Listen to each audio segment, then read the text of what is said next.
Will this fix everything? Let's go back over here. And we're going to start this off again, everybody. We're going to be debating the flat Earth versus globe Earth. We had a little bit of a technical issue there to start off. So Nathan's going to go to the beginning of his presentation here, and we're going to let him move through that presentation as he was. So sorry for the technical issue there, everybody, but we got through it. Hopefully you can hear me now. Yeah. Okay. Cool. I think they can hear us. So yeah, if you want to continue on there, Nathan, and go to the beginning of your presentation, we'll give you back your time there. Okay. Absolutely. I will jump in then. So we're talking about the shape of the Earth, flat versus globe. This is a very heavily censored topic for anyone on the flat side. They know about the censorship, the shadow banning, the YouTube boxes that were caused because of the Earth discussion. And so I really want to thank MDD and our opponents here for being here and for this debate. And I hope that we can keep it in good spirits and really try to help everyone go forward. And so that said, this is going to be on the Earth. And so I just have a little bit of a beginning rundown, and then about measuring water, measuring the ground, measuring motion, and then I will wrap up. We're talking about the shape of the Earth and the measurement of the shape and the motion of the Earth. These are the most important things, the Earth's surface shape and the Earth's motion. Anything else that has to do with like the sky, forces, phenomena above the surface, etc., are all secondary. If the Earth's surface has a measurable shape, then these things need to be the primary thing when you're talking about the shape and motion to the Earth. The shape and the motion are superseding all things. They're the most important. And so just because you could say maybe that the sky is purple, that doesn't mean that the ground is purple. You can say that an object goes down because it is being pulled or being pushed. These are secondary things that are talked about after determining the shape of the Earth. And any discussion that is about secondary elements should be taken as a forfeiture of talking about the primary measurements.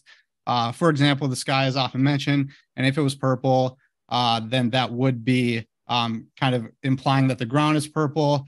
We don't know exactly if there are skies or portals or black holes in the sky or anything like that. So these are things that are not as testable as the ground that we are standing on. And so these things are kind of an appeal to things that you discuss once you know about the shape, which we can and have measured. So yeah, sky claims, forces, appeal to conspiracies, and things like that are secondary things that can be talked about, but are not primary when talking about surface and motion to the Earth, because that is the contention, flat versus globe. So measuring water has a shape. It takes the shape of its container on the sides and below. If it's full, a full container, the water will take the complete shape. It is a fluid after all, and water does seek its own level. It's just a matter of determining if it is flat level or if it is center of mass level. So on the left side of the screen here, this is the 4 lights experiment, which is 4 lights, 5, 6, 7, 8 miles away, linearly spaced, but they have non-linear curve, yet refraction is claimed for the globe to bend and make them all uniform. But this is revealing with your basic first interpretation that these lights are planar, are horizontal, just like as you see the water portrayed when talking about the Eurotunnel bridge or the underwater cables that allow us to communicate faster than the speed of light, or at the speed of light faster than sound, and to outpace weapons, because we are dealing with some people who, well, kind of get into that a little bit. But this is the 4 lights, and they show that the surface, using 4 points on a XY grid, this shows as a mathematical proof that water is planar at its surface. And so now going to the land here, you have the planar land observation. This was in Canada. This was by railroad tracks 21 miles away, and you can still see the source of light, and this is over land. And so minimal refraction because of not being over water. When it comes to measuring motion, or if we even can, you can see that Albert Einstein, who is kind of the father of the modern model of cosmology with general and special relativity, said that we cannot detect motion. That's why it's all relative. It's all on one frame. everything is moving with the earth, so everything is relative. It's the moving trains. You can't tell which one is moving and which one is stationary. And this theory of his, the relativity idea, was proposed because of the Michelson-Morley experiment, which was supposed to get a fringe shift that you see with the expected result, but what they actually got, which is much more indicative of a non-moving earth, and actually after error can actually be shown to be not moving at all. And so what Einstein did was he basically voided the motion, and he said that, along with many other physicists, they all said that we can't detect motion. We get a null result anytime we do. A null result is the same thing as affirming no motion, but you can kind of smoke screen it and call it a failed result, a failed test, a null result, by saying that they, relatively couldn't get motion. But another way of saying that you didn't measure motion was that there is no motion. So I'm sorry it becomes... to interrupt. I'm so sorry, Nathan. Did we lose Leo? Is he still here? Is he hearing this? Oh yeah, it does say he's not in here. Yeah, I think he dropped. What's up to you, Ryan? I mean, oh, here he comes. He's back. Okay, sure. Awesome. Leo, you there? Leo? Okay. And so as far as experiments showing no motion, you have the results of the Michelson-Morley. You have the gyro here, which this, if you can see in the center of the screen, that globe with the 3 gyros on it, that is actually the U.S. military showing that a gyro, a mechanical gyro, not anything that has to do with an internal electric motor or magnetism or programming or calibration or anything like that, just a strictly mechanical gyro, would rotate with the earth to show one of the axes of rotation because of its property of rigidity in space. And here it is over several hours, not moving at all. And then I also have on here just another quick application of someone who hit a target with a projectile launcher, a sniper from 4.4 miles away, and they did not say that they factored into account the Coriolis at all. So essentially assuming a stationary plane like NASA documents show and military documents, etc. So to wrap it up, the only thing that matters when we're talking about the shape of motion is the shape and the motion. Other things are secondary and can be talked about, but that is the key points, is the shape and the motion to the earth. And then when we go to observe natural water, we observe a phenomena like the 4 lights experiment, which gives us 4 data points, not just one on the other side of a shore, but 4 points that can be connected and create a line when you look at it as a cross section from the side. And this is yet to be shown as recreatable on a globe, on a known curved surface that simulates a globe, whereas flat Earth can demonstrate this as well as other phenomena. Land has also been shown to allow long sightings without any with a minimal refraction because of lack of water vapor, and motion is admittedly undetectable from the Earth. Hence, all things being relative, like the trains, which one's moving, yours or the other? Either one could say so. And the empirical results indicate that the Earth is at rest. And I just wanted to quickly wrap up here that we should all want to know the truth and get humanity on the same page and working together because we have this communication. We are legitimately dealing with people, and I've showed these documents before, but you can look up like Sea Spray, Operation Top Hat, Operation Northwoods, the Gulf of Tonkin, and see that we are dealing with people who are willing to use others and have them go fight and lose their lives for wars that are set up under false pretenses. They're willing to attack their own people. So we have to be able to work together to communicate, get on the right page, and really be here for everybody because life is special. Evidences and observations point to the Earth being at the center of creation could imply that we are very special. And Jesus did defeat death to show that there is more to life with the resurrection and that we have a creator who really loves us. This gets into, as far as the conspiracy with the point, 666 feet of curve, the 66.6 degree tilt to the earth, the 66,600 miles. Those are all biblical numbers of the only one who would benefit from a lie, just to cover that. And with that, I'll wrap up. I hope I left you with enough time, Platt. So take it away. Thank you. Thank you very much. Okay. I don't have any share screen, but I'm just going to read what I wrote quickly. Okay. Flat Earth globe. What does that even mean? Well, we can take this many different ways. We can define it to be reality or the other made up or manufactured. How will we know which one is reality and which one is manufactured? Well, it is actually very simple. We first take a step back and take a look at the evidence. Evidence will be considered with an unbiased mind and with honesty. So let's do this quick. Let's take a step back and look at the evidence for both the model presented. Let's start with the evidence. Okay, well, what is evidence? I would rather say, let's see what type of evidence there are. Number one, real evidence. This is simply physical evidence, such as in the context of Earth. Water does not physically curve at rest. Number two, demonstrable evidence. Evidence which is presented to prove or disprove the argument made. Let's take, for example, of gravity holding gas down indefinitely. Is this demonstrable? No. So then it would not be considered this demonstrable evidence. Do we always require containment for gas pressure to exist? Yes. So it's always demonstrable in this case. So the evidence will lead to the flat Earth because it requires containment. Then we have number three, documentary evidence. These documents can be form a vast number of sources from diaries, letters, contracts, newspapers, or any other type of document. So it would actually be a form of fallacy, as it would be appealing to authority or consensus on this matter. And then you have, finally, testimonial evidence. This is simply witness to the observation. Now let's take this evidence list and go through it both globe and flat side. We compare the two and come to the conclusion, which is more evidence to deduction on a logical inference to make the most honest and unbiased relation to reality. Okay, so let's start with the real evidence again. Real evidence for the globe. To be honest, I sat for a while and thinking of physical evidence for the globe. I could not come up with anything, as the arguments either resulted in having faith or trust, or we can't get any physical evidence presented on this. Now, I would challenge the globe side to bring me physical evidence, and then I will retract the statement. Will you guys be doing that? We'll see. Okay, so real evidence for the flat Earth.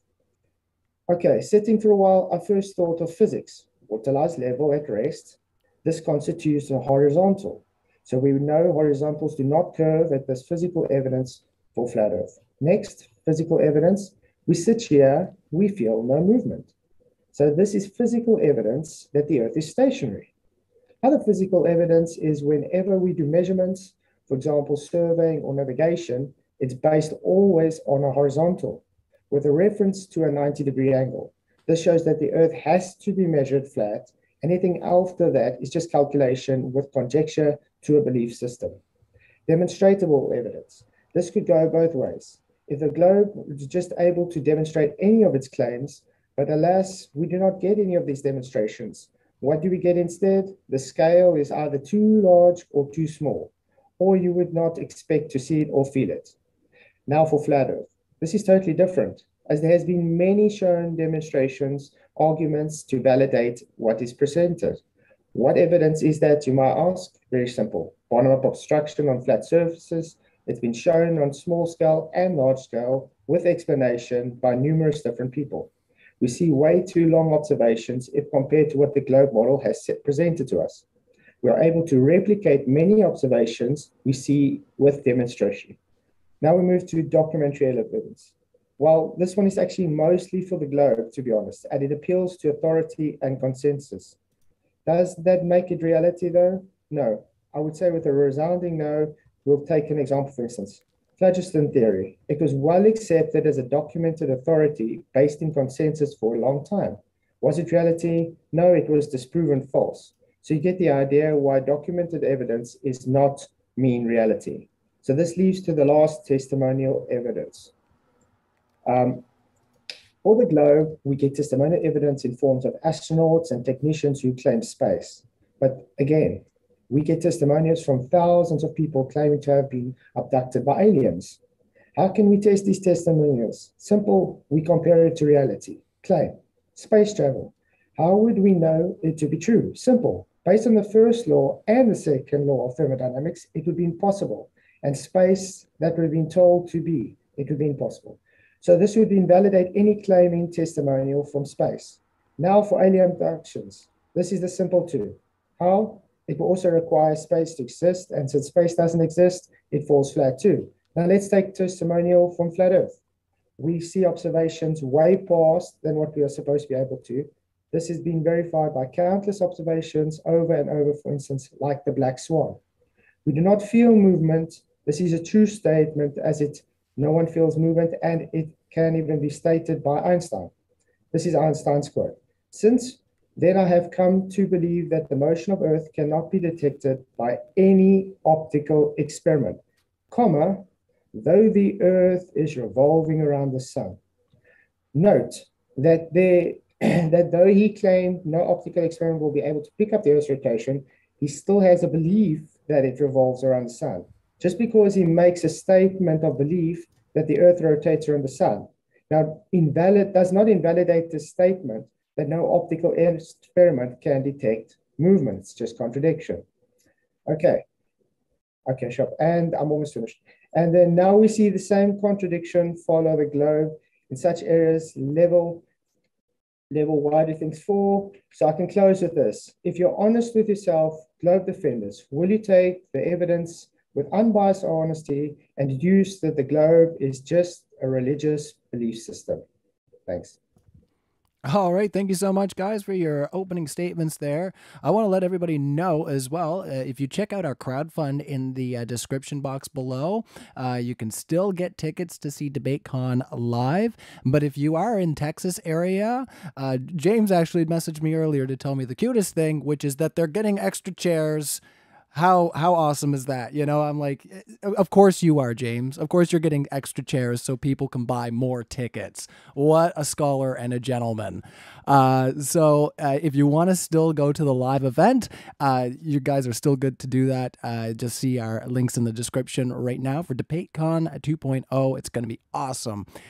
So with that, we're going to kick it over to our globe side, and we're going to let them get right into it. So you guys can decide who you'd like to go first in this exchange there. I believe I'm going first. Thanks, cool. Ryan. I'll just share my screen for you. Excellent. And just let me know when I can begin.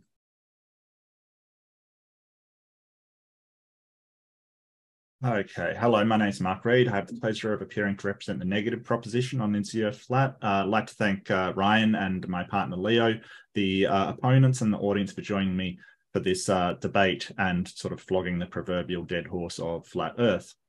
So I'll be quick to give time to my partner, but I'm happy to revisit subjects. It's been a millennia of proof for globe Earth, so I'll run quickly through why we have known since ancient Greek days that the Earth is actually a globe.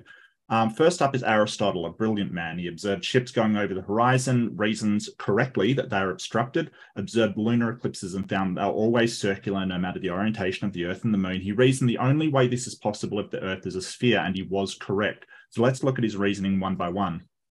This is things behind the horizon. This is the CN Tower in Toronto, apparently 184 meters underwater if the Earth is flat. Hopefully they have flood insurance, or the Earth is a globe and half the kilometer tower is just obstructed by the horizon, which is actually the case. There is no optics that can cause this amount of obstruction. It's just not possible. That is beyond the horizon. 184 meters or 603 feet is obstructed over 39 miles. So I included this last minute. I wasn't originally going to include it, but I included this one last minute. This is the Orion test footage from Red's Rhetoric. It's a great YouTube channel. Let's watch what happens here. You'll see it go down and it'll vanish beyond the horizon before the splash happens. So that went beyond the horizon before the splash happens. Apparently, a dishonest flat earther deleted 11 frames from this footage to make it look like the capsule made a splash at the exact same time as hitting the horizon. The name of that dishonest flat earther was Flatzoid, who sort of lost all credibility when it came to editing documents and basically making things up. So Aristotle's second observation, these are composite images. The photos were taken and they were combined. No editing is used besides incorporating the photos into one. Millions of people have seen eclipses and there are billions of cameras in the world. Why can't the flat earthers produce just one eclipse that has a flat edge? Just one, that's all I'm asking for, one. It's because the Earth is a globe and a flat edge will never show on the eclipse because the Earth doesn't have a flat edge. So it will never appear, and they'll never be able to show one. Eratosthenes, he performed the experiment that calculated the circumference of the Earth. Basically had two sticks, measured the angle. One was in a well, so it could only be lit when it was directly overhead. Another one's 800 kilometers away. The angle of the shadow, we can calculate the deviation, thus the Earth's curve. And now a flat earther might say, aha, that works with a small local sun too. And that is true for two sticks, not for multiple, not for more than two. The hypothesis is if the sun is small and local, we should see a linear or regular increase in the angle. We see on the left, if the sun is far away, we should see a non-linear increase in the angle. So how many of these sticks have been put down in modern times? So this is the experiment performed in 105 countries across 5,877 schools involving 35,913 students. The data is given to the student to check that the increase in angle is non-linear precession, and we find that the data comes back exactly matching a globe Earth. Completely blowing the small and local sun idea out of the water is not true. So we have to eliminate one of the hypotheses based upon the data that we get. The hypothesis we eliminate is, boom, the experiment does not work on a flat Earth model and when applied to more than two sticks or 2 points of reference. And we have literally done thousands. How do the flat Earth proponents explain this? How do they make the experiment work when the results so clearly refute what they say? I guess it will be fun to find out. On a modern note, these are photos from space showing Earth. This was taken in 1960, the first photo from a satellite. Terrible quality, but that is the first one ever taken. This is Blue Marble, 1972. It was done with a 70mm Hasselblad camera on film, and it's been cropped and colored later, but there was no CGI back in 1972 to actually make this photo. And this is a picture I grabbed from Epic Discover from 2 days ago. Epic has taken regular photos in wide spectrum. This is, of course, the visible spectrum, but the Epic camera has picked up things like forest fires on thermal imaging and things like that. And it can send information to the firefighting teams to pinpoint where the fires are, which is a wonderful use for it. I guess I want to end with saying, if you do believe in flat Earth, that you're lagging behind the rest of civilization by so much as a couple of millennia. We have known that Earth is spheroidal for nearly 2,500 years. And I wish to put it to you, don't you think it's time to embrace and catch up with modern day? Thank you. All right. Thank you, Mark. We're going to kick it over to Leo. Yeah, it's going to be difficult to sort of come off of that one because that was a very, very brief yet surprisingly thorough demonstration of why the flat Earth is completely wrong. I considered, because I knew that Mark was going to give a presentation along the lines of what he just did, I considered trying to present more of like a philosophical case for why flat Earth as a model and as a theory is absolutely bankrupt. I don't think that there's any standards laid out in philosophy or metaphysics of science that flat Earth would meet. They don't actually have a model. They don't have any dynamical variables. They don't actually have any theories. Nothing's been tested. Nothing's been submitted. There's no rigorousness to this. There's nothing that's been standardized. I mean, this is just really bad. And anybody that knew anything about science would look at this and just say it's really bad. But quite frankly, most people don't really want to listen to that because at the end of the day, most people just really aren't interested in philosophy, unfortunately. But I don't, when it comes to flat Earth debates, it's really hard to figure out an intro because there's so much that you could say to show how this is wrong that you almost get lost in trying to figure out a reasonable place to start. So for me, usually I just like to point out that the flat Earth is just, this isn't a debate. Nobody has debates on these anymore. This is all done for fun. But just to humor myself and potentially others, just some questions for my opponents. Why is it that people in the northern hemisphere observe the sky to move counterclockwise, but people in the southern hemisphere observe the sky to move clockwise? If the sun is local, why is it that it doesn't illuminate the whole Earth at the same time? The flat Earth, what is the diameter of this flat Earth? Is it 25,000 miles as the spherical Earth is? If so, we can obviously measure the luminosity of the sun. Why is it that the sun doesn't illuminate the whole surface of this flat pizza land object thing that y'all got going on here? Is it a magic force that keeps it from illuminating, almost exactly half of it? Why do time zones exist? Why is it that seemingly roughly half of the Earth is only illuminated at any given instant? Why is it that we can measure the precession of the Earth? Do disks precess as well? How is it that we can measure all of these things and they don't seem to align with the flat Earth? How do you explain them? What model do you have that incorporates these and that accounts for these while still thoroughly empirically demonstrating that the Earth is a flat disk, or at least some sort of flat object? I don't know, maybe it's a cube and we're at the top. Who knows at this point? But these are some questions that I would have. Is how did this pizza imaginary thing that you're calling the Earth actually works, and why, you know, all of the things that we would expect to see if the Earth were a sphere rotating on its axis and orbiting a star is exactly what we would see. I'm just curious why that would be the case, and I think that I can just end it there. All right. Well, thank you, everybody, for your intro statements there. Just want to remind everybody, if you haven't already hit the like and subscribe, do so. You know, we're definitely trying to drum up some attention for our debate con that's coming up. I just want to let you know we are going to be doing a Q&A at the end of this conversation, this debate. We want to make sure that our questions are aimed towards our topic and not our wonderful speakers that have taken time out of their day to come and have this discussion. So, yeah, make sure that that's that's your main focus in the live chat. So we're going to kick it into an open discussion. I think with Leo closing off there, if you want to refresh on what you were saying there, that you had a direct question towards them, I think we can probably launch pad right off that. Yeah, I'd be happy to go at some of what Leo has. I actually have some demonstrations to show some of this. I did actually want to ask though, Flatsoid, what did Mark say about there was an editing of frames? I can actually bring that video up because I showed all the frames, and that's just the poisoning the well fallacy, and that already shows he's conceded he has no argument. This has been an argument I presented 3 years ago, where I was showing if I take an inferior mirage out, it shows that it doesn't go behind the curve. So their argument is you took our globe curve away. So it's in concession then that it's not a physical curve.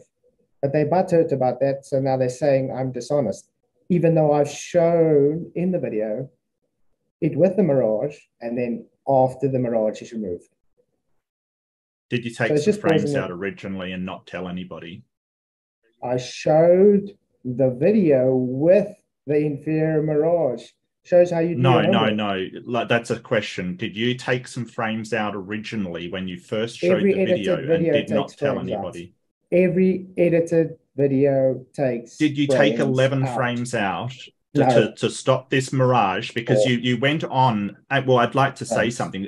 Did you went on afterwards and said you took the frames out because they were a mirage? But you took the frames out just as that capsule, excuse me, I'm talking, as that capsule was getting to the horizon. Did you take frames out at that point? I took the inferior mirage frames out after I showed the inferior mirage. So you took frames out. Video. So everything that I said was true. Poisoning the whale, and this has got nothing. Everything that I said was true. You showed everything and then showed it again, edited. Okay. Yeah, I can show you the video to make your point with an edit. He only showed the one with the frame still in after he was called out for it. Let's bring up the video. Can I show you the original? I'm going to show you the original. How's that? Let him bring up his video so he can defend what you've said there. And this is just to show that he doesn't have anything. Okay, do you want to share your screen? Oh, perfect. Okay, I'm just going to quickly search it. Sorry, I have to. Where's now? Trying to quickly look for my. And then Leo, I'll be able to get to. I just wanted to let Flatsoid clear that up, and then I can get to your. I pulled up the presentation or the demonstration. So. Well, I do want to clarify all those questions that I asked were rhetorical questions. I mean, you guys don't have answers to those questions. Well, I mean, you can try if you'd like to. Yeah, I can show like the why we get the lighting effect that we see in everything, because it is for anyone who's on the fence or is curious about this topic, like how the sun. It's actually pretty incredible what can happen if you take a light and shine it through a glass dome. The lighting patterns actually do match time and date, which I'll glass dome. Who put the glass up there? The creator who loves us all.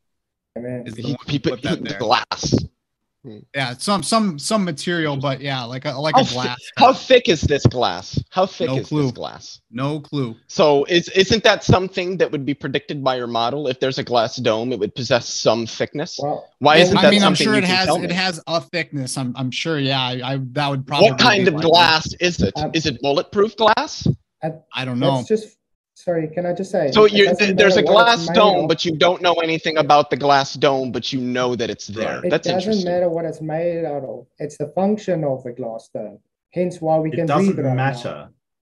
Of course it matters what it's made out of, right? I mean, if it's glass as opposed to some other substance, of course it matters. Molten looking glass.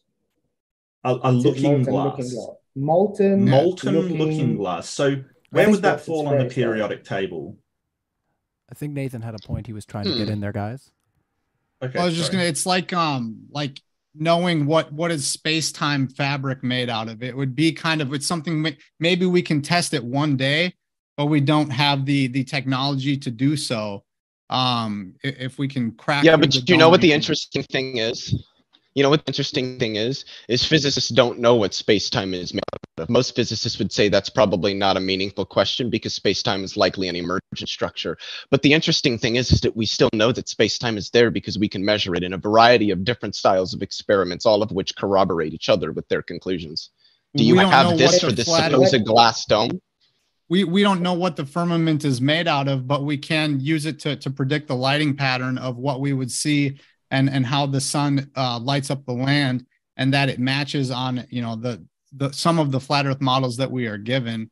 I think there is some holding back of the most accurate models, but I think the military and NASA, who use flat, stationary, non-rotating Earths in their technical documents, especially with like damaged aircraft, they use a flat, non-rotating Earth, so they probably have accurate land distances and things like that. But we can show a lighting pattern that will light, even give you the 24-hour light in Antarctica using the coffee cup caustic effect with the lighting. So I don't think it will. Yeah. Can you that's bring on that video, right now. Flatzoid, to the point that Mark had brought up there? Yeah, just skip to the point. We probably don't Okay, want to see but the you see, entire I'm thing. scared if I do that, he's going to say I'm being dishonest and cherry picking. So Well, you guys can talk while it's going on. How's that? Well, I was going to say we can't share the entire video here, so if you can skip to the just point. skip to the point where Well, it is. wait, I mean, is this this is a Red's rhetoric video? Yes. Okay, no, we can share it. I can promise you Red's rhetoric is not going to care. This is a flat Earth debate, and it's being used to show how flat Earthers are wrong because this is going to show how flat Earthers are wrong. Okay. Just like when they used the gyroscope or the laser ring gyroscope in their own documentary 2 different times, one after recalibrating that was a it, glow both showing a documentary. 15 Leo? degree per hour drift, and they still put it in their documentary. Leo? It was a still glow just a documentary. Sorry, Leo, I wanted to bring a point up. Can you show me this ring laser that he used? Because Bob had a fog. He didn't have a ring. No, Okay. it was a ring laser gyroscope. Bob had a fault. He had a fog. A fault? A fog. Fiber optic gyro. They said he used a ring laser gyro. Very Do you odd. do you know what fiber optic is, Flatzoid? Yes, I do, but you are obfuscating from the point now. Yeah, Mark, you know advertised more it. about this than I do. They advertised Yeah, so fiber it. optics Why is everybody talking use about light. it?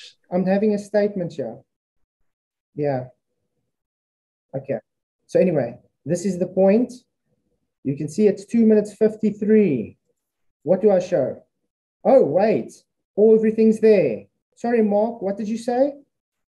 Then Now why we did you to go and my admit point. that you took frames out? Now I said, did you see? Because I'm trying to show the impact point. I'm trying to show where the inferior mirage is. I'm very clear on saying where the inferior mirage is. Okay, apparent horizon.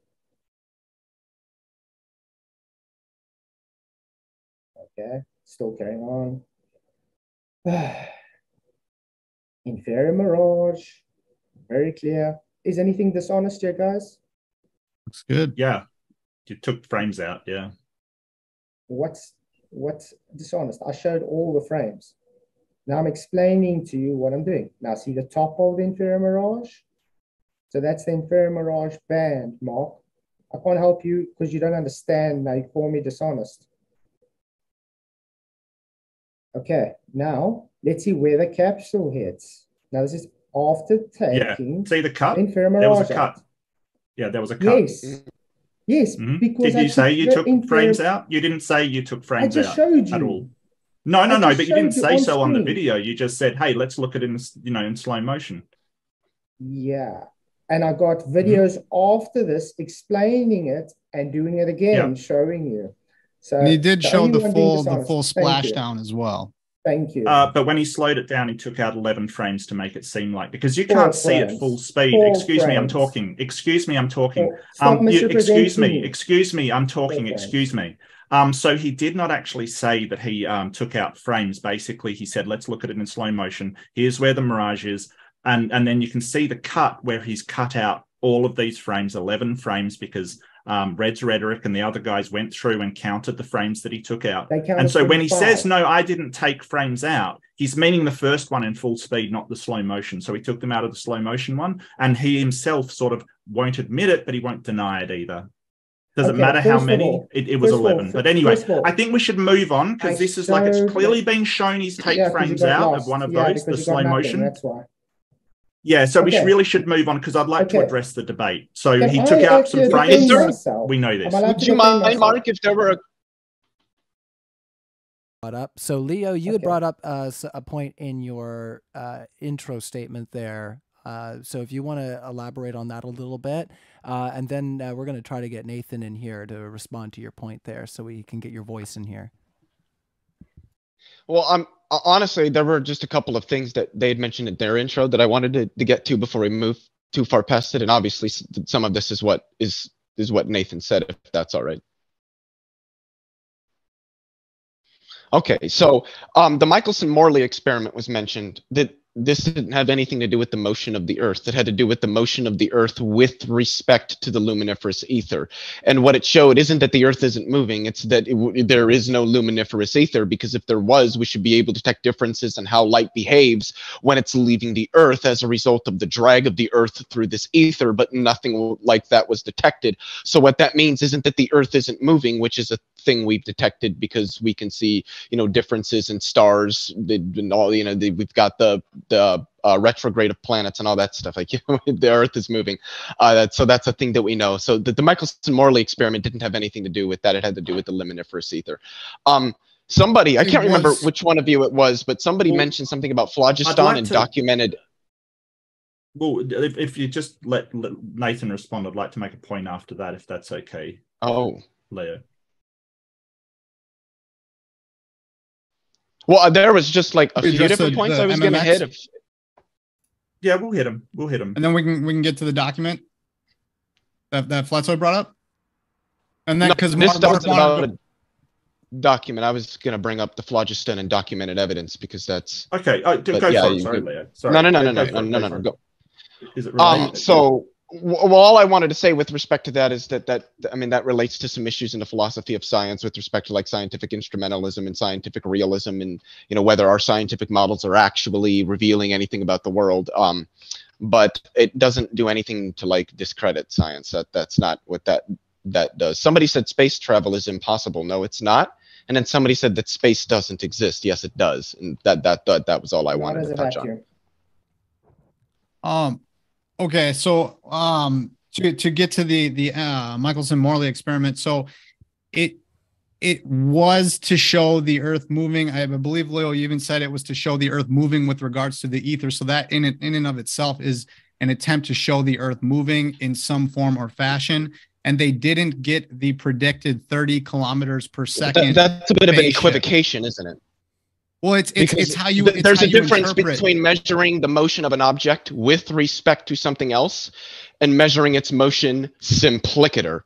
And so what I'm saying is that this experiment did not measure the motion of the Earth in and of itself. It was measuring it with respect to some other object to see if that other object existed, because if it did, we should be able to measure Earth's movement with respect to it, which was not measured. That doesn't mean the Earth isn't moving. It means there is no luminiferous ether. The Earth moving is an interpretation. I just want to say something. You can apply to the conclusion. That's like saying if the Earth isn't moving through water, then it's not moving, right? We're only checking for one thing, and that was a luminous ether. So, you can't just sort of say because we didn't pick it up moving through this medium that it's not moving at all. That's what Leo's trying to say. But the light did not pick up the Earth rotating and the light sources moving and then light being sent off at its constant speed and having one mirror brought closer than the other mirror. And they did it at all times of the year in all directions. Because, and then that's when they invented the Lorentz transformation. No one had conceived of matter shrinking. So there's two things. How would you ever know if everything shrinks as you're trying to measure it? If your ruler shrinks to the same, at the same time that your receiver is contracting, you're gonna get, and it's 1 foot of a receiver, and both shrink, and it still looks like a foot using that shrunken ruler. You could never tell. It's like a rubber ruler. It's something that would never. It would always appear like it's not moving, and that it's just shrinking. But you can also interpret it as it's not moving. There's a couple of things here. One, it's hard to detect like something moving using like light alone, because light travels at a constant speed. Photons are massless, number one. And what was the second thing that you said there right at the end? With my mind is not serving me well. The contraction. Oh yeah, so Lorentz transformations. Lorentz transformations were utilized in electromagnetism before they were utilized by Einstein in special relativity. Einstein didn't come up with the contraction before that? Yes, length contraction and time dilation were utilized initially in electromagnetism because they helped preserve symmetries that were observed in electromagnetism, that if the Lorentz transformations didn't work, then the classical electromagnetism would break down. It wouldn't make any sense, except that we know it works. So obviously there's something wrong with our mathematical description, and we realized that Galilean transformations don't work. This is what led people like Henri Poincaré and Heinrich Lorentz and eventually Albert Einstein into all of the variety of ideas that eventually culminated in Einstein's special theory of relativity. Yeah, and I just would like to add about Einstein that you keep sort of saying, hey, he said that no optical measurement would detect the rotation. Optical isn't the only type of measurement out there. It's sort of like saying, oh, because I can't measure it with this particular thing, then we can't measure it at all. Like, he only said optical. Like, you can't just say, well, we can't detect it at all because he said we couldn't detect it. Optical is just one type of measurement we can do. Yeah, you could use like a kinds. physical mechanism to try to detect motion. Which way did he detect motion then? What? Which way detects motion then? Which way? Well, I mean, I was just going to say the laser ring gyroscope. Twice. That can detect ether as well. Light utilizes the ether, and so you would. No, it doesn't. It doesn't detect ether. It uses the Sagnac effect, and even the layering laser gyros, even the fog gyros, they all have. The Sagnac effect is a relativistic effect. They all have precession. It's a mechanical thing. Well, the Sagnac effect is a relativistic effect, but it restores it as a result of a symmetry in a laser ring gyroscope. So, like, that's not actually an issue. This is just the thing that flat earthers bring up. And this is how you know that they don't actually know the physics on this, because they all say Sagnac. The guy was French. His name was Sagnac. Sagnac. It doesn't matter how pronunciation. No, it does. It's like saying, it's like calling the drink. It's like calling the drink a cognac. Okay. It's not. If you don't want an optical one, then the Foucault pendulum is a definite example of a non-optical. Can I bring something up about the drift? Can I share my screen for a second? Excuse me, Nathan, please. I'm in the middle of talking. Come on, buddy. I was busy talking. So the Foucault pendulum. Like usual. Okay. All right. Well, then go. Go ahead, Mark. Go ahead. So if you want to share your screen, we can do that. Then what do you have to say, Flatside? Sorry, I didn't know I interrupted. Go for it. What do you have to say? I was talking about precession in ring laser gyros. Then you brought up Foucault pendulum. Okay. But the problem is you keep talking over me when I'm trying to talk. Okay. So it works. It doesn't matter how you pronounce something. That already shows you don't have an argument to rebuttal. It's just semantics. I'm Afrikaans, so that's how I pronounce it. Anyway, every interferometry works with the Sagnac or however you pronounce it, okay? It's just the movement of light. Every optical, and that is optical, light is optical. It has precision. You can't show me one gyro in existence that does not have mechanical precision. Even that light has precision. You can go look up any document you want to. They admit it. It's got discrepancies. And the gyro is not supposed to drift because it's supposed to keep a space in a rigid space. So if it drifts, there's something wrong with it. It's not picking up rotation. It only picks up movement relative to that rigid space. Okay, so the focal pendulum is a non-light based, it's very, very simple device. It just uses the Coriolis effect to measure the rotation of the Earth. And it will measure the rotation of the Earth. Like it comes out exactly the same as those ring laser gyroscopes, exactly the same measurement. And, you know, I noticed that you brought up these mechanical gyroscopes, Nathan, that you know, the effect is very, very weak. It has to be a very sensitive thing to actually pick it up. So we know that mechanical gyroscopes are not going to be sensitive enough to pick up that effect. In fact, the focal pendulum has to be of a decent enough length of line in order to pick it up, or it's just not sensitive enough. But if you have enough weight on it and a long enough line, it will pick up that drift. And with no interference from humans whatsoever, it will create that drift on the floor. Okay.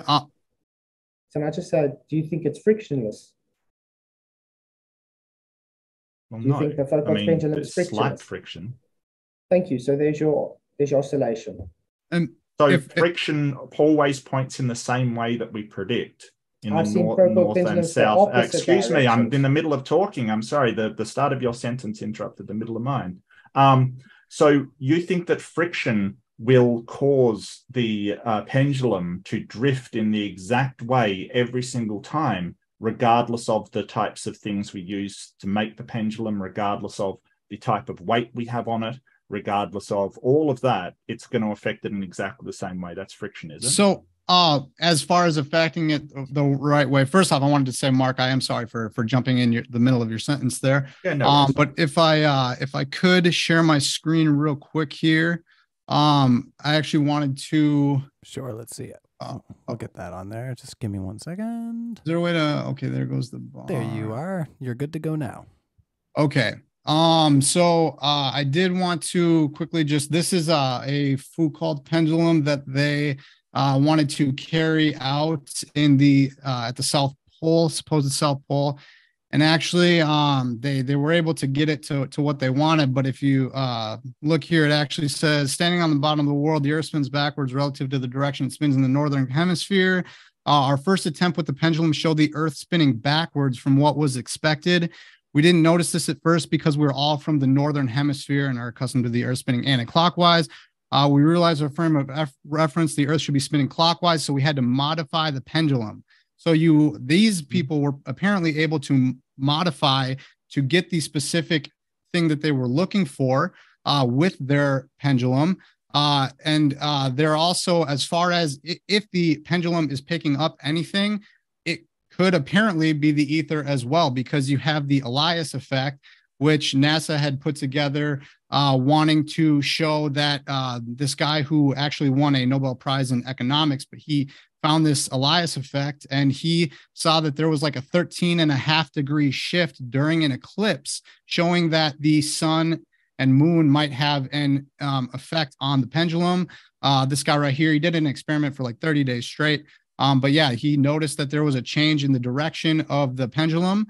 And so there could be a sky interference, but it's not consistent. And then that even can get you to this here, which is this is a man who carried out or went to a museum that had set up a pendulum. And it actually did end up showing that over time, it stayed in the same position for hours throughout the day. So this one didn't work. There are people who have called someone called the guy who installs these in museums, and he says that they have magnetic drives and motors that are also programmable.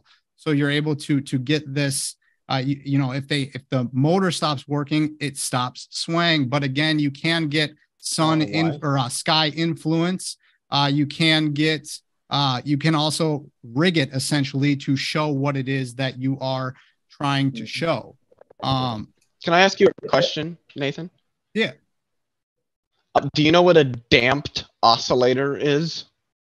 I do not. So the reason that they have the electric motor on them is because of atmospheric friction, gravitational potential friction, and a variety of other things that would otherwise. This is why no pendulum on Earth is ever going to swing forever, because there's a variety of outside forces that perturb that pendulum, that damp its oscillation such that it comes to a point of rest. In physics, like in an entry-level first semester physics course, you deal with oscillators, damped oscillators, driven oscillators, things like that. That's why they have electric motors on them. There's one at the Science Center of Iowa, and it doesn't stop. And all the electric motor does is add just a little kick to keep the pendulum swinging back and forth. That's all it does. And that's why it can't be friction causing this effect. Friction would actually slow down and stop it, not keep it swinging. Yeah, if it's oscillating due to the push, the magnetic push every time, that's what gives us pinch. I mean, we got 4 Foucault's pendulums supposed to be in South Africa. Not one of them are in working order. Not one, because we've even had them go the opposite way before. And they do slow down because of friction, but the pendulum is also, it's attached to the Earth, which again, I mean, Einstein knew about pendulums, and not to appeal to authority and consensus of science, but that is something that scientists will do, that are through the academics, is they appeal to consensus. Majority of scientists believe this, and big names like Einstein are also something that people will cling to. But these pendulums do have a friction. They do slow down, and if it's got magnetism or light, anything to do with magnetism and light, that is under the explanatory ability of the ether, and the luminiferous ether properties can account for this phenomena that we observe. Okay, do you mind? How would you, sorry, Nathan, how would you test the falsifiability of the ether? Because it has been tested in the Michelson-Morley and came up sort of really wanting. So how do you propose that we test this for falsifiability? So the ether, the explanation of the ether does cover the observation of the conclusion, or the observation and the conclusion of the Michelson-Morley experiment. But the ether itself is not. It's a philosophical proposition. It's not something that is, it's unfalsifiable. I can't weigh out. It's similar to space-time fabric, dark matter, dark energy. These things that we can't weigh. No, it's not. We can't. Can you hand me a piece of space-time fabric and let me put it on a scale? No, but I can show you that space-time exists. Can I just say something? Yeah. It's fine. I think it's interesting that they got to the South Pole, though, because I thought you couldn't do that. There's a few. Well, tours. I thought there was like a Game of Thrones wall or something. White Walkers beyond it, yeah. Yeah, can we maybe get back to the argument of Earth? Because we don't need to go to up in the sky. That's what Nathan opened with as well. We want to keep to the ground, what we're saying the Earth is. So can we get to the arguments presented for Earth? Thank you. Wait, but this was sort of your line of, okay, well, I mean, one of the things that really was problematic that sort of Nathan brought up was the idea that because diagrams look flat, then the Earth is flat. That is actually the reification fallacy. It's sort of mistaking the model for the, to quote Nathan, another Nathan, it's mistaking the diagram. Yeah. Because my can is round, beer is round. I'm sorry, I had to. Yeah, well, because the planets are round, the Earth is round. It's the same. It's the same. What is it? Reification. It's not. There's a reason why that's the case. Do you want to know what it is? Your can is a container. Philosophy. Your can is a container. So everything inside it is contained by the shape of the container. Thank you. Yeah, that's called. Yeah, that's really so. Can I ask the 4 lights experiment or observation? Is that do you know of any way that could be? Has there been any demonstration or recreation of the 4 lights experiment showing that you can have light? Because these lights are incrementally spaced out evenly. They're 1 mile apart a piece, 5, 6, 7, 8 miles. but the curvature that each one experiences from the observer is not incrementally spaced out. It doesn't keep even suit with the spacing of the lights themselves. So how is it that refraction bends all of these lights to appear exactly flat, exactly level, exactly planar, exactly horizontal? Is there any way to recreate that? Because flat earthers have been pressed about like bottom up disappearance, sunsets, things like that, and they've shown all of that on a flat earth surface with realistic variables. So is there any four lights experiment? Because I've talked to some people and I've never gotten a recreation or of this. I've gotten an explanation. I got sent a link to refraction, but I'm skeptical that refraction could do this. I mean, I could say that my car will get better gas mileage. If I take the engine out of it, it will weigh less and therefore get better gas mileage. I can do the math about if you take out so many pounds, it gets this much better gas mileage. I can do all that, but to actually apply it in a demonstration is a whole other topic that flat earthers heavily get pressed on doing, and it's demanded. Every single claim that a flat earther makes is scrutinized heavily and said show every single thing. Can you show that it is even possible for globe water to make that four light experiment happen? Actually, just before we address that, like you're basically saying that every claim that you make gets scrutinized heavily. But what I notice is that you don't actually come up with what we come up with for the explanations. You don't have, like, you sort of say this luminous aether, but you don't actually demonstrate that it exists at all. You just say that that's what it is and that's what it does and that's what it can do. So no, you're not scrutinized as heavily as you should be. We should have calculations. We should have models. We should have a diameter to the flat earth. We should have all kinds of things from you, Nathan, that we don't get. So the claim that you're scrutinized more heavily than scientific facts is actually really, really appalling to me. I'm sorry, because we really give you a massive pass when it comes to coming up with models and calculations that we would demand of somebody who was working in the scientific field. Now, I'll just address that, because what you would do is do the test under different refractive conditions and see if it comes out. I mean, there was that canal experiment in England that the flat earthers really said, oh, this is the grand thing. Yeah, the Bedford level experiment. Yeah. And then they found out, due to refraction, he was completely and utterly wrong. Like, he was just wrong. And if you did it under a different refractive index day, you would get a different result. Now, I'm not familiar with this experiment, but what you would do is present it under a number of different refractive indexes and find out if that's actually the case, because we've seen people do experiments with light over distance and having to, raise it up so that people actually see the light coming through. In fact, I think a party of flat earthers under Jeranism did that one, and they had to actually elevate the light in order to see it. So, where is this experiment? Where is the report on it? So if you want to be scrutinized as much as science, then you need to come up with a paper. You need to test your variables. You need to change variables and make sure what is causing it is actually the thing that's causing it, and then subject that to scrutiny. Okay, can I? First things first, if you want to be scrutinized by science, you need to actually do real science. So that's, go ahead. Can I first?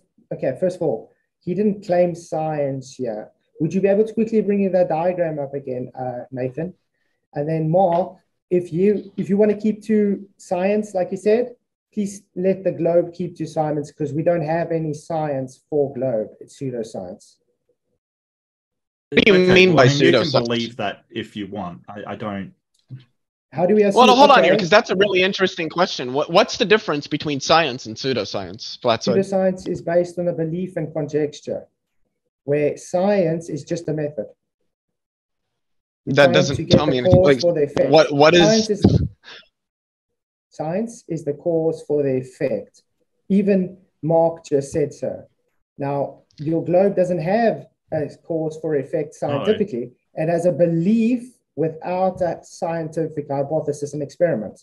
And this started way back. I just got a pop up. Is my screen still on? Yeah, it's on. It's started to cut you off flat. So it's still showing. I just got a pop up. The site got dropped. Can y'all see that? I just wanted to say something really quickly about what Flatsoy just said there. You do know that there's a lot of philosophers of science, actually. I mean, Bertrand Russell was one who think that causation isn't even a fundamental feature in our scientific theories. There are no variables of causation. So you said cause and effect, but it doesn't seem that cause and effect, that the notion of causation may be even, present in fundamental physical equations. So I think that's pretty interesting, how people always characterize science as like cause and effect, but when you actually go talk to the people who study what science is fundamental, a lot of them would say that, a lot of them believe that causation might not actually be a fundamental feature of science. Science is much, much more than that. Then it's pseudoscience. Science is specifically for the cause.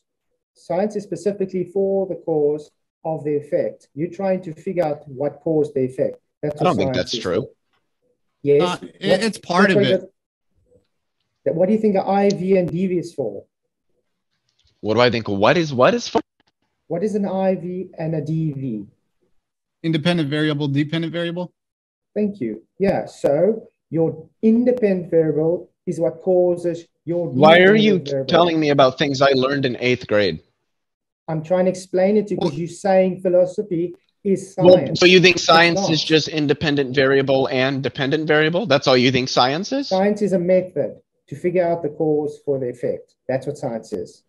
It's got nothing to do but what with about people who think that natural causation? world. What about people who don't think that causation features fundamentally in science? What would you say to somebody who said that? Science, because they have. Yeah, but so what do you mean by pseudoscience? They have a belief.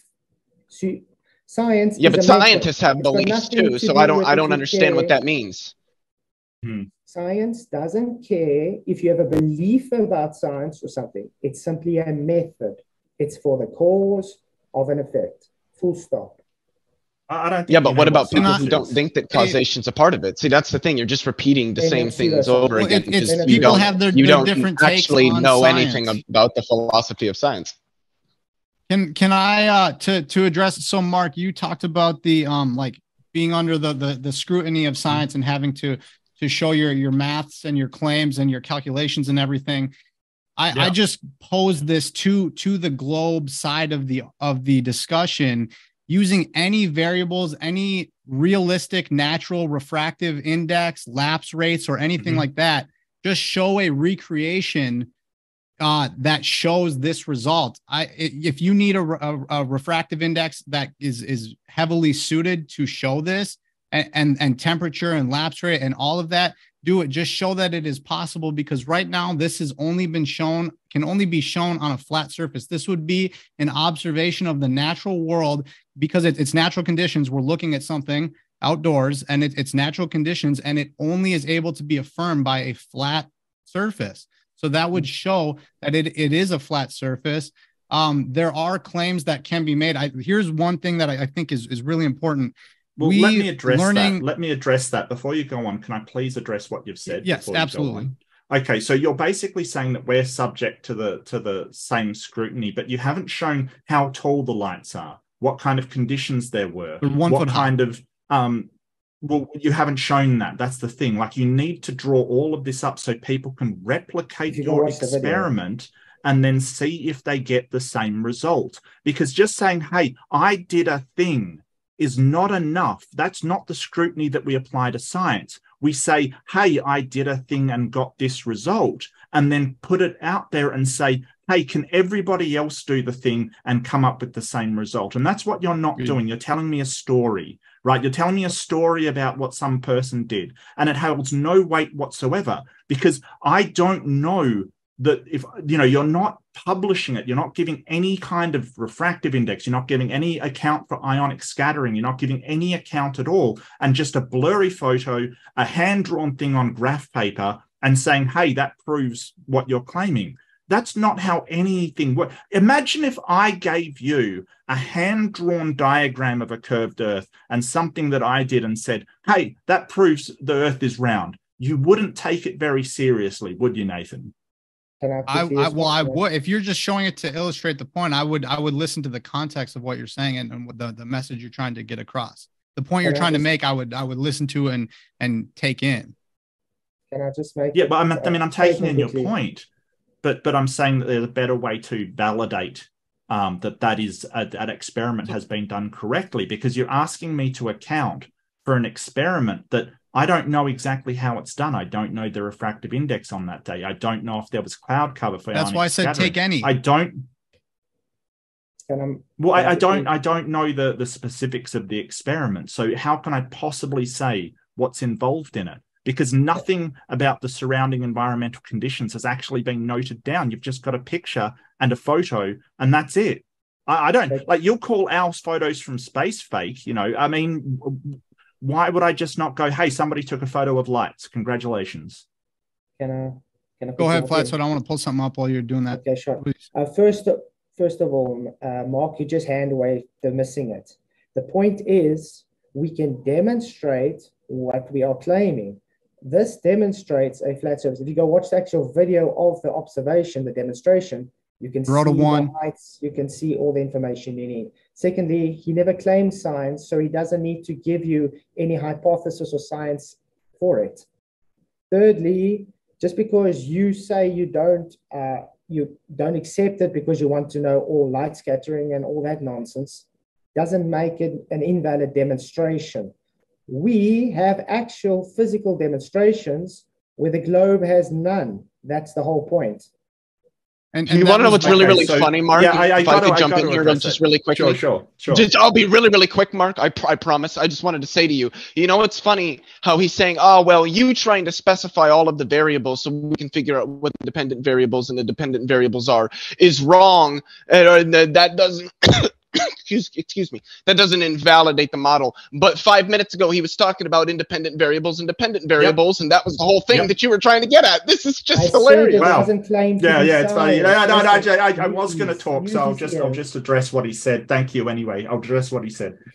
So, you know, I never said that you were doing science. What I'm saying is that Nathan said, hey, we're put under a lot of scrutiny. We're scrutinized a lot. And when I start to bring up things that, hey, this is how we'd scrutinize it, you say, no, we shouldn't have to do that. If you want to be scrutinized, be scrutinized. You're basically saying, hey, we don't want to be scrutinized in our things that we're doing here. And what the completely hypocritical thing about Flatzoid is that he'll say, oh, you hand waved this away. I showed pictures of the Earth, pictures of a actual Earth, and you guys hand wave it away and say, oh, it's CG kind of thing. Why should I take your photo seriously if you just hand wave and say, hey, your pictures aren't real either, when I have the pictures to show it, and I can get tons of pictures of a round Earth. You haven't addressed the eclipse thing. You haven't addressed the experiment that I put out there. You haven't addressed anything that I've said.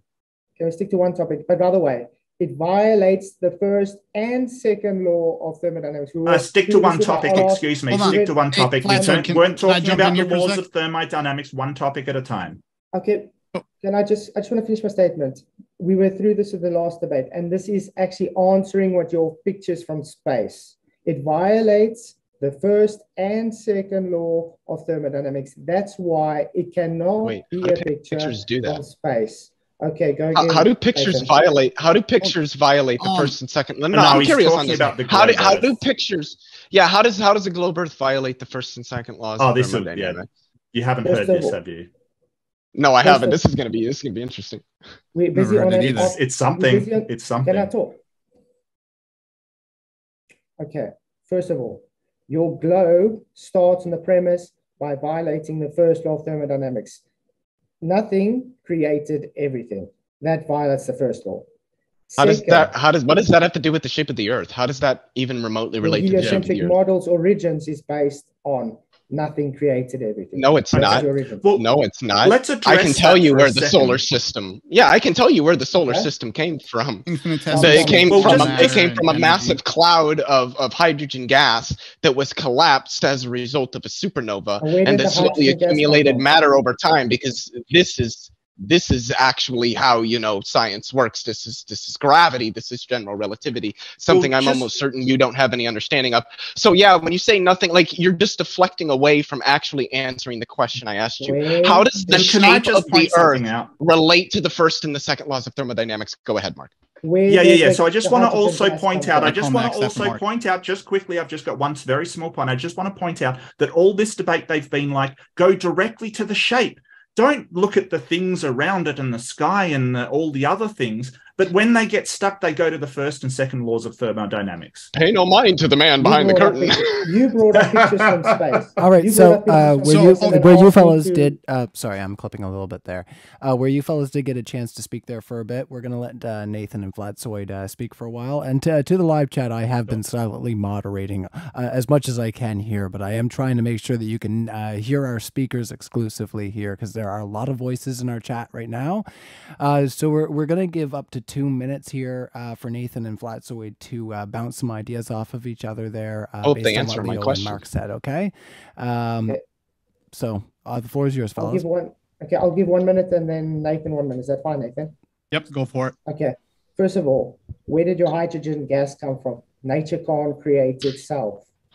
Hence why it's supernatural. God is above nature. He is the beginning. He's the Alpha and Omega, aka nature has already violated the first law. Second law, it's the entropic law. So if you have a high pressure system separate to the surrounding system, that's a low pressure system, entropy will increase and all the gas we breathe will fill the available space. This is simply your space is violating natural law, because if it was a closed system, great, we got gas to breathe. If it's an open system, we would not be alive right now to be able to have this debate. And back to the actual argument we just had, we can demonstrate things, you guys can't. Thank you.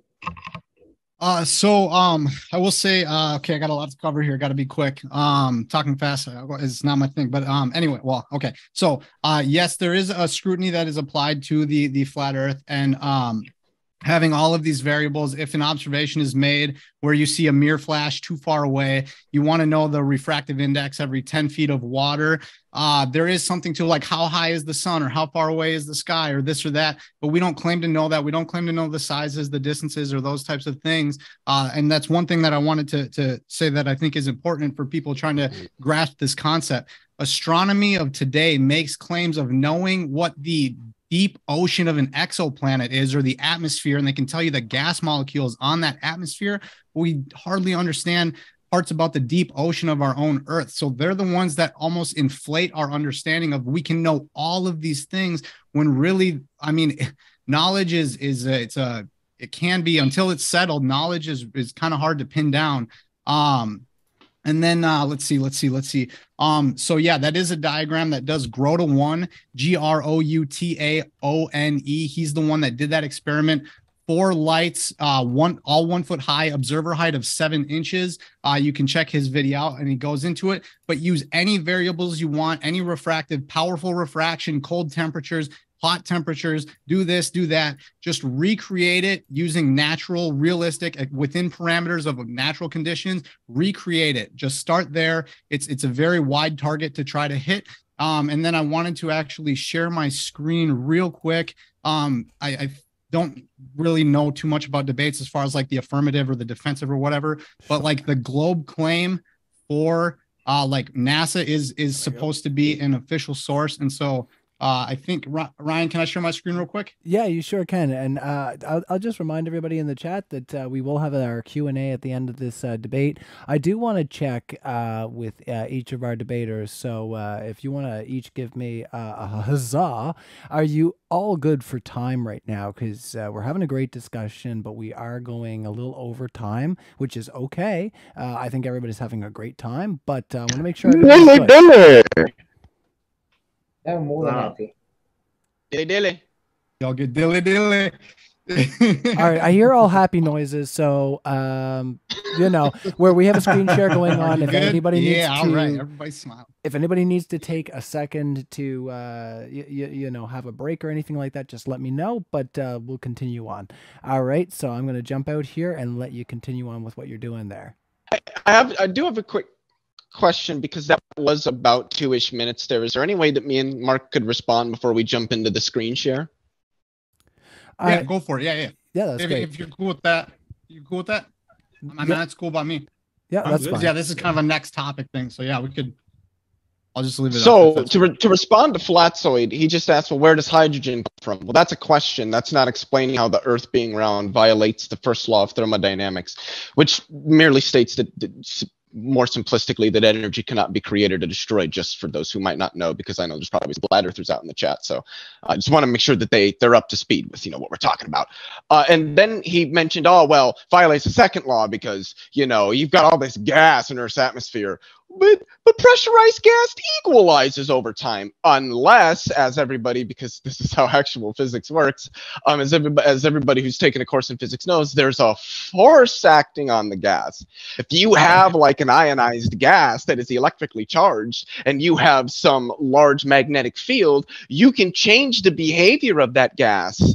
That's kind of a thing, and gravity can do the same. And the Earth is a massive planet, and so it has gravity. That's why things fall. That's why a crumpled up ball of paper and a pound sledgehammer will fall and strike the surface of the Earth at the same time, because this is how physics works. Go ahead, Mark. Yeah, and so I was going to mention the same. So areas like high pressure systems in weather, they don't have a container around them. They're still a high pressure system. Forces acting upon gases can, and basically phenomenon acting upon gas can keep pressure on. If you've got like a really heavy gas, like sulfur hexafide or something like that, it will basically have a higher pressure and go below the oxygen, but it will keep that pressure without any container whatsoever. And that is the effect of gravity. We can see that happen. So, this whole idea, and Leo's absolutely right. If you take wind resistance out, if you drop any two objects without wind resistance of falling, they will fall at exactly the same rate. And no flat earther has been able to tell me why that happens on their model. Well, if you can, Flatzoid, you can thrill us all with your explanation of why things drop at exactly the same rate, no matter what the size or density of them is. Simple. You took the medium out. It's medium dependent. Take the friction away, it falls the same because it's got aerodynamics. What? What does that have to, if you have no force to stop you fall, you're unimpeded. You're at a free fall rate. You have the more particles. Go ahead. If I take two 10-pound balls and I drop them on Earth from 10 feet in the air with Earth's atmosphere in a room, they'll hit the ground at the same time. If I were to evacuate all the air in that room and repeat the same experiment, they will still fall at the same rate. So tell me again what the medium has to do with this. They got the same aerodynamics to fall through. That's why you can have a feather and a bowling ball hit the ground at the same time. It's not because mass is attracting mass. It's because you remove the medium. Remember when we said science? No. But even if the medium was there, it would happen. Yeah. Like, so this is the whole independent variable, dependent variable thing that you mentioned. This is just confusing. Like, you're the one that brought up independent variable. How science works. This is how science works. In both scenarios, we get the same effect. One in which there is an atmosphere, and one in which there isn't. So it's obviously the case that in this scenario, the medium doesn't matter. So the medium is not responsible for the force felt by the objects. So what is? I'm going to do it this way. I'm going to give you three ways to do it. Let's take a bowling ball and a feather. We drop it in the air. The bowling ball drops before the feather. Now we do it in a vacuum. They drop the same. Now put it in the water. The feather floats while the bowling ball goes down. What did we change every time? The medium. You actually, of course, it's more the forces associated with the medium that work against gravity that you changed, because you can impede the force. You can impede the force of gravity. Actually, I have a really cool demonstration of this. I have probably like a quarter-pound glass bottle here, and I have some neodymium magnets. Oh no, I can do magic because it doesn't fall because of gravity. But what's that? What's that you say, Leo? Oh, well, there's magnets, and that force is stronger than gravity and can hold this up against it. Yeah, kind of like, buoyancy in water, which is also a thing that exists in the atmosphere. And air resistance, as I said, is a big part of the flat Earth for why things go up or down. It's density, particles, forces, magnetism. Well, we've kind of had this conversation before, Nathan. Gravity is not a force. And you haven't even No, had you're an right. It's actual a pseudo-force. scientific An and you haven't had acceleration. an actual scientific hypothesis ever since it was prescribed by Newton. You don't have a mechanism to actually make gravity work. Okay, so Yeah, if we it's do. density, then why, if you put sort of one object that's less dense in water and one object that's more dense but of different sizes, the one with the bigger size will displace more water. Like, for instance, Greater volume. it's volume. Greater- Volume. So if it's volume, then any object that's bigger should be able to displace more water, regardless of what density it is. A ship floats on the water because it displaces its amount of force it's pressing on the water. Remember, Yeah, but it's not density. With the density, it's got to do with, can the medium support the object or not? Why do you think? No, I'm talking Yeah, about but displacement. what force? What force flatsoid is acting Pressure. against The object's this? pressure is a force. The object's pressure is a force. It's pressure as a result. The pressure against the water, you mean, right? I did this with Mark in the last debate. My first Objects No, are I know what rest. pressure is. I'm trying to clarify what it is that you're saying. You're talking about the pressure of the ship against the water, right? Displaces the water. Is that what you're trying to say? Okay, Yes. but why does the ship exert pressure against the water?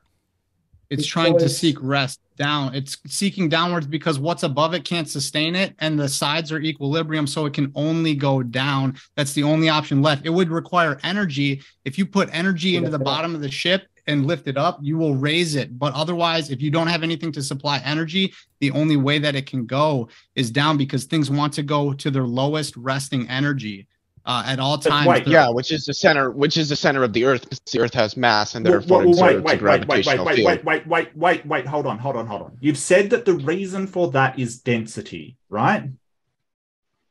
But if you get something that is incredibly big, right, but less dense, like a huge, ball of foam, it's massive, right? A huge ball of foam, and you get a marble, it's more dense, right? Mm-hmm. And you drop them both in water, the huge ball of foam will displace more water than the tiny marble. Why? Yeah. The marble's denser. It's how much volume goes into the water. Do you know what density over area is? Volume. Based on your No, the area is the volume. What's density over volume? Mass. Right, mass. Beautiful. So things of a larger mass exert a greater downwards force. Congratulations, you've just described gravity. That's why they weigh more, because weight is actually a force. Well, yeah, but all, mass is, guys, mass is question. You've just described gravity. Congratulations. You're begging the question a lot, First of all, gravity is not a force. Nothing. But we can treat it as one. Nothing is falling according to gravity. The Earth is rising up to the object. So therefore, no force. Can I finish talking? Okay. If you would say things, maybe. Can I finish talking? Okay. According to general relativity, it's an effect caused by space and time bending in the fourth mathematical dimension. It's Earth rising to the apple, appearing to give the apple falling. No force required. You got no mechanism for this. Now, when it comes to density, the mechanism that is a force is the object's pressure, which is forcing itself through the medium. That's why it either goes up or down. It's vector-based, based on which one has the more pressure. Okay, so I'll address that. So basically, what we've just saw is people that have logically concluded that it is not the mass that governs the weight. And yes, we all know that gravity isn't a force. It's a pseudo force. It's caused by distortion of space-time. We all get that. We just treat it as a force when talking about the effect it has. So the effect that happens, the phenomenon that we're seeing. So if the downwards weight, the downwards amount of pressure, as you put it, and that's sort of reflected by displacement, is governed by the mass of the object. That is gravity. That is just 100% gravity. The displacement is determined by experiments. Displacement determined by volume. No, it's So not. can We agreed on my example. Like when you have a massive volume of something that doesn't have a lot of mass, it doesn't displace as much. Hold on. If you have a massive ball of foam and you set it in water and it only goes this far in, and just say 20,000 atoms are in the water, and then you have a very small object that is 50,000 atoms, it's going to displace more water because more volume is taken up that would displace more water than the giant object. It depends on how much of the object is in the water and is submerged or completely under. If it sinks, it's going to put in a lot more. It's going to put in its total volume, versus a ball that floats on the top is only going to put at the very bottom of itself into the water and displace very little. Can I respond here? I'm also sharing my screen because this is going to be important. But I do want to say that there is a sense in which Nathan is correct. Like, you can have a boat that weighs more than another boat that has more mass, but actually displaces less because less of it is in the water. So like that is a thing, but that really doesn't matter to what we're talking about here. I really need to screen share. Because I was going to respond to the whole like thing about general relativity. The Earth is coming up to us. I don't know if the screen is sharing. I'm not seeing it. It is. You're good. Okay, I was going to say maybe I can't see it myself, so that's probably why. But so he said that there's no mechanism for this. That's false. Here it is. It's very, very well mathematically described. And this is a very, very simplistic description of sort of what gravity is according to general relativity. It is not that the Earth is rising up to the apple. Is it true that the apple is a massive object and thereby exerts some sort of mass energy stress in space-time that the Earth can feel? Yes.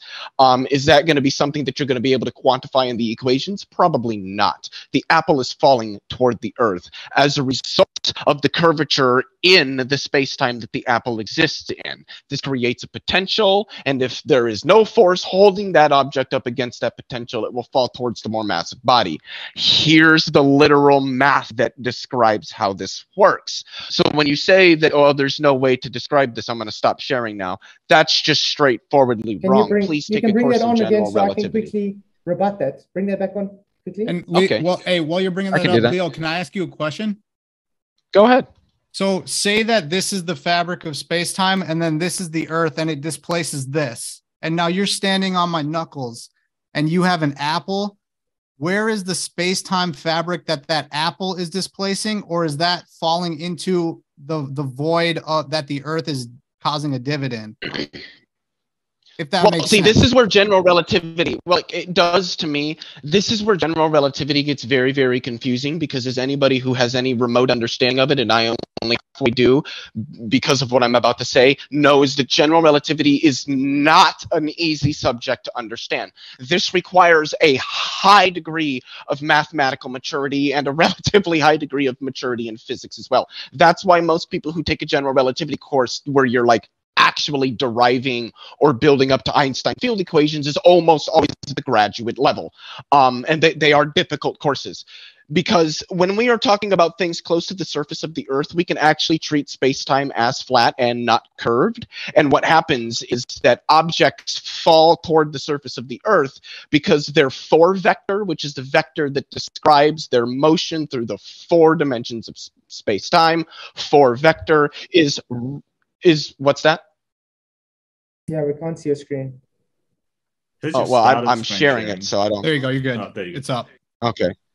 Okay, there it goes. Participants can now. Anyway, so what happens close to the Earth is we can treat space-time as flat, or space is flat, but time is different. Now, space and time are connected into space-time, but the thing is that, and again, it's just really complicated because that's general relativity.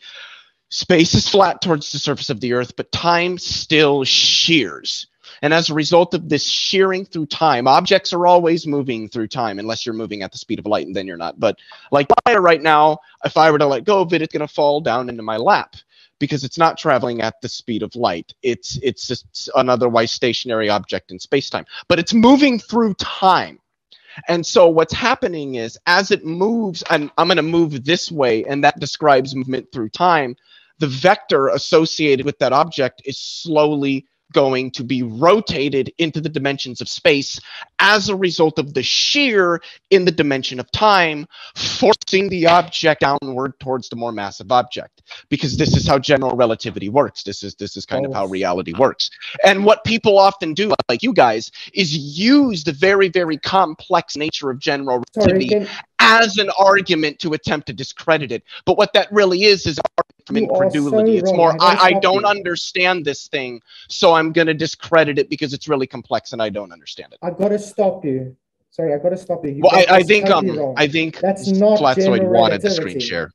General relativity is simply, general relativity is simply based in the fourth dimension pseudo-Riemannian space.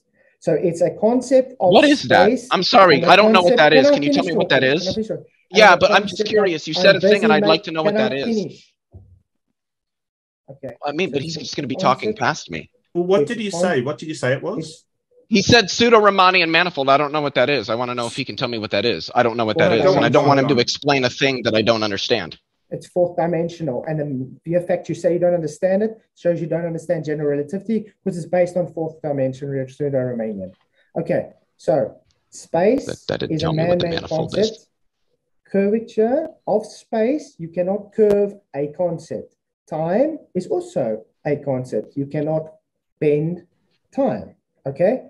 Based on general relativity, the Earth, because of your reference frame, seems to have the effect that the apple is falling, but it's not.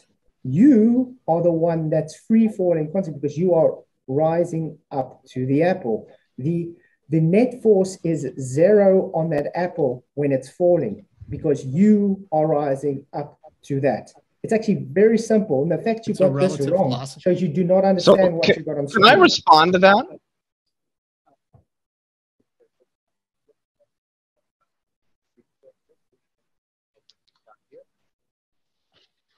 Well, I mean, I can stop the screen share. I only brought it up because Flatzoid wanted me to bring it up, but he didn't say anything about it, not surprisingly. So okay. I do know what a pseudo-Riemannian manifold is, and I asked him to try to explain it to see if he understood it, and he didn't. He just said it's four-dimensional, and, well, they can be, yes. But what I wanted him to say is something along the lines of the fact that these manifolds are, well, in general relativity, they're four-dimensional.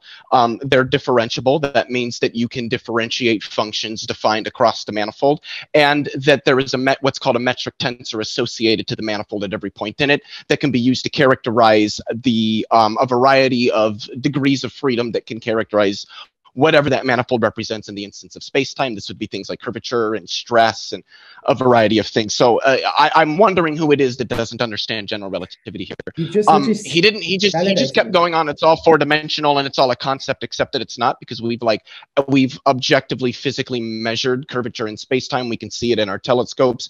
We've measured time dilation. In fact, our GPS satellites have to consistently correct for time dilation effects. If they didn't, in a mere 24 hours, the GPS on your phone would be off by roughly I'm sorry, I'm in the middle of speaking. Would be off by roughly 7 miles. So when he says that space and time are just concepts, that's not true. We can physically measure differences in them that are a result of their interaction with other physical things that are physically existing in the physical world, because space and time are physical.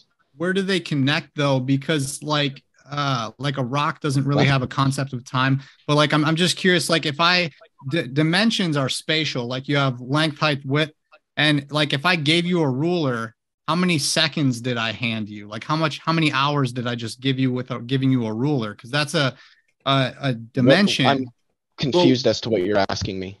Like I want to say something here, that a rock, you said, doesn't have a concept of time, and that's meaningless. Like time affects rocks, right? There's erosion and things like that. Time definitely affects rock. It doesn't matter about whether it has a concept of time. Like I'm not sure why you would bring up a concept of time, because it doesn't matter if it has a. Excuse me.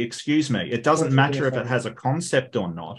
It matters whether it is actually affected by it. So I don't know what that's got to do with anything. And So- just as a side note, I just want to add something really quickly. At some point, are you guys ever going to get to the stuff that I brought up, like the experiments that I brought up and the pictures? Yeah, and well, let's go there now, thing? because this is a little more into like forces talks. Yeah, but So while he's Mark, looking for that, sorry, I just gonna say before you start, we did already do that. Hence, first and second law of thermodynamics, which debunked your space pictures. Go again. No, not You just the didn't do pictures, that. the experiment. And Yeah, you didn't so- debunk anything. Just because you've got like the laws of thermodynamics wrong, it doesn't mean you've debunked anything. So the ships. So Mark, you had brought up the ships over the horizon from it was Aristotle. more that CN tower, that CN tower, the 150 something meters of obstruction that you see there. So Yeah. let's see if I'm going to share my screen real quick here. And then I don't want to exit out of one of these tabs here. Bottom-up obstruction can be demonstrated on flat surfaces. Obstruction can be a demonstration of flat surfaces. Is that what you just said? Yep. How's that? He's going to show it now for you. Why? He's just quickly bring it on screen. Even on my channel, I've done it many, many times. Many people have done it. Based on your angle and refraction, you can get this every time of the day on a flat surface. Are y'all still there? Yeah. Yeah. Okay, You I just can't see your screen though. You can't see your screen. Do you see it now? No. Oh, my bad. Okay. Let's see, share. Now we good? I am enjoying this, by the way. Mm-hmm. So this would be this is Rob Skiba. He's talking about the lensing effect that can happen with the atmosphere. It is globe advocating or proponents, scientists that do say that water acts like a lens. So this is a demonstration of a lens that can cause magnification. Magnification is what can cause things to keep their size, to expand in size, and can also cause things to like horizons and skylines. This determines what you see. Like here, if this was a city, you can see how you would keep the angular size of the sun, despite him moving further away on a flat surface. He's keeping the size of the sun. You can have buildings here that you can see, or sometimes you can't. It is magnification of the atmosphere is something that is it's a variable. It changes day to day. I didn't see anything. I didn't see anything there that would suggest that you could hide 150 kilometers of CN tower behind due to magnification. I didn't see anything there. You just put a bar over the bottom. What are you talking about? So here I will pretend skyline, and he put that over the bottom. I don't see how that demonstrates anything. If you watch the video, if he moves it down in the distance, because of refraction, because of magnification, it appears to have bottom-up obstruction with the same angular size. There is. Are you guys talking about this with respect to sunlight? I'm trying to understand the framework. Yeah, I don't get it. This specifically was for the sun setting, but it goes with the same reference to anything that you like his skyline. Because of refraction and the angle, we have bottom-up obstruction. How come the sun's size doesn't change? Because of the magnification through the atmo. The lower Are you talking about sinking? Sinking? What's sinking? Sinking and looming, the optical effects. You don't know what sinking is? I don't know you were talking about that. Simple. When he moves away, the magnification keeps the angular size relative to how it's supposed to be, keeping the same. Because the more they go away, how is it? The further partially it goes obstructed away, the further it goes away, the more atmo you are looking through. So the more it magnifies it as it drops due to perspective. And that's why the magnification of the water in front, due to the angle that's limited, it's more cubed. How does the magnification work? What's doing the magnifying? The air. No, but hold on here. What's doing the magnifying? The light going through the air. It's refraction. How? What do you mean how? Light travels. Yeah, how? How does the light? Yeah.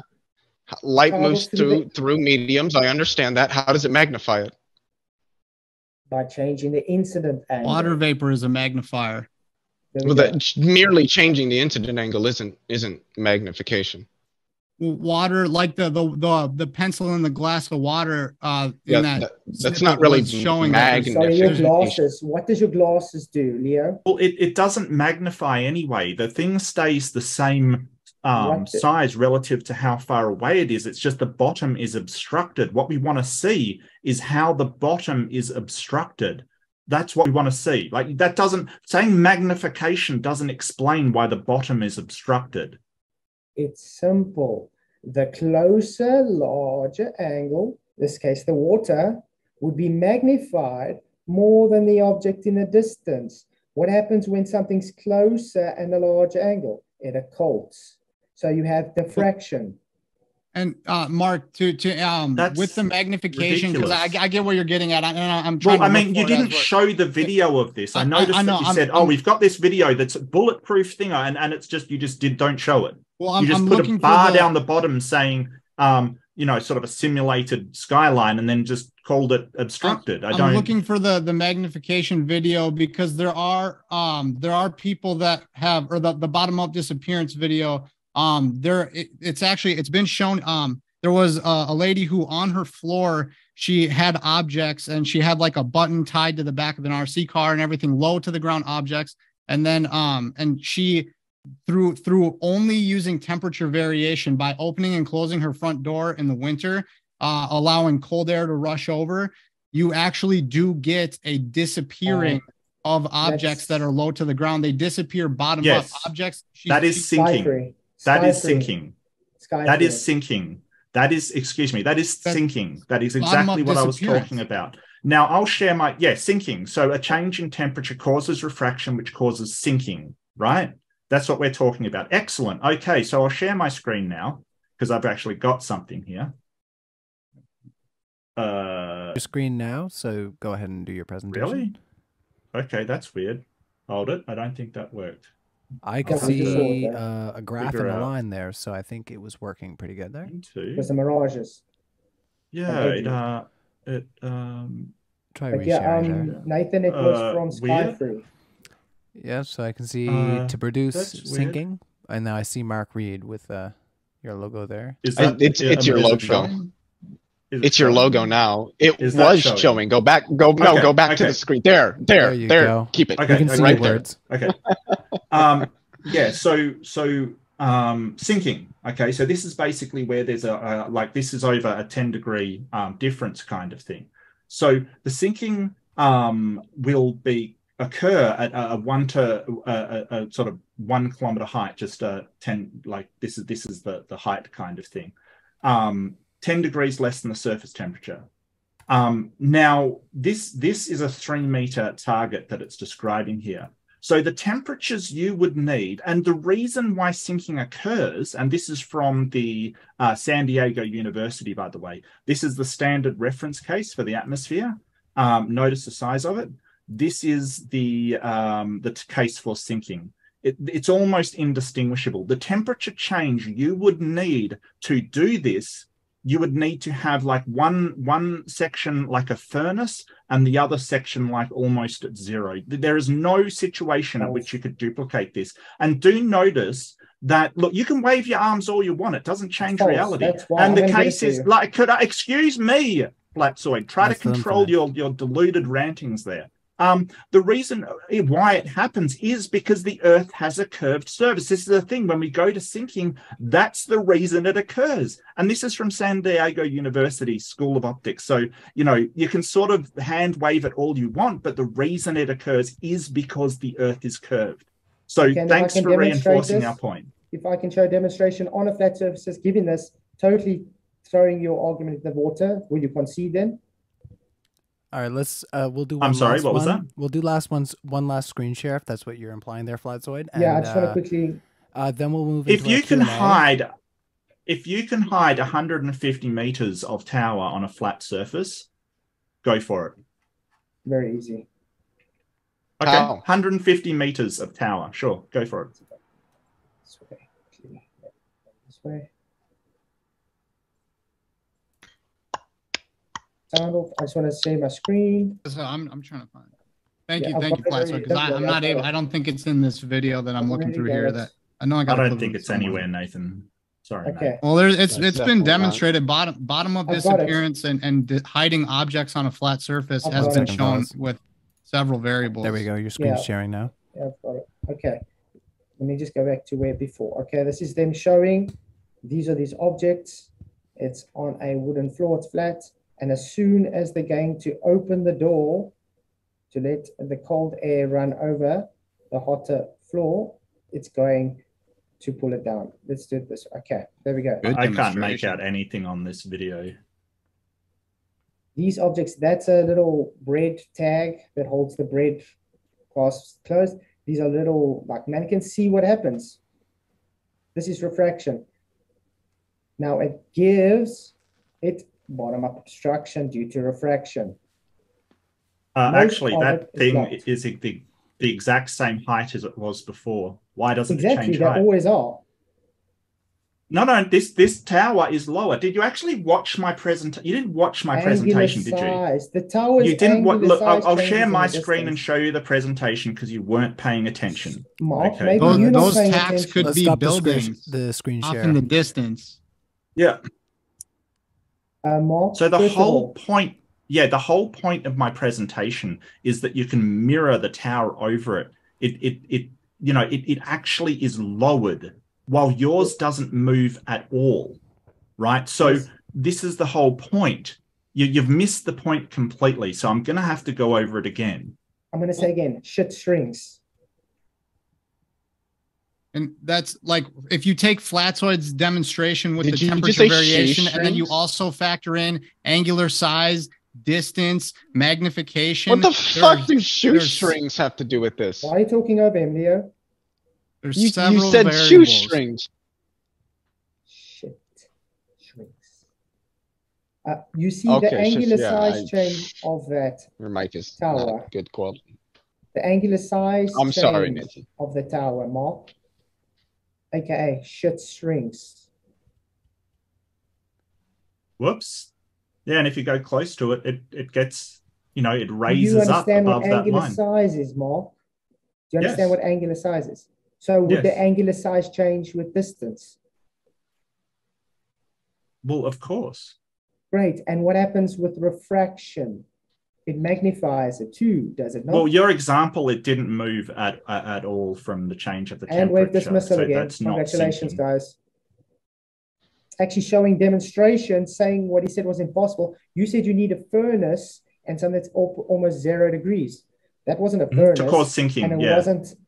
Yeah. We just To showed cause sinking sinking. It's not sinking, without it being then. a furnace. Oh, then it's It's- not Yes, sinking. what an you've shown optical isn't effect. sinking.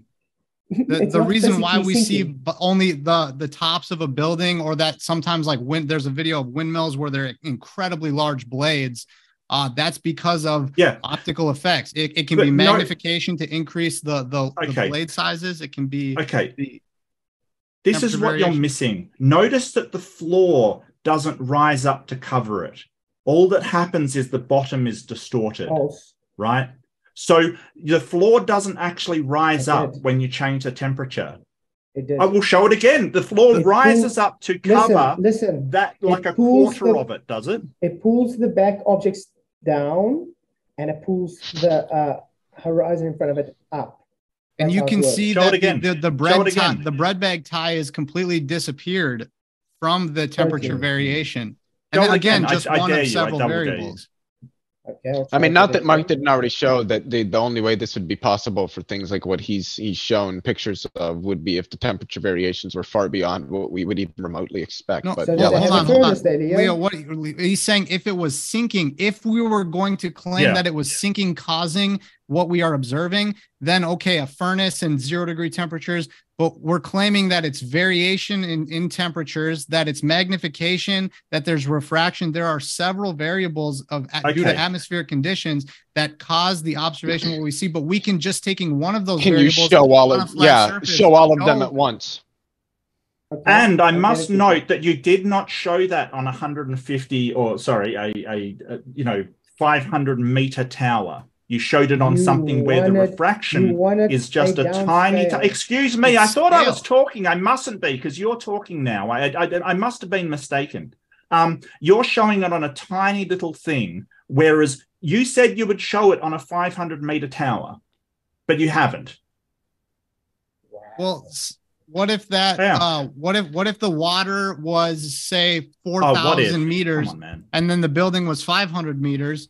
And then what if the scale is, in this demonstration, it's a 5 centimeter tall tack with a 40 centimeter distance in floor? It would be to scale then. Can you guys see my screen? Yeah, you're Okay, good. so do it. Do that experiment. Yeah. So let's see. What's the temperature there? About nine. Look, we don't have to see the whole 9.4 thing. degrees Just show centigrade. what you showed No, before. we don't need to show the whole thing. Just Ugh. keep your panties on. Oh, the temperature's dropping. Now, you see the tack there. You see these little ornament things. You can see it's got little perforation, whatever there. The horizon is behind it. Okay? This is on a wooden floor. Now, they're going to open the door to let the cold air come in. Now, this is just temperature inversion. Look how it pulls the horizon in front up and the things Yeah, in the, and it's the not distance blocked. down.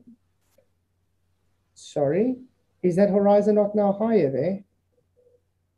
I I only didn't see see two it go up. objects. Yeah, Yeah, because I don't. the rest is obstructed due to refraction. Congratulations. Demonstration on a flat surface. What he said is impossible. You said to you do. would show it on a tower, and you haven't. You haven't shown that at all. So congratulations This for the well, fail. hold on. So this is Show it on taking to actual scale. objects. This is so this would be a Well, real life refraction- observation. We make an observation of towers in the natural world, and then we recreate to scale a using controlled variables of the atmosphere and show a recreation of that small scale on the small scale. That is look what at the that four camera light moving experiment, a around. globe has never shown that. This is an example of the flat Earth showing on a flat This surface is what we just see in reality, distortion. but the globe cannot do that with the four lights. This is just distortion. And look at the way that camera isn't even fixed. This is It terrible. doesn't need to be fixed. Like this could easily be the zoom of the camera. There could be a million things happening here. This is terrible. Look at the camera. Look at it wave around. He didn't even Okay, you know what fix I'm the gonna say? camera. You know what I'm Like, gonna talk say to about your undisciplined. Excuse me, I thought I was talking again. Why do you have to interrupt everything, Because you had Flatfoot? You've got whispers no missing. self-control. So just be quiet.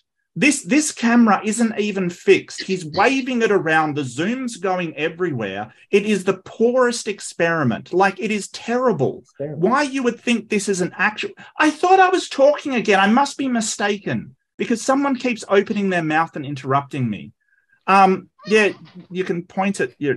Wow, what a child. Can you finish? So this could easily be a number of factors, and you're basically just saying, hey, because we got a camera and waved it around on these things and opened a door, it's definitely what we say it is. This is an undisciplined experiment with all kinds of variables that haven't been controlled for, that you think proves something it clearly doesn't.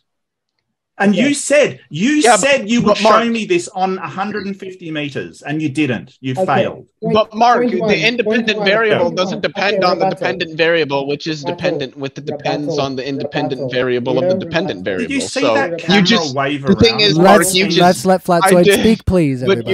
you don't understand statistics, Mark. I don't It's the understand independent anything. variable. Let's Okay. let Flatsoid speak, everybody. Thank you. Thank you. Okay, point one. You made a claim that it's not demonstratable. We went and demonstrated it. You are simply conceding now it's an optical effect. You don't realize that, do you? Thirdly, no one claims science here, so I don't need to give a hypothesis for IV and DV, saying you guys don't actually know what science is. And you just hand waved the missing it. Where's your demonstrations for anything on your globe? Oh, wait, we don't get any. Yeah.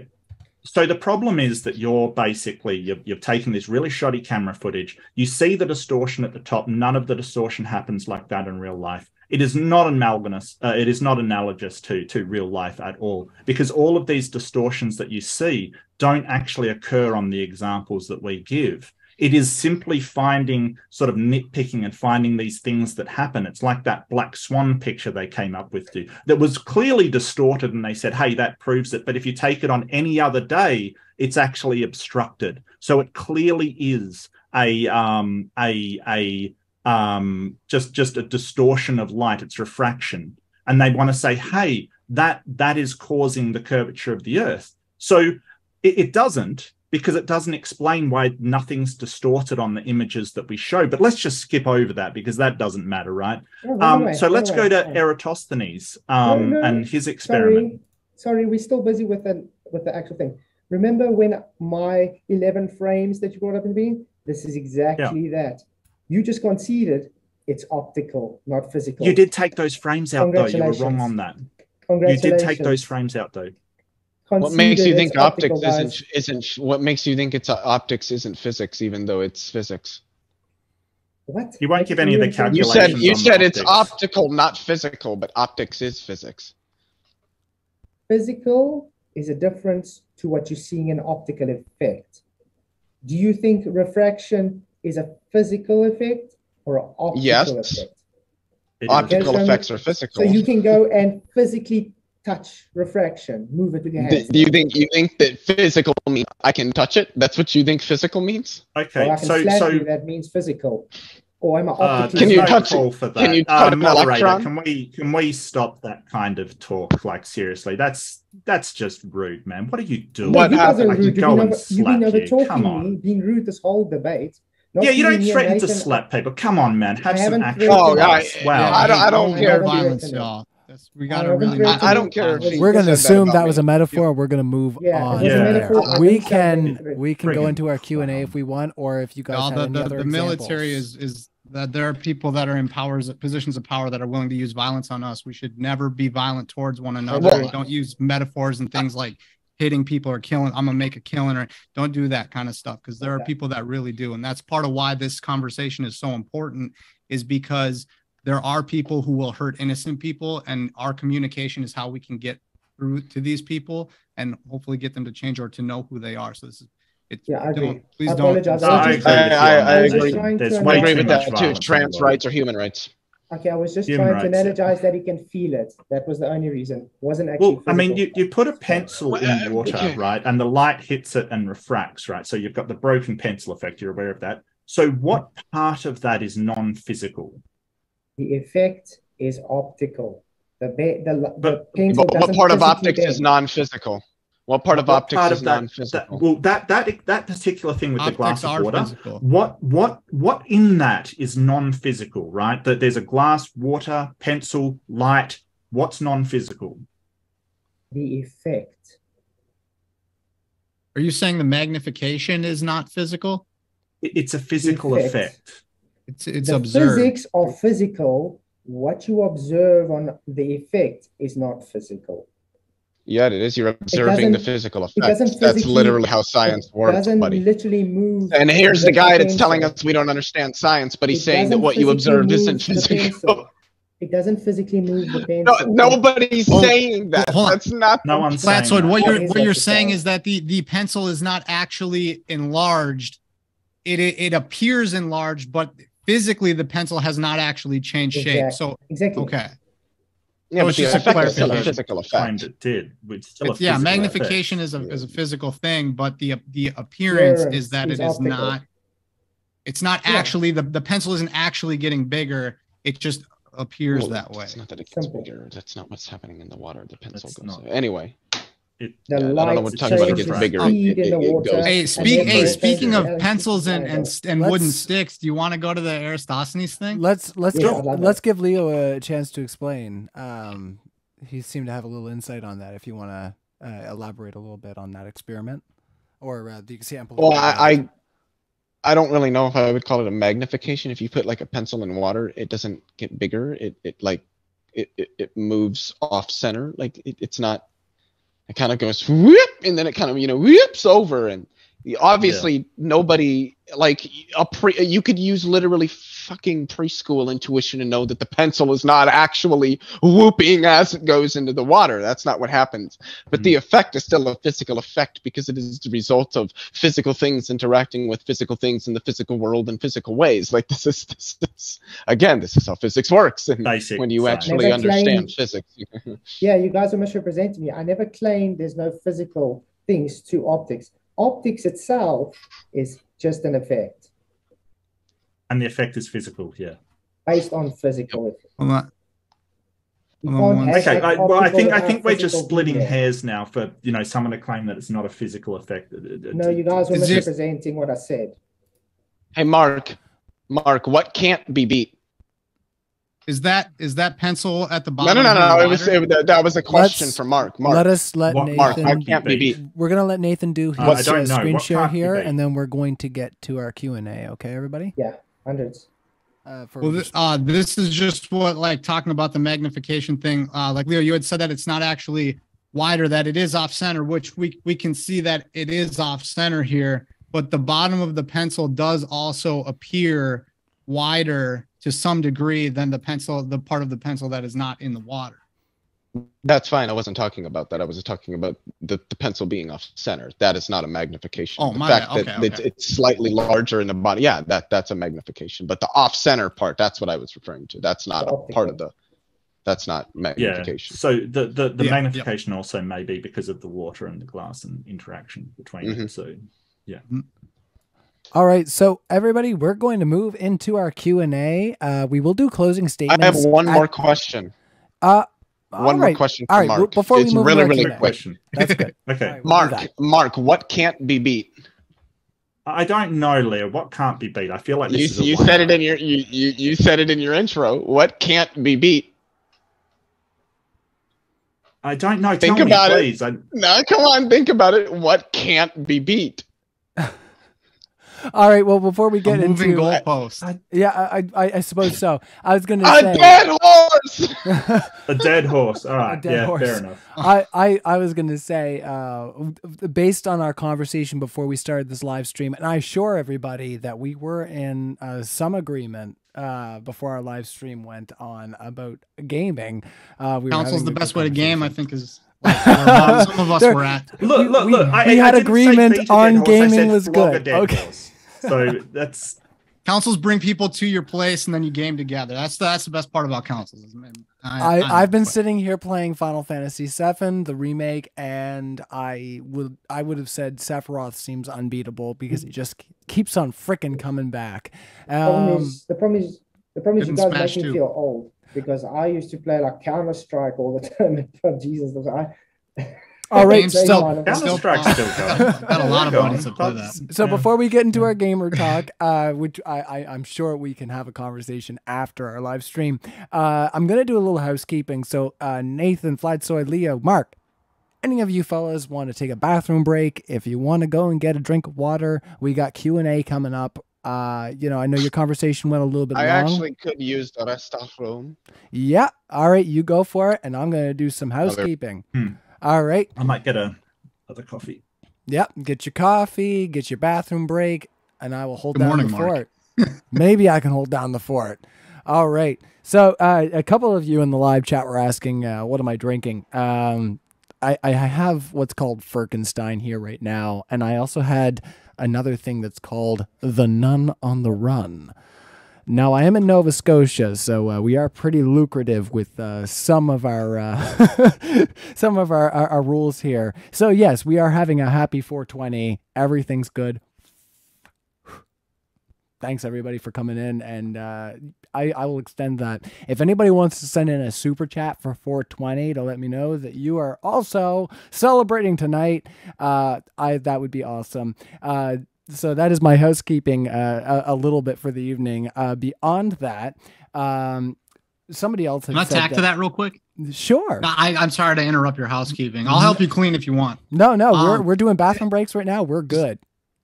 Just like I want to like with MLB and everything, they allow marijuana. I think it's that has helped a lot of people. No one has ever overdosed on that, but alcohol and cigarettes, I think they should all. Maybe that's a debate thing, but like either they should all be illegal, or you should allow something that has helped many people.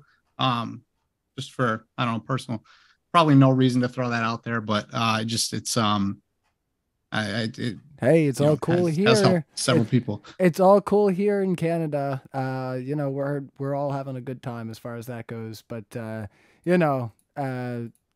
Yeah, I was gonna say my band. I don't usually have this stuff because it's like 7%, and the live chat was saying, "Oh, the moderator must be, out on one." I'm very experienced, as I said. I'm Nova Scotian. We are very good at holding our liquor, and just about everything else. So yeah, you can send in super chats over 420. That's great. We're just waiting for Mark to come back, and then we're going to get right into it. So I ended up getting this actually as a free fill up. Which was nice. I have a band. I have a couple bands that I participate in, but the one that I've been doing lately is called Light and Shade. And not to be unnecessarily pluggy, but we do like a bunch of Led Zeppelin covers, and we played at a place, and they ended up giving me a bunch of free beer. So hey, I'm trying to say, so you were drinking. I drink tangentially gay beer. So you were drinking, and I see your name is James. Well, that's all right. I was gonna say I'm gonna be 30 in a little bit here soon. So if anybody thinks I'm underage, I mean, yes, we have lower drinking ages here, but I'm nowhere near that. Where's here? I'm a Nova Scotian. Nova Scotia. Oh, you're in Nova Scotia, eh? Nova Good old Scotia, Canada. eh? I'm in Canada. Oh yeah, What you you betcha. Everybody, What you know about that? Okay. we are going to be doing our Q&A in a bit, but I did invite anybody who wants to put in a super chat for 420. We are, excited that there's a couple people in the super chat that has been saying, happy 420 and stuff like that. So I'm all for it. I had this before. It was cool. And we're still just waiting for Mark right now, everybody, before we get into our Q&A there. But no, that's one of the reasons why my my mic level stays so low, where I do a lot of Led Zeppelin covers and Judas Priest and stuff like that. Really high pitched screaming stuff. My preamp has to stay really low. So when I started with Modern Day Debate, I got blasted for being low mic Ryan because I was like, I better keep my mic gain low. Where I'm speaking right into the mic, where I'm used to screaming. Pulling an NPR, huh? Well, all things considered. Yeah, well, that's just it. Is that I'm so used to that. I'm so used to screaming right into the mic. This tech stuff is very, very finesse. Like how close you are to the mic. It's a struggle for me to know like where to be and everything. It's difficult. It's something certainly to figure out, isn't it? I was going to say, then there's the proximity effect. That's also a thing as well. I was thinking about getting an SM7B, but my 87 beta is covering me for my vocal performances and also for this show, which is good. Coming through loud and clear. Yes. Yeah, so Mark is back now. So I won't go into Mark. I won't go into all the guitars and the amps that everybody can't see that surround me and that my wife puts up with because she's awesome and lets me abuse this space the way I'd like to. So we're going to move into our Q&A. Glad to see you're back, Mark. Everybody's having a great time, I think, this evening as far as this conversation goes. And thank you so much to all of our speakers, Nathan, Flatsoid, Leo, and Mark, for coming out. We have everybody linked in the description. And also, if you check out that description, we have our link for DebateCon. If you put just as much as $1 into our crowdfund, you will be able to watch it live. And if you're in Fort Worth, Texas, James is getting extra seats because we're sold out currently. So check out that link and see if he managed to find a fold-out chair for you. So into our Q&A we go, everybody. So aren't we first? Sorry to interrupt. Aren't we first going to do the closing statements? We'll do closing statements at the end just because we have a Q&A to go through, and I think there's going to be a lot of back and forth throughout the Q&A, and that could impact our closing statement. So yeah, because we can't go on too long there. Yeah, let's about an hour maybe. Yeah. All right, we'll try to keep that in mind then. I got the clock here. So let's start out with IC Spin for $1.99. Thank you so much for your donation there. Why do stars spin opposite at the poles? Simple. It's perception. If you stand in front of a road and a car drives right to left or east to left, and you go to the other side of the road and turn around, that same car driving the same direction will now look like it's going left to right in your direction. Stars are always going from east to west. It just depends if you're looking north or south to look towards the sun or not. Yeah, but that east to west only works because once you look past the circumpolar stars, they're going in the west to east if that was a flat surface. The only reason they're going the other way is because it's past the pole. It's past the sort of globe model pole. So if you look at the top of the circumpolar stars, it is going right to left. But if you look at the bottom of the circumpolar stars, it's going left to right. So how can that be east and west if it's all just one plane? Yeah, I mean, like Flatzoid and Nathan aren't wrong. It has to do with perspective, but that's perspective on a sphere. So I mean, like, you're not going to get that if you're not on a sphere. So I can show you this on the straight flat road. Exactly the same. Are the roads curved now? What? My explanation, you standing facing, car comes past this. Now you face the opposite, car comes past. To the observer, it's left to right and right to left, depends on your direction. Yeah, but we're not talking about lateral movement. Doesn't matter about the Earth's shape. It's got nothing to do with with We're not talking about lateral movement. We're talking about circular rotation. That's the thing. Yeah. It's how the stars rotate. Unless the car is rotating, your analogy doesn't work. Unless it's actually going round like this and you're watching it from sort of that round circular thing, that means that in your sort of, to your analogy, the car's going, if you look down one way, it's going right to left. And then if you look up the other way, it's going left to right, like a clock hand would, right? Because if you look at a clock and it's rotating, you don't say it's going left to right, it's rotating. If you look at the top half, it's going left to right. But if you look at the bottom half, it's going right to left. That's why your thing doesn't work. It always works because you've got a field of view. If you understand how perception works in a field of view, it converges into the distance. And that's what gives the appearance of circle. We understand how it works. It's just that we also understand that that's how it works on a sphere. Like, you're not going to get this effect if you're not on a sphere. The surface has got nothing to do with how the stars are moving. This has been demonstrated. Well, the stars are physically moving, no, but how we perceive the stars to move as a result of the rotation of the Earth is different versus counterclockwise and clockwise because the Earth is, okay. How you would chart the stars, you would have to know the shape of the Earth. And ancient navigators who were flat Earth cultures were navigating by the stars, by the sun, and coastlines as well. But they were navigating on a flat Earth. And then, got nothing to do with the circumpolar stars. Well, it's how the stars move is a secondary thing, and who knows? There could be.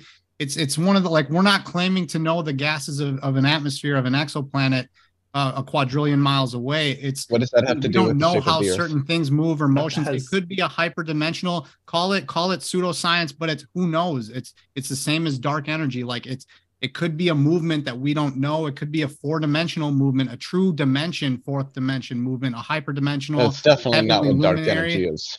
That's I can't while weigh you're the there, stars just like call you it can't weigh magic dark and energy. be done with it. If that's going to be your explanation, you might as well just say magic and that's why sticking to the ground is where the Earth being empirical. If you're going to make crap up, just go hog wild. Just call it magic. I just wanted to say one really quick thing. 96% of the globe universe is dark. Is imaginary, made up because I don't know what globe universe means. The universe isn't a globe. What the hell does that mean? I don't. Yeah, the fact that we don't understand most of the mass energy density of the universe doesn't really mean anything to the shape of the Earth. It's a Kelevin, I think, is what. Sure, go ahead. All right. So you say the stars and planets don't move? The stars and planets do move? Yes, of course they do. Thank you. Is that supposed to prove? Stars and planets move. Oh, the Earth is flat. I don't get it. Yeah, the Earth doesn't move and the sky does. Amen. Let's continue on with our super chat there, everybody. So, Laura Te-Aho White. Is that how you're supposed to say it? I don't know. I'm going to get reamed for that in super chat. Sorry, Aho White. 220. If the Earth has depth, then is it really flat? The Yeah. Earth is topographical. It's a plane. There are features that there are ups and downs, hills and valleys, mountains. Water at the surface is flat, is planar measurably, and there is a depth to the Earth. I believe the Kola super deep borehole in Russia is like 8 or 9 miles deep, deepest we've ever drilled. Beyond that would be, you know, a guess because we haven't actually seen it. You can hypothesize, try to send what you think is measuring this or that, but there is depth to the Earth. There's contour to the land. The water itself, though, at the surface, there's depth to an ocean, but the surface, flat. Yeah, it's based on a horizontal datum, but that horizontal datum has topography to it. Simple. All right, let's continue on. Matthew Vicendas, for $2. How does your family feel about you being a flat earther? I think that's to each of you. Okay. They don't really care. It's They a bit support me. personal, so feel free Yeah, to say my wife- pass. The nice thing is, because my wife doesn't actually care what the shape is, and she knows this is my passion, I enjoy talking about it. The problem comes when we have people that are actually bigots that have the problem. Other people, normal globe believers, don't have a problem. That's as simple as that. My family and friends have been very rejective, something very important, but I've been ripped on very heavily, and I've heard a lot of things, and it's very, very difficult because the importance of this topic is immense for what the implications are for us being on a non-moving fixed center of creation Earth, and how special humanity is, and we all are. And it's not, I have yet to meet a flat earther who is like just shilling or whatever it is, and they don't really mean it, because I have a friend who still does not talk to me, and it hurts because I've known him for so long. I've been friends with him since I was 5, and he won't say, he won't say anything to me right now because he's so rejective to the idea, and it's a painful thing, but the truth is worth it, and will prevail. Humanity will know how special we all are, and people that we have to, because it wouldn't be good if we weren't. So Yeah. Well, I'm sorry to hear that, Nathan. I Yeah. really am. Like, that's, I'm really sorry to hear that it's cost you a lot. Yeah. I guess That's I'll not just really sort of prop up. What if you're wrong? I will, if I was wrong, if I could see a picture of the globe from space, like NASA is supposed to be a trusted authority, and I was going to show the duplicated clouds, the different sizes of the Earth continents of blue marble images, and flat strips of data, admitting that it's Photoshop because it has to be. If there was a real picture, I would rather know truth than claim some fringe delusion and be wrong. Truth to me is more important, and it's what a lot of my friends are like, well, if you would just learn the Earth as a globe, and that's why they told me, go talk to people who want to get involved in the conversation, and go take it to school and do this. And that's what I'm doing. And it's because it's worth the conversation. I think is worth it for what the implications could really mean for us all. Like, I think I have a blast talking about this with y'all, and like, it's like just people are so special, and being around people, like, we're so social as far as like the creatures that humanity is. And I think that's how people thrive. And so that's why I'm so big on communication and really getting to the truth, understanding empirical things. What can we really know? What can we really measure? I know math is important, but is it math that does something in reality, or is it just math on paper? And so there are things like that I do want to, I sincerely want to know truth.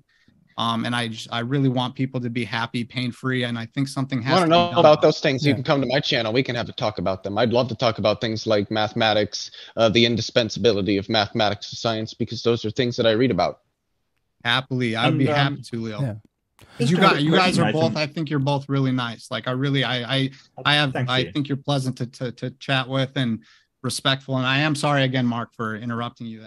No. All good, mate. All good. I think there was a little So, yeah, bit like, of I just- interruption it's beyond. help cool people. Yeah, I That- did my fair share, so totally. I was going to say, as My I interrupt apologies. everybody, and just to our Well, live you are chat, the moderator. I mean, that's sort of your job. kind of that's thing. yeah. I was going to say I was interrupting a little bit there throughout the chat, but I kept myself on mute. So when you guys watch this later, you'll be able to hear all your glorious interruptions without me going. All right. So You did a good job. everybody in the live chat, let's extend a little bit of love to Nathan. I'm so sorry to hear that you lost a friend over this. That's In tough. time, it'll be worth it. I really believe. That's always tough. So everybody just let everybody know, and live chat know that it's always worth to have the conversation and be able to look past differences. Because I think at the end of the day we can all play games together, and that's the main thing. So Yeah, hang out, go play wall ball and shoot hoops and everything. Yeah. absolutely. Yes, that is correct. I can PK all of you in RuneScape equally. Anybody At know the what's same on? time. Let's not bring up Well, RuneScape. That's a sensitive topic for me. Very contentious for this channel. Oh yeah, exactly. That's a little too spicy.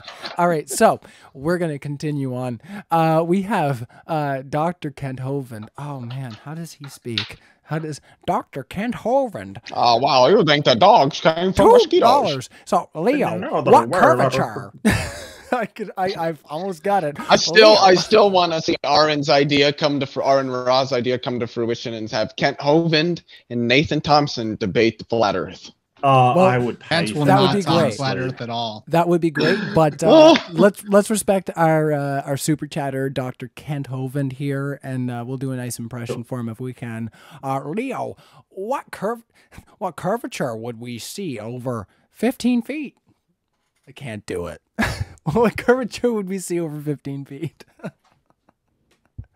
Well, the problem there is that this presupposes the truth of all this evil materialist secularist science, and I'm just I'm just fucking around. Yeah, I don't know, because I'm not going to even act like I have any ability to perform general relativistic, or not general relativistic, but equations to figure out what the curvature of the Earth is over 15 feet. I don't care. It doesn't matter. Nothing turns on that. It would be undetectable, basically, over that distance. Yeah, it'd be 15 really feet. negligible. Yeah.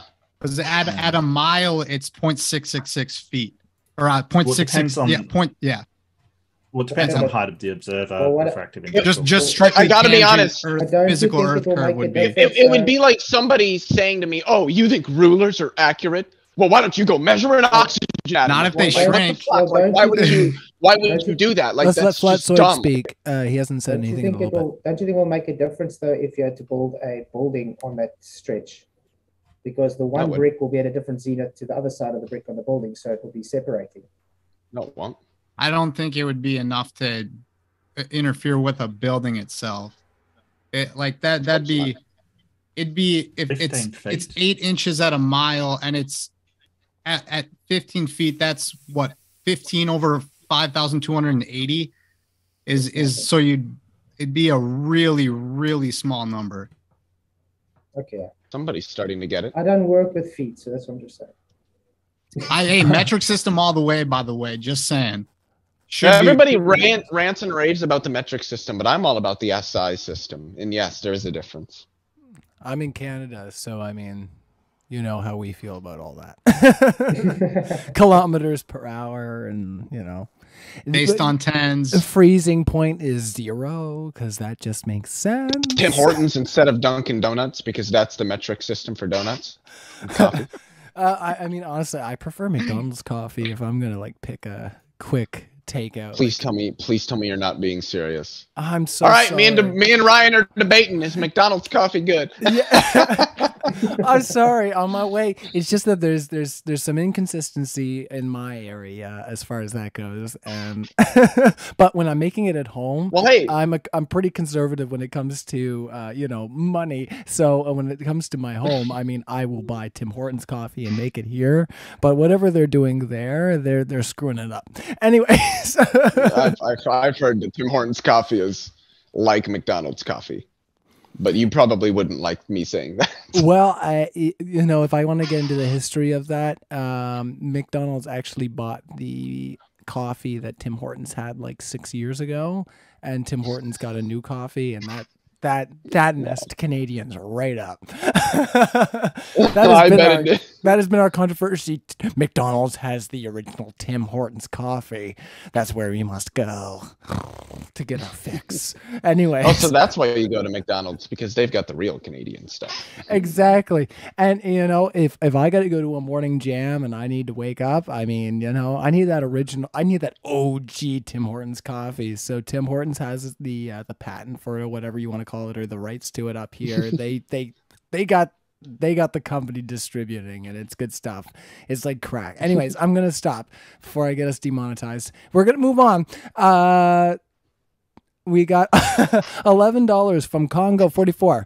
Question for Flatzoid, and they've been accused of putting stuff in the coffee. I will say, even though I'm sure they haven't. Scopolamine. Yes. Lidocaine. So Congo 44, $11. Question for Flatzoid. Why is it harder to carry a weight up a flight of stairs or an incline? Because you dispense energy. I'm sorry, I missed the question. There was kind of like a quick pause. Can you repeat the question? I'm sorry. Yeah, that's fine. So question for Flatzoid. Why is it harder to carry a weight up a flight of stairs or an incline? Please try better than saying something vague about energy. Sorry, there wasn't. You dispense energy. That's physics. How it works. There's an activation energy. There's an energy requirement to lift something. You have to get over the activation energy on an energy Yeah, you're talking curve. about gravitational potential energy. No, That's what you're talking about. Can you stop? It was for me. The thing is, you dispense energy. Just like if I pick this mouse up, I'm dispensing energy by picking it up. If I have to hold it long enough, my arm is going to get tired. Okay? When you walk upstairs, you're dispensing more energy because you're going up. Therefore, it gets harder the more you do it. Why do you dispense energy when you go up versus down, though? And to the contrary, if you take a beach ball and try to push it down in water, it will get harder the further down you go, because you're yeah. But why is that? To go down. That's because the pressure is greater lower down in the water. Mm-hmm. The pressure as compared to pressure mediation.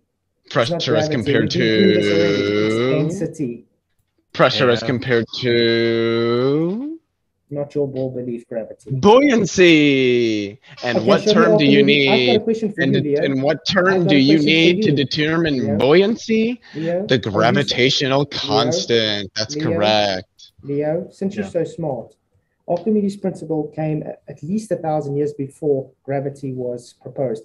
How did ships work with Archimedes' principle? I don't know what that has to do with anything that I said.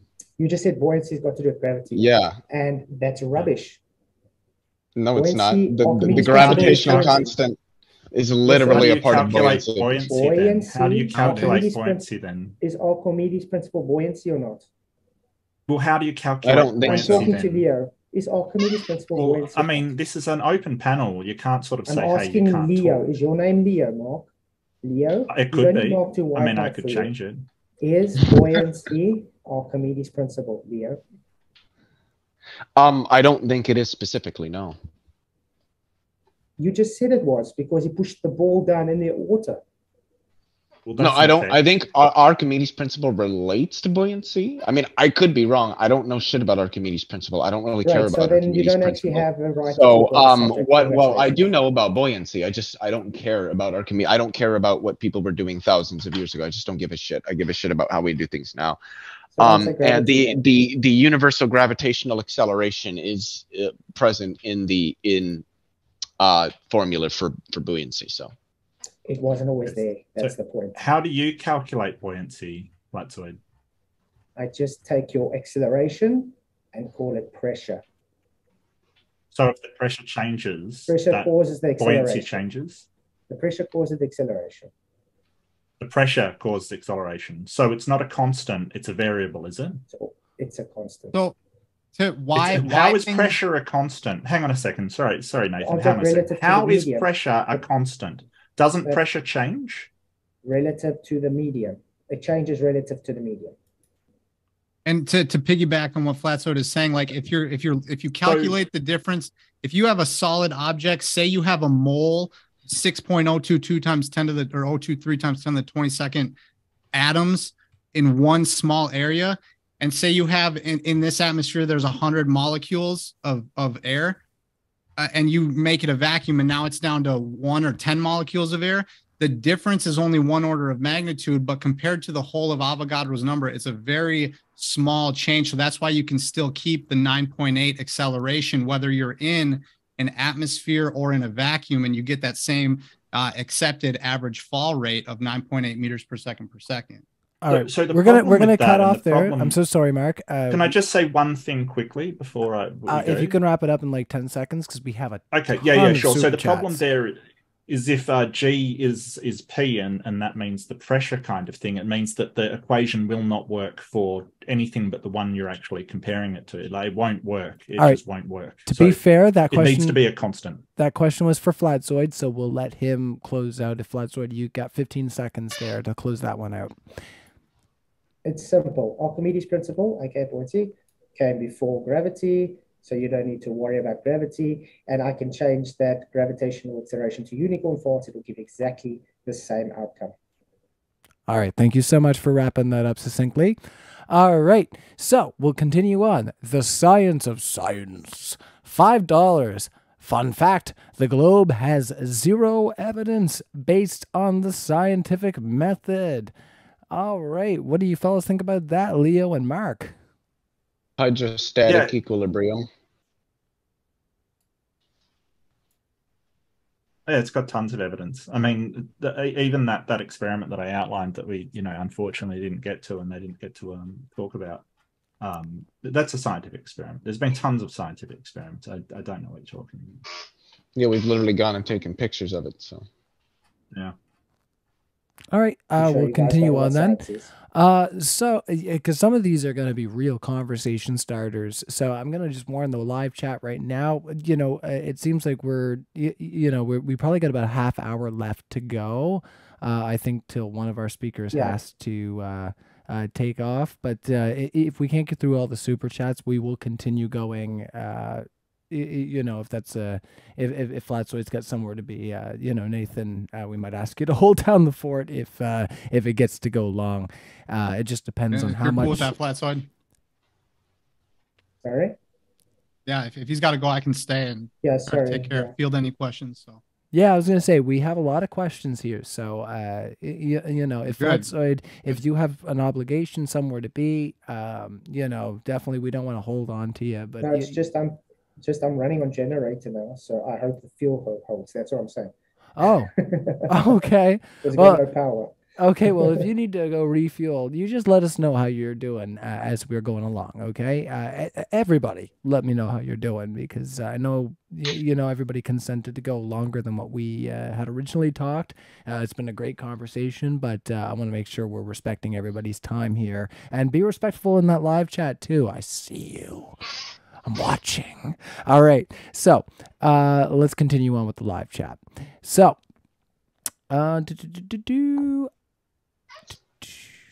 Congo 44 for $5.50. Thank you again. Flatzoid, you do realize the fact you're having a video chat over the internet debunks you, right? How does that debunk me at all? Statement without backup. Congratulations. Ground cables. In that chart that I showed with the underwater sea cables, that's our communications network. Yeah, that's not how Wi-Fi. That's not how Wi-Fi works. I've got a balloons and ground line. towers and cables. Okay. Let's just give a second here. We're gonna let Leo and Mark speak a little bit, just because I think the context of that conversation is coming from their position. So I'm gonna let them explain, I think, what this super chatter might have meant. Starting with you, Mark. Yeah, well, I mean, the physics of light, because the back end all uses fiber optic cables, so the physics of light has to be a certain way in order to transfer information. However, there's millions of people on the globe on satellite internet, and that 100%, like Skylink, for instance, that uses satellites to transfer information. I've worked with them myself, so you know, coordinates and you know how we track these things. It's all. If you're out in the middle of Australia, there's no way you're getting mobile internet or fiber optic cables. There's no way, much less any kind of. You need satellite internet in the most remote places. So it depends on what Flatzoid's on. To be honest with you, it depends if he is using satellite internet or not. But you still need light to work in a certain way to get fiber optic connections from one country to another or through the backhaul. Still don't understand how they could debunk flat Earth though. Well, I mean, satellite internet kind of debunks it. Right, Satelloons, congratulations. Okay, next. Satelloons? Yeah, what the fuck is Project a Echo? Satelloon? Yeah. I don't know what a Satelloon is. If you want to take a moment there, Neither do Alfonso, and I. explain what that is, I think that might be before satellites so-called existed. They've had ground-based technology that's never gone away, aka LORAN C, which they've decided they debanded, and now they've got LORAN E. You got such things as weather balloons, which be a Satelloon. You got things that are high-breast towers. It's very easy to go and relay something off a relay station, hence why you think you have satellites. Doesn't make it an actual satellite in space, because it's not the satellite that's a problem. It's claimed to where it is. That's the problem, because it violates natural law. Yeah, balloons don't work. Well, it is satellites. They vary in position too fast with the wind and other factors. They just don't work in any sufficient way to provide that kind of connection, especially in the most remote places. You would have to have, an endless parade of balloons and constant adjustments to your satellite dish, which, from sort of assisting technicians calibrate satellite dishes would be completely and utterly unfeasible. I'd be, if I was back in my old job, I'd be ringing people every day saying, hey, the balloon's shifted, we've got to move your satellite. No, that's not what's happening. Really sorry. Yeah, it's amazing how like U.S. military calm. vessels. It's amazing how like U.S. military vessels in the middle of the Pacific Ocean, 1,000 nautical miles away from many lands, somehow can still navigate. They have GPS buoys in the ocean. Yes, global positioning system. Buoys. That is correct. Yeah, Yes. buoys on the ocean. Which are not buoys on the ocean. They're satellites It's a satellite. 14,500 and miles they do above send. sea level. NASA's the #1 consumer of helium, and they send like thousands of balloons a day up. So there's a lot of balloons being released. Yeah. Do you know what those balloons are for though? A lot of them are for weather, Yeah. but they do send. They're not. balloons up. Sorry, Leo. Yeah, and they're right. not Yeah, for like so transmitting satellites signals. have receivers and relays. That's not what they do. Let's continue what on, satellites- fellas. We They got actually use it for a cryogenic material, mostly, not for balloons. They use it for cooling. all right. So yeah, we have a ton of questions. We're gonna keep pushing the conversation because I think everything's gonna come full circle. Everything you're talking about right now. So let's see. We got science of science. I think this is going to spark conversation all on its own. Definition: pseudoscience, a collection of beliefs or practices mistakenly regarded as being based on scientific method. Mark's nodding his head, so I'm going to hand it over to Mark to kind of comment on that first. His thoughts about the definition of pseudoscience. Yeah. Where I think that's what he's kind of defining here, and then we'll hand it over to you guys to explain why you don't, feel that way.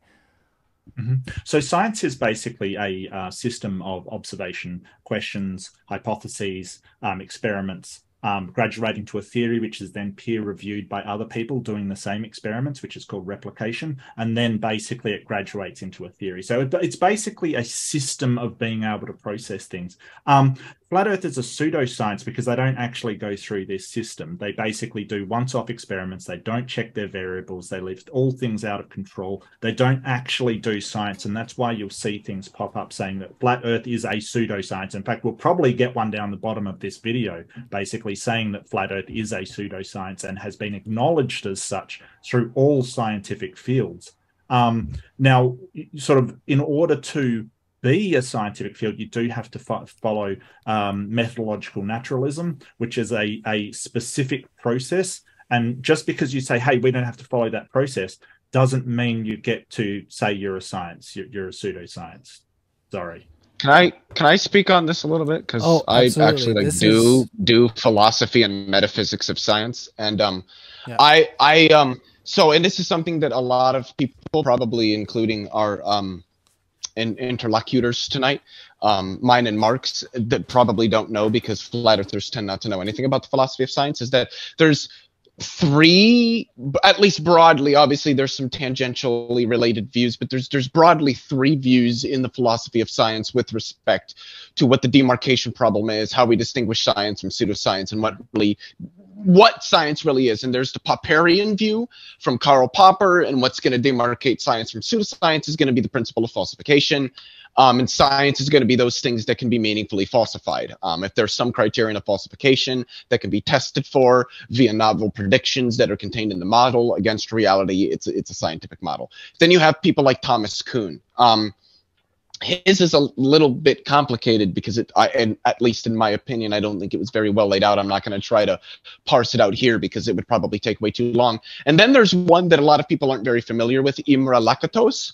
And this is the person who I would side with respect to what science is. And he has what he calls research programs that have a hard core that is made up of consistently and methodically, empirically confirmed aspects of reality. Think like that the fact that my cell phone is made of atoms, that is not a thing. While we may improve our understanding of what atoms are and how they behave with respect to each other, it will never be false that going into the future that my phone is made of atoms. So you've got this hardcore, and then you've got these auxiliary hypotheses associated with that help to bolster aspects of the hardcore where that hardcore fails, and that you can have a substantiation of these auxiliary hypotheses and a continuous development of them. The research program is progressive. You can have research programs that are also degenerate, and that would sort of, in some sense, qualify what pseudoscience is. For somebody like Lakatos and somebody like myself, one of the big things, at least, that demarcates science from pseudoscience is going to be predictive capability. I am a predictivist,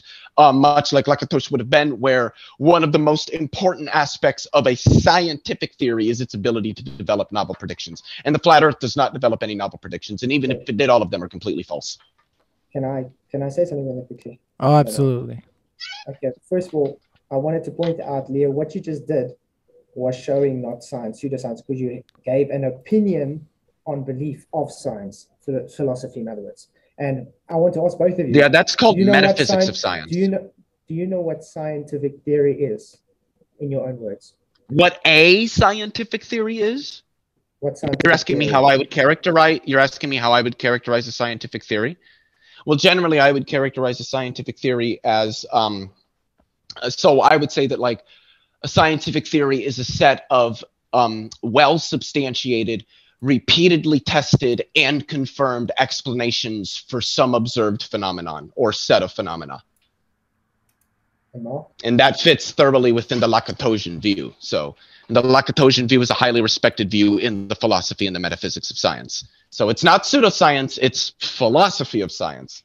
There's a difference.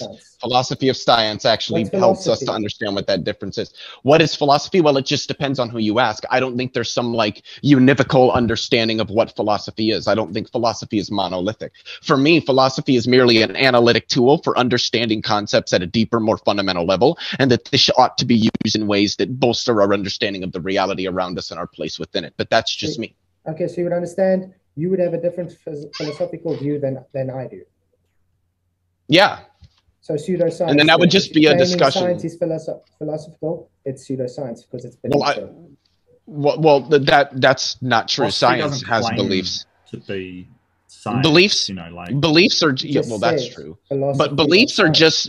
just stochastic attitudes toward propositions where one Yeah. either takes that they're true or false. It's just a belief is Right. just so to say that you believe X is merely to say that you think X is true. To say that you disbelieve X is merely to say that you think X is false. So, like, beliefs don't have anything to do with how we understand what science or pseudoscience is. Now, there are certainly questions with respect to the epistemology of science, and I'd be more than willing to either go on your channel or have you on mine to talk with you about those. Awesome. But I don't think they're really That'd be relevant to the discussion we're having here. So what's your definition of science then, Flatsoid? It's a method. It Yeah, has but got what do you mean nothing- by that? What There's a what lot kind of of making method? a cake is a method. That Yeah, doesn't Just- explain anything. me picking up this beer and drinking it is a method. It's just a method to work out the cause for an effect that you observed in nature. Yeah, it's not a very well thought out It's got metaphysics. nothing That's all to I can do say. with the. All right, got nothing to do with the person's let's philosophy move or on through our belief in super the chat subject. because we got a lot Nothing. going on. Can here. I just? Okay.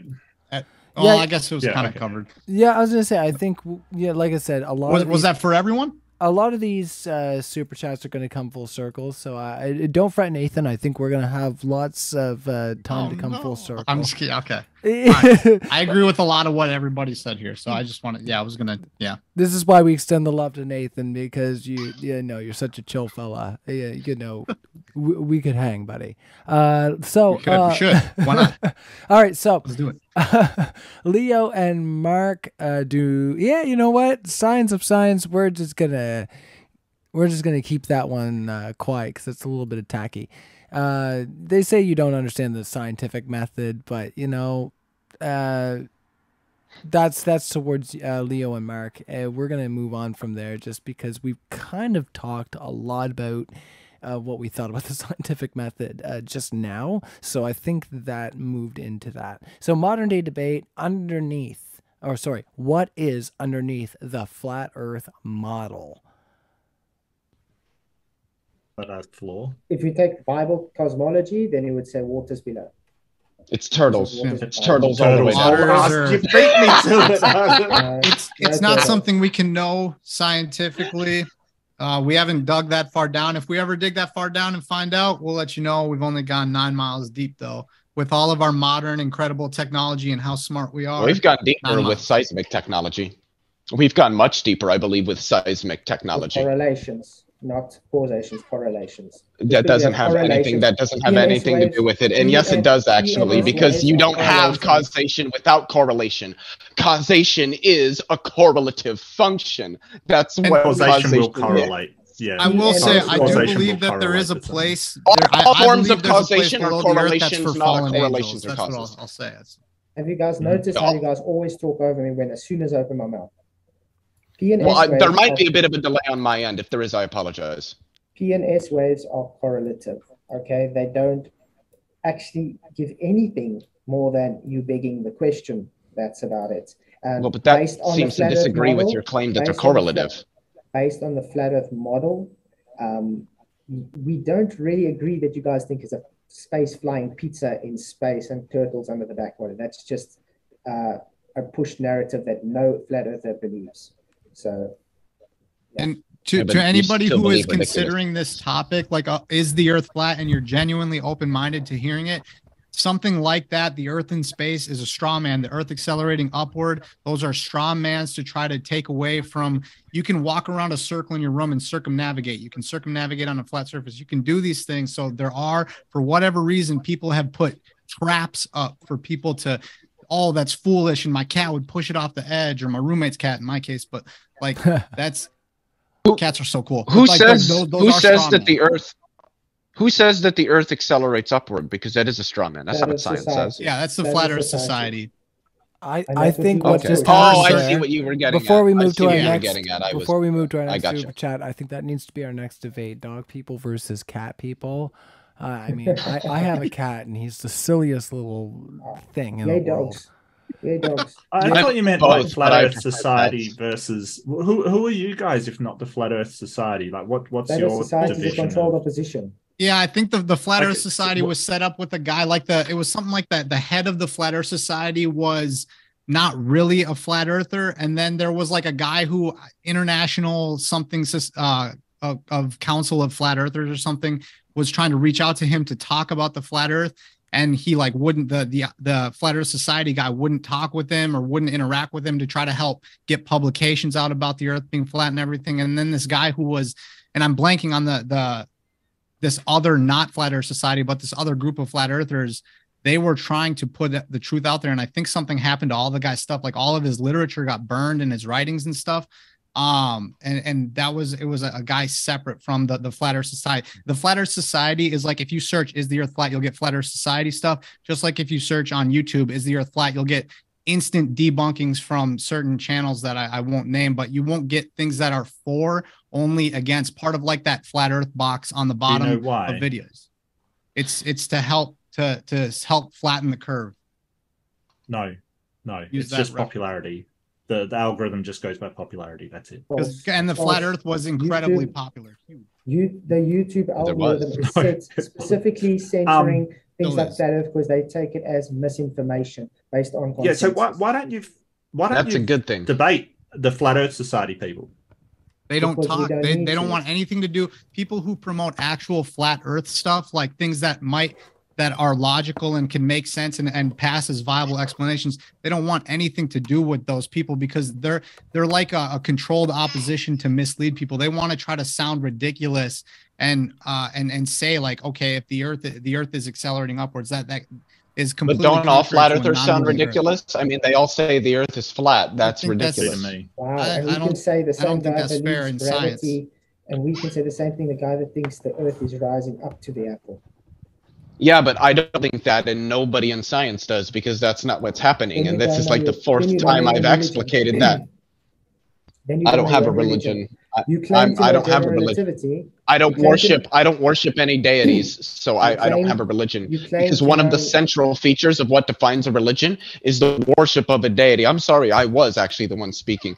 And general relativity doesn't tell you fuck all about a deity or how to worship one or how to worship anything. All it is a mathematical framework for describing a fundamental feature of the world that humans experience every day. First of all, you claim to know general relativity, yet you throwing it in. Actually, I specifically said I don't really know it. Let's let Flatzoid close this out, and then we'll move on. That's fine, but please don't misrepresent what I said. You specifically said on the stream. We won't talk about what our other debaters while we're answering your questions, if we can help that. You specifically said on stream while you had your screen share that you are the one that knows general relativity. The rest of us don't know anything. Secondly, it is a deity because it's called heliocentrism. Helios, the sun god, center. Helios, the sun. The sun god. It's just the sun. It's just the sun. Nobody thinks it's a god. I don't think it's a god. What are you talking about? Like, you think that just because we call it, so just because it's called heliocentrism, the Helios just refers to the sun. It doesn't mean that we think it's a god, or nobody's worshipping it, Flatzoid. Nobody thinks has any kind of belief system that is based upon religious beliefs around this thing. That's why it's not a religion. Nobody worships it as some greater thing than ourselves. It's just a physical thing. Like that's sort of saying, hey, I like coffee, so I'm a coffee worshipper. It's ridiculous. It is the most ridiculous thing you can ever say. It is just simply a physical thing. It's like saying that. Can I ask one question that would pertain to this? Do you guys believe the heliocentric model to be true? Well, it is true. And yes, I also believe it to be true. And let's leave it at that. Let's leave it at that. It's not a religion. I think that's. I would love to, but go for it. It just depends. 5 seconds. Let's just refresh. How's everybody doing for time? Can you just give Nathan 5 seconds quickly? I was gonna say Flatzoid was the only one. You said that you were the only one that was potentially, working for time. Doing good? Because I said just in case with the diesel, maybe we can do another 15 minutes or so. Okay. All right. We do have like 20 more chats to go through, so that's why I'm like. Maybe we should speed through them then. Just do one side. I guess. We may do one-sided responses from here on out. I think Yeah. we've gotten through a lot of the nuance between your fellas' positions, but Nathan, if you can summarize, I can see your gears are turning there. If you could do like 30 seconds on your side, and then we're gonna hand it over to Leo to respond to what you're saying, just because we want to get everybody's voice in here. Okay. To the religion thing and naturalism, with I'll be quicker than 30, I think. Anyway, I'm actually using my time to explain what I could be saying. I could have already finished what I had said. Anyway, I'm just okay. So not that people worship the sun or anything, but for whatever the spiritual aspect to this whole lie of cosmology is, the planets are named after ancient pagan deities. And those are kind of still, it was seen as a way of paying homage to them and putting the earth amongst it. So back then it was a thing of spiritual weight.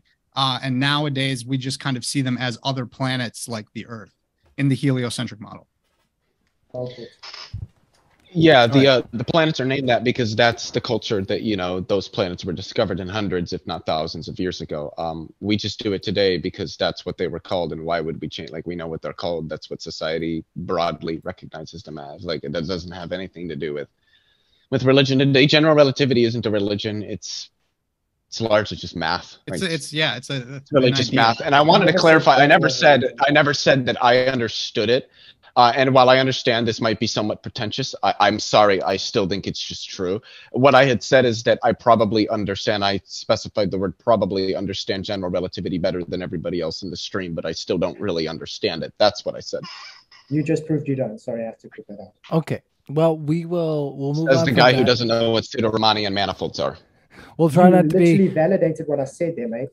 I was gonna say I live in Nova Scotia. We are queens of being the caddy, but we are gonna have to try to keep it to a minimum as far as the responding and trying to keep it juicy. But I do appreciate it, Flatsoid, and we appreciate everybody being here. Once again, this is our last chance to get seats to our DebateCon 2.0. So if you want to check out our description box there, we do have our link to get our your tickets there, or if you want to donate to our crowdfund, you can watch it live. So let's continue on. Mark, $2 from Ember. It looks like a maple leaf. No, I like maple leaves. Hold on. That's not the full question. I had to embellish because, maple. Anyways, it's a Canadian thing. It looks like a maple leaf, therefore flat, question mark. Right. It's the whole idea of looking at something and then assuming that because we see something, then it must be that thing.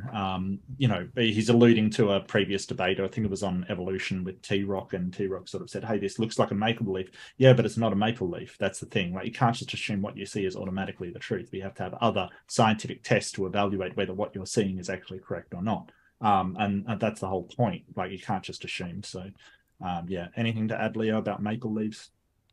Yeah, I would say that it's like saying, I see this mirage of water, therefore there is objectively, independently of my experience, water there, even though I'm like, haven't had water in 19 hours and I'm in the middle of the desert. That's totally a thing that's really there, that water that I'm seeing, that's totally not a mirage. All right. Because human reason is never infallible. No, not once, not ever. All right. Excellent. We're going to try to keep this, directed to our speakers. So, Theros Rex, $2. Thank you for your $2 donation. I'm not going to read your question. So sorry. Just a little bit insulting. So, Kango 44, $5.50. That's fine. I'd take it. I'm just saying. Is it the one calling me a retard? Because yes, I have autism. I am a retard with an IQ of 156. So come at me, bro. Well, let's not talk about all the camps that we're in, but I hear you there, Leo. I don't know why anyone. I grew up in a space as well, so it's fine. But we'll try to just keep ourselves monetized if we can there, and try to avoid any hot words there, if you don't mind. Question for Vlatzoid from Congo 44, $5.50. Given your expertise in I can't say this word.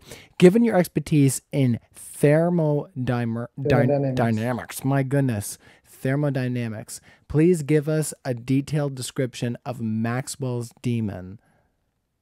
Maxwell's demon is just simply in Bad. terms, it's Maxwell's demon is simply just explaining terms like if you take two systems and you have a partition, and Maxwell's demon is simply choosing which particle to go through to and separates them equally. Oh, thank you so much for that. All right, so I'm going to try to read these a bit more succinctly. Yeah, and that's it's just a matter. I'm trying to scroll through and get the ones in order here because we have a ton of them, and we don't have a whole lot of time potentially for Flatzoid to be here, and we want to get through as many as we can. So, the Science of Science, $5. Leo, tell us 100% imagination about how the universe started. This is how science works. The scientific method is not needed. That's for you, Leo.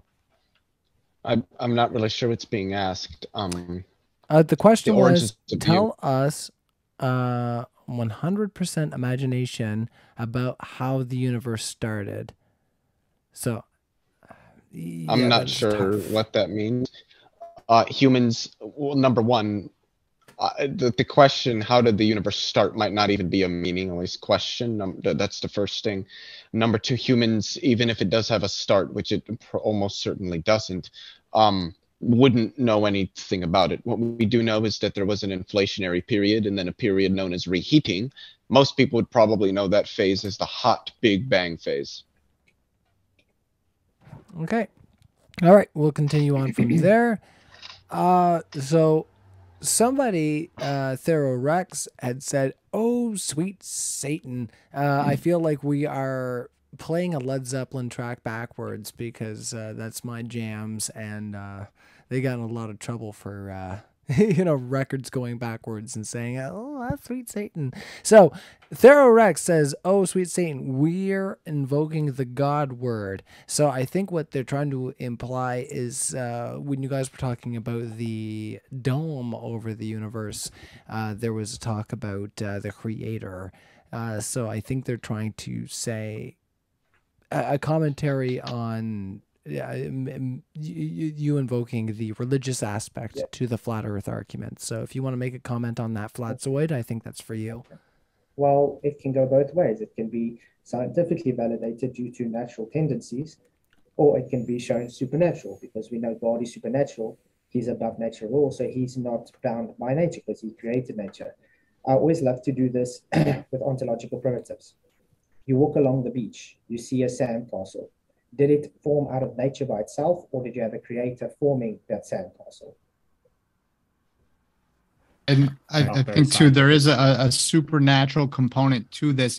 If we are the center of creation, I don't think there's any flat earther who is saying that it's all still naturalistic about how we got here. I think that's one thing about the flat earth is that there is a creator. Who that creator is it some new age creator or the creator of the Bible? Two different things. But the only one that would benefit from lying about cosmology would be an enemy to this creator who wants to be like the creator. And you can lie to somebody and make money or whatever, control people without having to change the earth. So that is a spiritual lie. You have the 666s all over the globe cosmology, the tilt of the earth, the orbit around the sun, which is continuous falling around a fire source. Kind of sounds like hell, like a bottomless pit. You have the 0.666 feet of curvature. Even NASA, they had sex written in the clouds backwards. In the first, if you look up the first image of Earth in 43 years, you will see sex written backwards. That goes to sex magic practicings with Aleister Crowley, who talked about the Baphomet, called himself the B666. All of this stuff. There's a huge occult tie-in to NASA, but this is a spiritual thing all the way through. This is a spiritual thing completely. They want to take away how special you are, that we have a loving creator, that someone was sent here to die for all of our sins and then defeat death. We are all special. We're all forgiven. We're all so loved. And people, our creator wants us all to be so happy. All right. Yep. Thank you so much, Nathan, for Okay. that. I just want to say one thing. The tilt of wanna the tilt of give- the Earth is Oh, we got- 23.4 I'm gonna degrees, interrupt not here. 66.6. Yeah, That's I was all. going to say, I'm going to give 2 minutes over here to Leo and Mark, not because we've had a religious discussion, just because we've gone into more of a topic of how it ties into this religious discussion. So I want to give a minute to Leo and Mark to kind of expand on your guys' criticisms of this comment here. Not to interrupt you there, Leo, just because I want to let you know that I want to give you that time, and feel free to expand on that for up to a minute each on the other side. Yeah, Oh, yeah. so the tilt of the Earth is 23.4 degrees north on its axis. It's not. Subtract that from 90. 66. What do you get when you It's not. subtract it from 90? It's not Hold on. If 66 you point. take 90 and then see minus what's I'm see sorry, what's Nathan. going on Nathan, right we're gonna now. let him respond See for what's that, going sorry. on right now is, well, if you do all this complex stuff, you can get this number. Oh, scary. What happens if you subtract, 4 from 600? From 670. Oh, you know what you get? You get 666. There's something about scary about 670 minus 4. It's literally the same thing. Like, this is just a bunch of, where we're imputing a bunch of woolery, like, there's a lot of words I want to use to describe it that I'm not, out of respect for the channel, that's just being imputed here. Like, this is just kind of ridiculous. Cosmologists don't even believe that like Satan. I thought I had a minute. Cosmologists don't believe that Satan is real. They don't give a fuck about Satan. They don't care. What they care about is using the empirical methodologies that we have to understand how it is physical reality works. And physical reality doesn't work according to anything supernatural. All right. Thank you so much, Leo, for being succinct with that. And Mark, for up to a minute there, for the religious commentary on the flat Earth, Mark. Yeah, so sort of, Leah's right. You can find any number if you manipulate it enough with enough, numbers around it. You'll get to just about anything you want. You can multiply or subtract or add or whatever. Anyway, what I wanted to say to you, Nathan, is that there's nothing that says we aren't special. Like, according to mainstream science, every single atom in our body was forged in the heart of a dying star. So the whole idea is just because something is materialistic doesn't mean it isn't incredibly special. And as far as we know, we're the only life we know of in the entire universe that we've ever seen.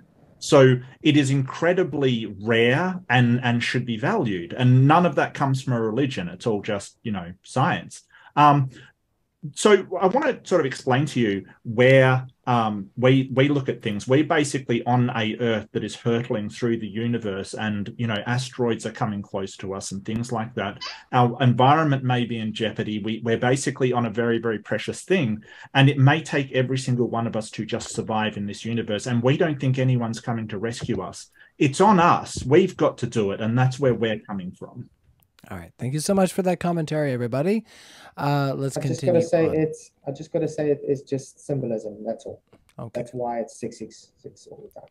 All right. Got to do with symbolism. We'll let Flatzoid close that out there.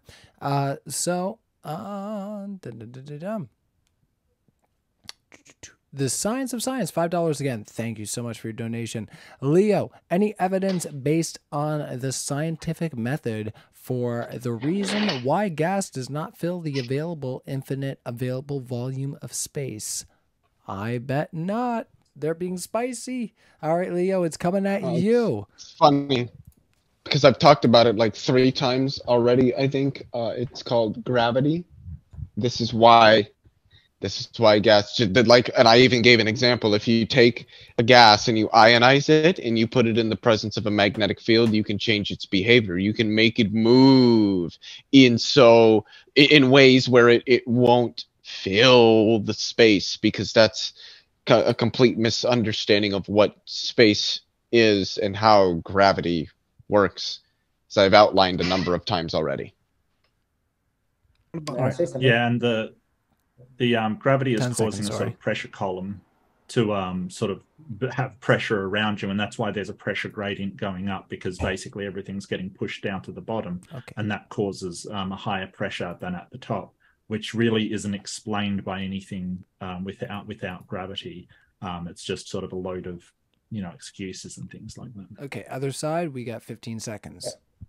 Okay, simple. Gravity cannot be demonstrated to hold gas down indefinitely. If you have sulfur hexafluoride in a fish tank, it's still going to disperse into the available volume, which shows them they don't have no cooking clue what they're talking about. And because I know 15 seconds, I can't educate them on gas behavior. Okay. Gravity is Leo, also very. I'm sorry, Nathan. Gravity. We'll hit you Do up. I get 15 or just for one side? Okay. I'm sorry. We'll hit you up in the next question here, just because we're getting limited on time. I don't want Flatzoid to crash out if we can help it. The question was for Leo there, so we'll let him close out with 15 seconds in commentary there. Yeah, what Flatzoid said just doesn't even matter because performing the experiment on the Earth in the Earth's gravity, where things will tend to equalize with respect to the perturbations provided by Earth's gravitational field, is different than looking at a whole ass planet with its own atmosphere, because this is all they can do, drastically misrepresent science with things that they don't understand because they don't understand what science is. Okay. All right. And yeah, we'll close it there where that was for you. Congo 44 for $22. Question for the group. As a civilization, how did we get to the point where grown men on the internet are confused about gravity and saying things like its density and its vector based on pressure? Sad. Well, they're being a little bit extra, aren't they? Congo 44, you're being spicy tonight. So, as a civilization, how did we get to the point where grown men on the internet are confused about gravity? Let's talk about gravity, everybody. Why would science not be able to have different explanations to try to describe a phenomena? You should always be open to how things could be interpreted, and you never know. If you look at one thing one way, you might get certain avenues of thought, and if you look at something another way, you might get other avenues of thought. Both can lead to innovation. It just depends on how you look at it, but you should always be open-minded to explanations and then use tests and experiment and then make your observations on the data and see if anything gets falsified. If you're able to move things forward or if things still stand, then you create another test to try to falsify those things. Okay. For my money, it's religious belief. Oh, sorry, go ahead. Yeah, it's very simple. First of all, there is no science for the globe. So if you took gravity, for instance, you can't find me a scientific hypothesis and experiment for gravity to begin with, starting from Newton till now. That's like pseudoscience and not science. That's density. The light is denser than the medium around it. Put it in a denser medium, it will float. Okay, I see you over there, Leo, and don't break your stuff there, Leo. I just dropped my phone, but that's because it's just dense. No, you calm down. You don't want to have to spend extra money for that. I think there's something dense around here. I can't. We here at Modern Day Debate, we got so much going on with DebateCon 2.0. Everybody, check out the description. We can't afford to replace Leo's phone. I'm so sorry to say. That's just one of those things. So we'll continue on from there. Everybody in live chat, I'll let you know we're not closed to more super chats. I have not seen a single super chat for 420. I shouted it out. I used my little vape pen here, and it's like 90%. We get crazy stuff over here. Yeah, I don't know what you Americans are rocking over there, which is the majority of our audience, but as Canadians, we get absolutely mad stuff, and I've not seen a single super chat for 420. And not only that, but how lazy are you fellas? You know, there's still 379. Oh, it just went up. 379 of you fellas watching. And how much does it take? How much does it take to like move your thumb like this far down? Like, see my phone? It's like right like down in this section right here. You just use your thumb. Do you have arthritis or something?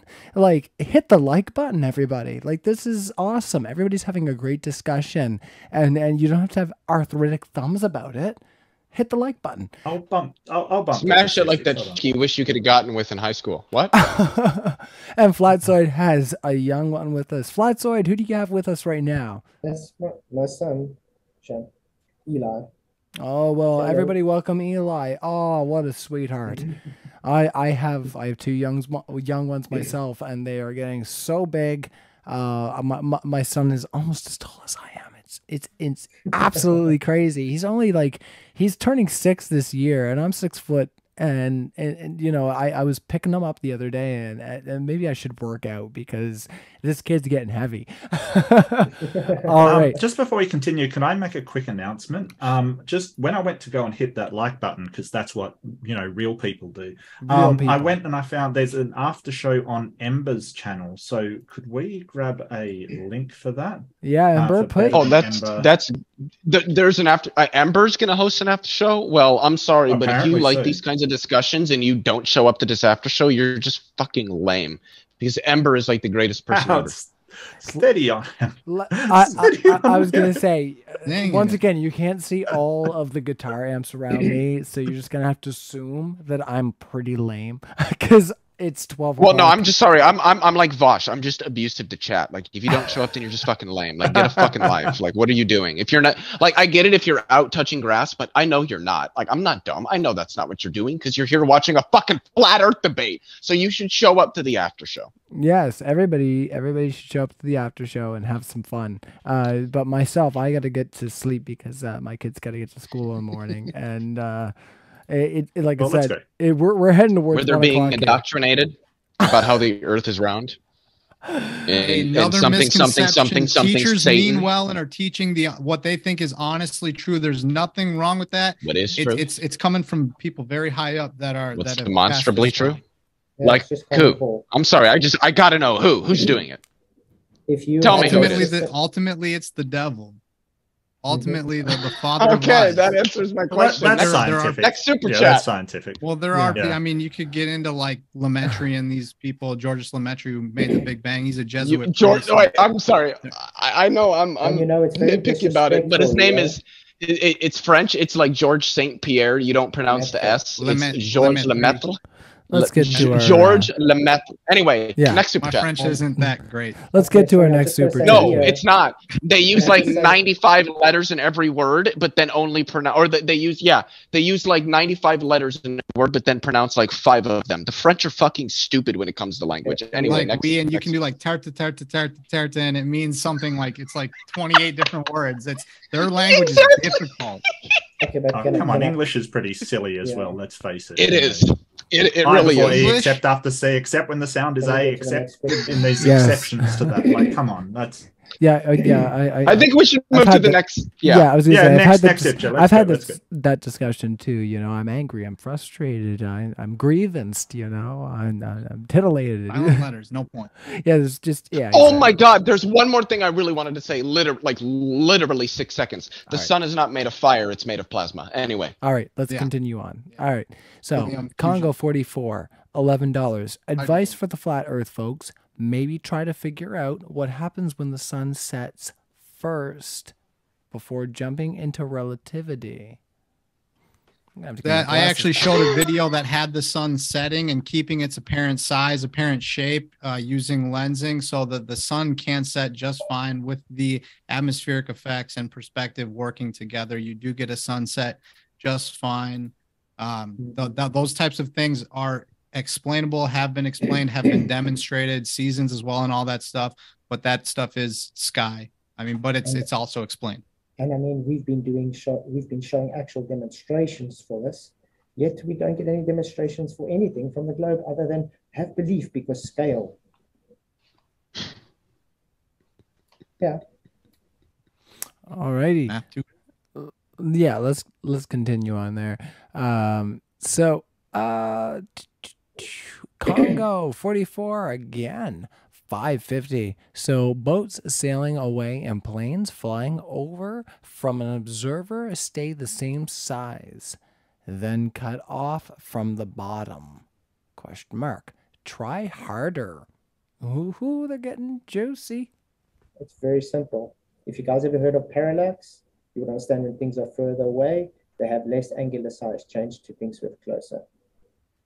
And also the higher up things are in elevation, the less of a change there is in the angular size and shape of the object as well. So higher elevation, and then they're called airplanes, not air globes or air spheres or anything like that. And it converges, to the horizon, convergence, perspective. Straight and level is a pilot term, y'all. Straight and level.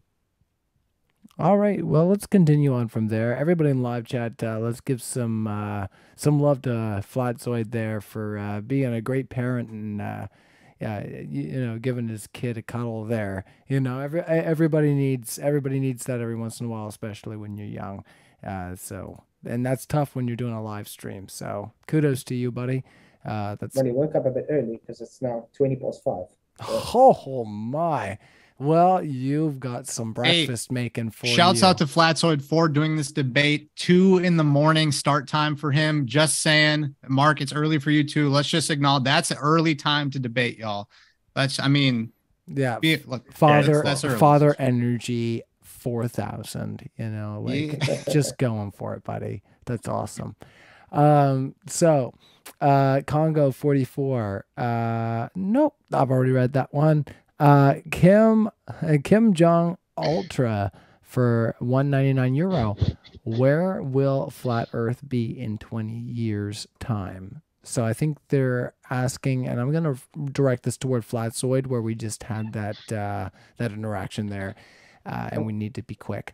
Do you think that, flat Earth is going to change what's happening right now as far as what's happening? Well, we can't really tell the future, so we can't know. But we do know, based on what you've been seeing in the past, it's growing more and more and waking up more people. So it's very possible that in 20 years, there could be textbook changes. I mean, there's already textbook changes just based in the pseudoscientific community already. So who knows?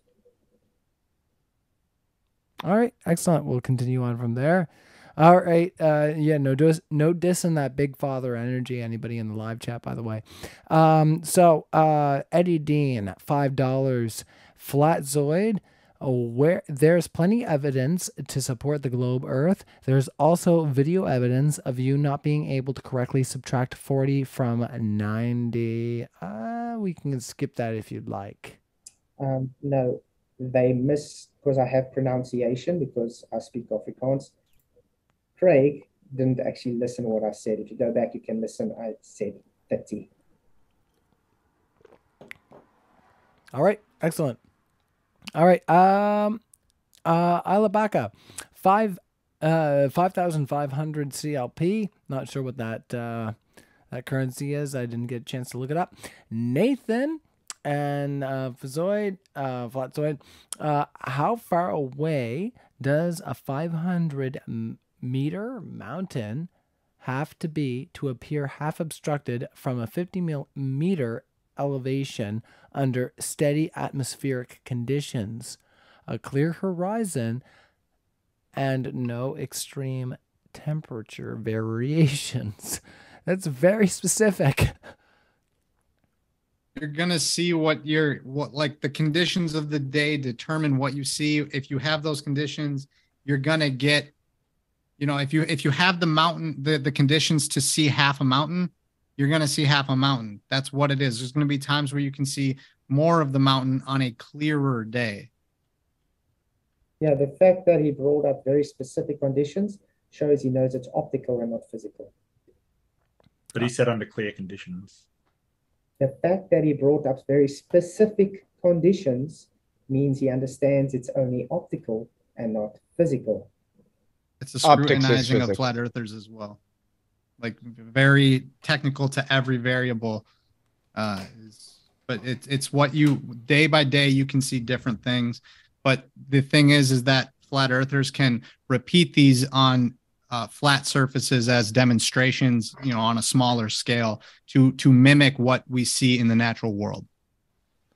I think it's interesting that flat earthers, people who always talk about dependent and independent variables, always run away from highly specified scenarios that would allow us to isolate the dependent variables from the independent variables. Isn't that funny, Mark?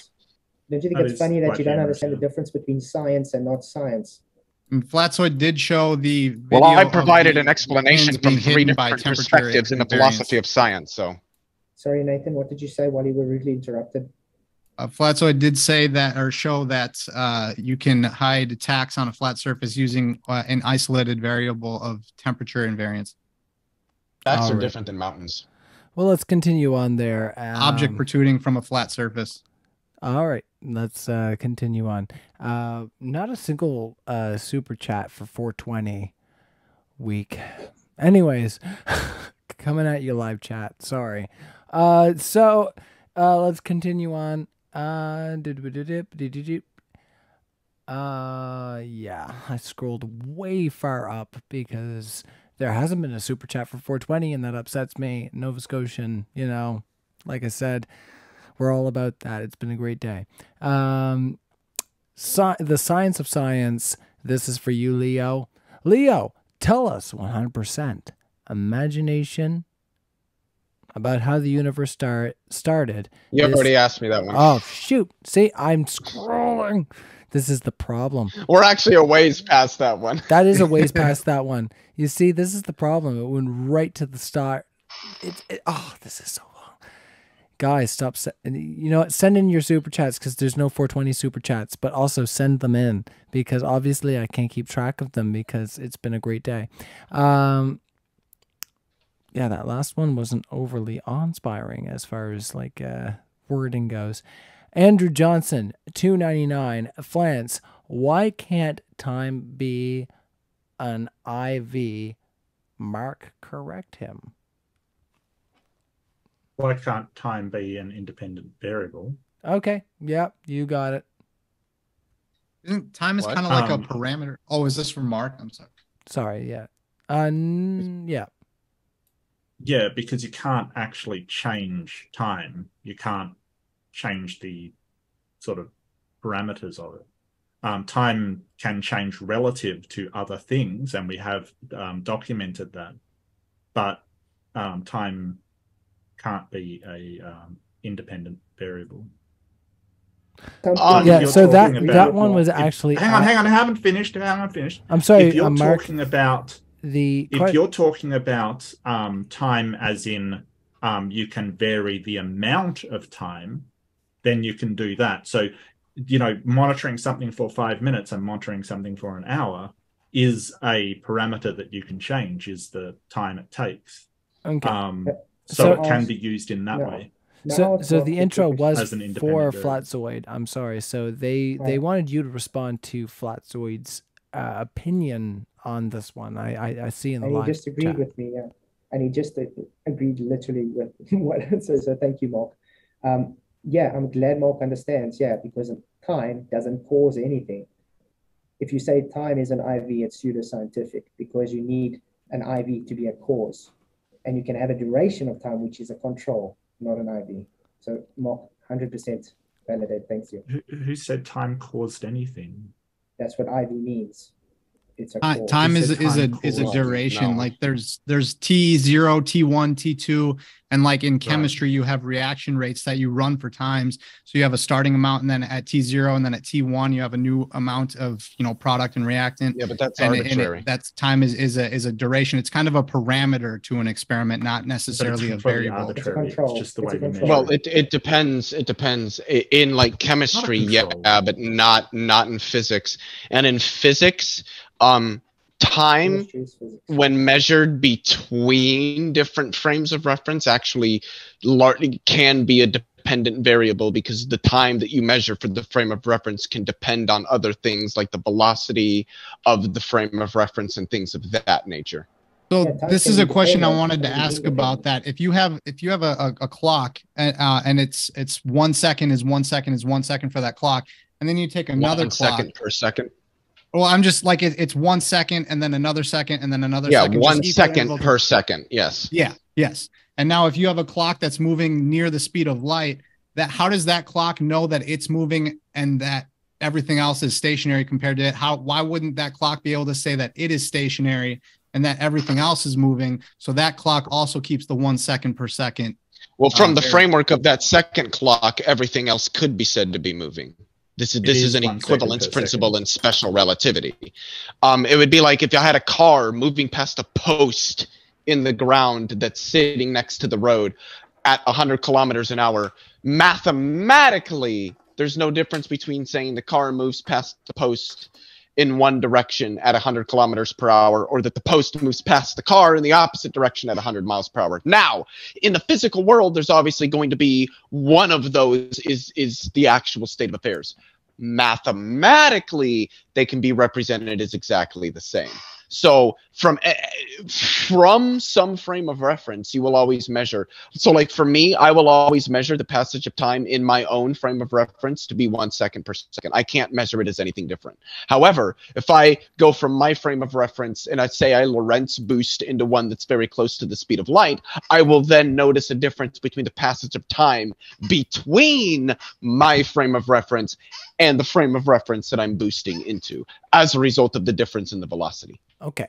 But So the time passing in both frames of reference are going to be 1 second per second. It's not going to change the way that time occurs in each time instance. ticks at It's the just the same. next question here we have is actually for Leo. Frame of here. reference, not between them. So we'll let Leo wrap up a point here because I think this might tie into what he was saying. YDN for $20. Leo, Flatzoids seems to be stuck in 8th grade Earth Sciences. Can you give him and the audience a quick example of other ways we do modern science? That'd be great. Well, I mean, I could understand that philosophically, and I would say, like I outlined earlier, you've got Kuhnian perspectives, you've got Popperian perspectives, you've got Lakatosian perspectives. Would it be right to say there's Lewisian perspectives with science? Maybe not. I don't know. But in more of a scientific perspective, I mean, you've got classical mechanics, you've got statistical mechanics, you've got quantum mechanics, you've got relativity, you've got relativistic quantum mechanics, which leads into things like quantum field theory. You've got classical field theory. So there are a lot of things that extend beyond what you learn in 8th grade. And as Nathan just said, you've got theoretical physics, experimental physics, applied physics, medical physics. So there's physics is a very, very broad field, and the ideas contained within it can be utilized in a wide array of areas. And then there's also things like the philosophy of physics, like what I like to study. Is theoretical physics actual, or is it theoretical? What do you mean? What do you mean by actual? You said it's scientific, so that means you would be able to do actual science. Is theoretical physics in actual physics, or is it just theoretical? Well, of course it's actual physics. Why would it be called theoretical physics if it wasn't a physics? Give me a scientific it's hypothesis more based in theoretical physics, please. A scientific hypothesis based in theoretical physics, inflationary theory. Doesn't That's theoretical not physics. physics use things like frictionless ramps? Mm-hmm. All It's physics sort of- uses that.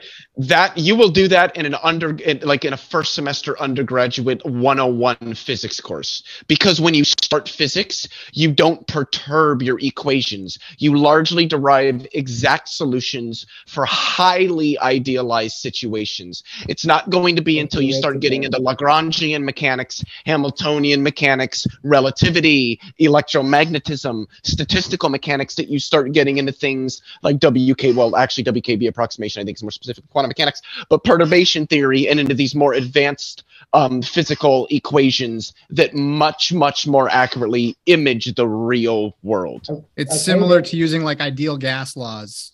Yes, it's about building up the intuition. Yes, it's about building up the concepts. And then you start to add in all the extra information that makes the situation mirror the real world much more accurately. Because in a lot of those instances, we cannot provide, not even remotely close to exact solutions. We can only provide approximate solutions due to the level of dynamical variables that exist in these equations and the structure that exists between them. So not science then. Congratulations. All right. Well, that is science, yes. So Dr. Tapioca Weasel. Tapioca Weasel. Okay, I got it. All right. What a guy. Thank you so much. Now that I have the reference, $5. Is there a flat Earth ray tracing simulation explaining the night sky for everyone every night? Also, Mark and Leo, after party anywhere. Happy holidays. Okay. Ray tracing is simply based on light going backwards to the source. That's simply what ray tracing is. It's not going to show actual how we perceive things in reality. You can take as good as you can in a program to try and do perspective, but it can't take all variables into account when it comes to observations in the real world. Who was that question for? For me, as far as I know. Oh, is that so? Yeah, you know, I think so. You asked ray As tracing far too. as like, is there a flat Earth ray tracing simulation explaining the night sky for everyone at night? No, You know, no, that doesn't work on a flat Earth. Oh, I thought I had to explain ray tracing. Okay. I think everybody's gotten their Well, part yeah, there. but the flat Earth movement, any of the movements, have never presented sort of a ray tracing of the night sky and validated that to what we see in Right. reality. Yeah, That's the because problem. the thing is, we do So, physical well, demonstrations. just flat. So let me finish. So if you could present that ray traced model of the constellations and show how it actually occupies the space over this flat Earth, that would be great. Yeah, but like I said, because we do physical demonstrations, if someone wants to make the claim to do that, then it's up to them. It's not my burden if they want it to happen. Now, the difference is, like we said, we make claims like one obstruction on flat surfaces, so we do the observation. You guys have not given any observation or science or anything other than believe us because of scale. Well, we've done ray traced models that showed the constellations above the Earth, and flat Earth people haven't. That's the whole point. Like, there is no ray traced model. Well, And the ray tracing math is based on a horizontal on a 90-degree. let's continue on from there. Can I just clarify one thing? Literally 5 seconds, like literally 5 seconds. Okay. Dr. Tapioca Wiesa has a PhD in experimental physics. I don't think Flatzoid, you need to explain ray tracing to him. So, I thought that was the question. Yeah. I mean, I don't know. Explain it in simple terms. On our end, I don't know if there is, you know, some sort of translation in the funds here, but I still don't see any super chats for 420. So we're going to continue on. Shame on you, super chat. Okay, if I do go dead, you know my power's gone off, guys. Just to let you know. Okay. All right. So, Surprised frequency PT, €5 for flat earthers. Do you realize that the atmosphere is a sphere of atoms? Nope. As people like to say, gas has no inherent shape. It takes the shape of its container. So it Yeah, I can't mean, be if we sphere call shaped. molecules of gas spheres or something like that based on their, electrical cloud, that's one thing. But yeah, the atmo plane or atmo is the, it's planar, and the planes fly through it, and the sea level and the bubble levels to determine straight. It all that, if you want to go semantical, it's gonna go to the Earth being flat. That's where all their word trickery is for the deceivers at the very top. If y'all are serious about it, there's a spiritual component to it, and that's the wordiness that they use is in that stuff. Yeah, and notice how they ignore that to have gas taking a shape of its container, you require containment. Yeah, gas is a fluid and it fills the shape of its container. If the container is large, it would fill that like the void of space. If gravity can hold the density of our air down at the surface, it should always do that if it's always what it's doing. And if you put air in a vacuum, it would spread throughout the vacuum. If you put it in a box and then open the box, it would spread throughout the vacuum, which means that gravity at our surface can't hold the air molecules of our air's density in a vacuum. So it would rip away the top. I have a question. What is the air in this cup doing right now? Bouncing all over the place in all directions. Mm-hmm. Yeah, just like the air in Earth's atmosphere. Seems like they're at equilibrium. What's the Do problem? you understand air? Put a vacuum has above it. elastic collisions. Yeah, but that would be changing a pressure. That would be creating a pressure differential, right? Gas behavior. There's a vacuum above the Earth. Yeah, but there's also gravity on the Earth. Gravity doesn't work at a molecular level. It's electromagnetic. Yeah, it does. Molecules of gas are, if I can move my hand here and there's no correlation, it doesn't go up in a chain.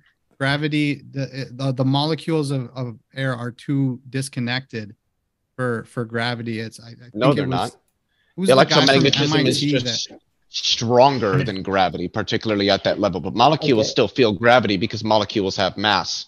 Okay. Yeah, so if you get a gas with a higher relativity? mass, like sulfur hydroxide or something, it Hexafluoride. will go down and sort of, be a pressured system down lower because it's got more mass. That's the whole idea of gravity. Dalton's Yeah, we've law, guys. observed like gas clouds literally lensing light with their gravity. Like, But yes, we this can is the show thing that that happens. vacuums are a weak vacuum, weaker than the void of darkness space, is able to pull apart our air molecules if we had them in a box in a vacuum. So that means the stronger I vacuum don't know would what do that the same. means. You know, If you had a wouldn't. box of air that was contained and around it was a vacuum, like if we made a barrier, sucked all the air out, and in the middle of that barrier was another box that had air, and then you open the lid, it's not going to stay held down by gravity, which is what the claim is that it's doing right now, is holding our air down. Well, It I should think hold that that's- air down, but the vacuum would suck it out. Well, So it the is vac- holding That's a the air false down. analogy because you would need a box with the same mass as Earth. And so that's Exactly. why that The wouldn't Earth work is in your beneath the example. box. So It's if that you mass, could Yeah. the mat, you're get- using the mass. yeah, of but the it Earth. wouldn't be there to be a correct analogy to the Earth, right? Because you wouldn't It's under have the an box. Earth in the no, The but Earth's you wouldn't have gravity an is still Earth in the applied. center of the box.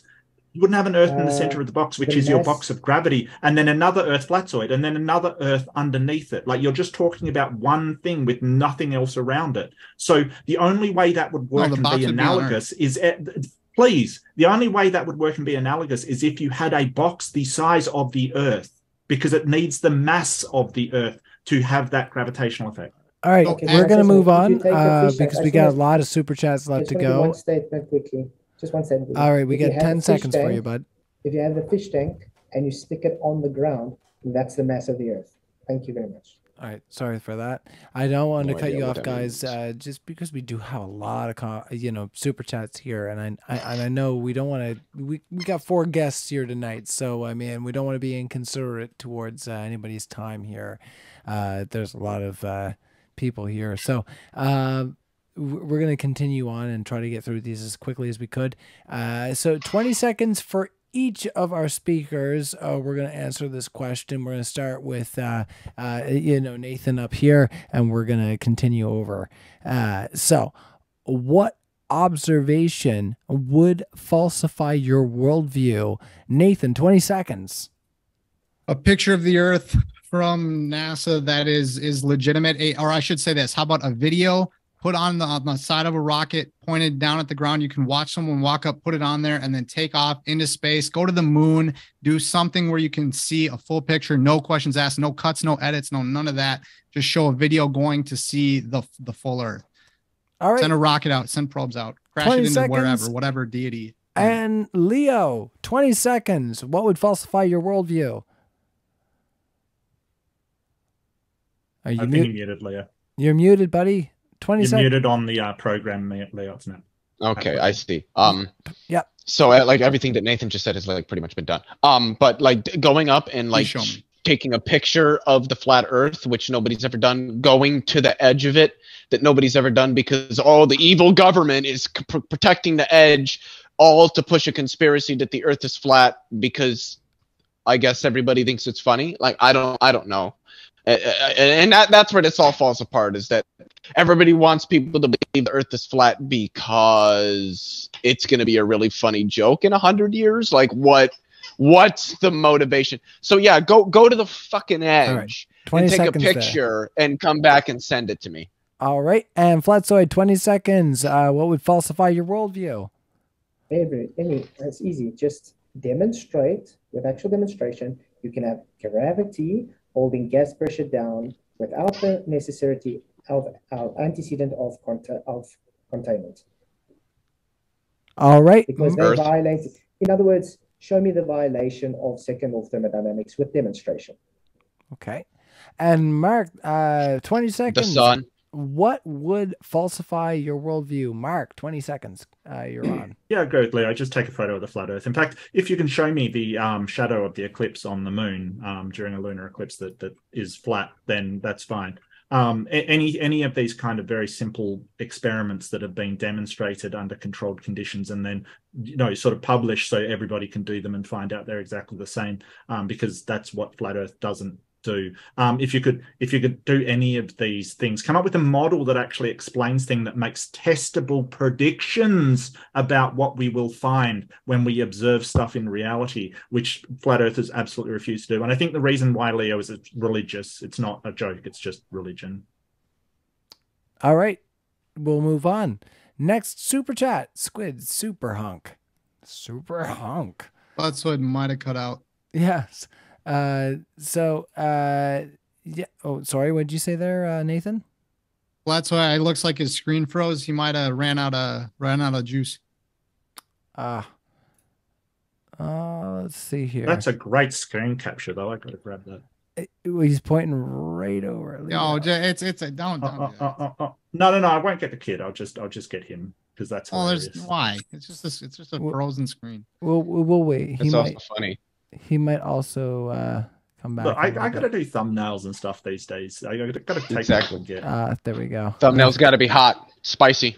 Yeah. It looks like got to track those clicks. His has run out, so I better put my microphone back in its seating place here. I like holding it. See, it reminds me of playing music live. All right, let me get myself sorted out here. So let me ask the next question here, and we'll continue on.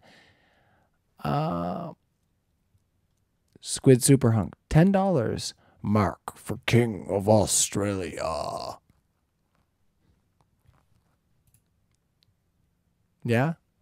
Sure, No? I'll take the throne. Sure, why not? All right, we need something a little more juicy so I can get these screens. You're a nice guy. I'd vote for you.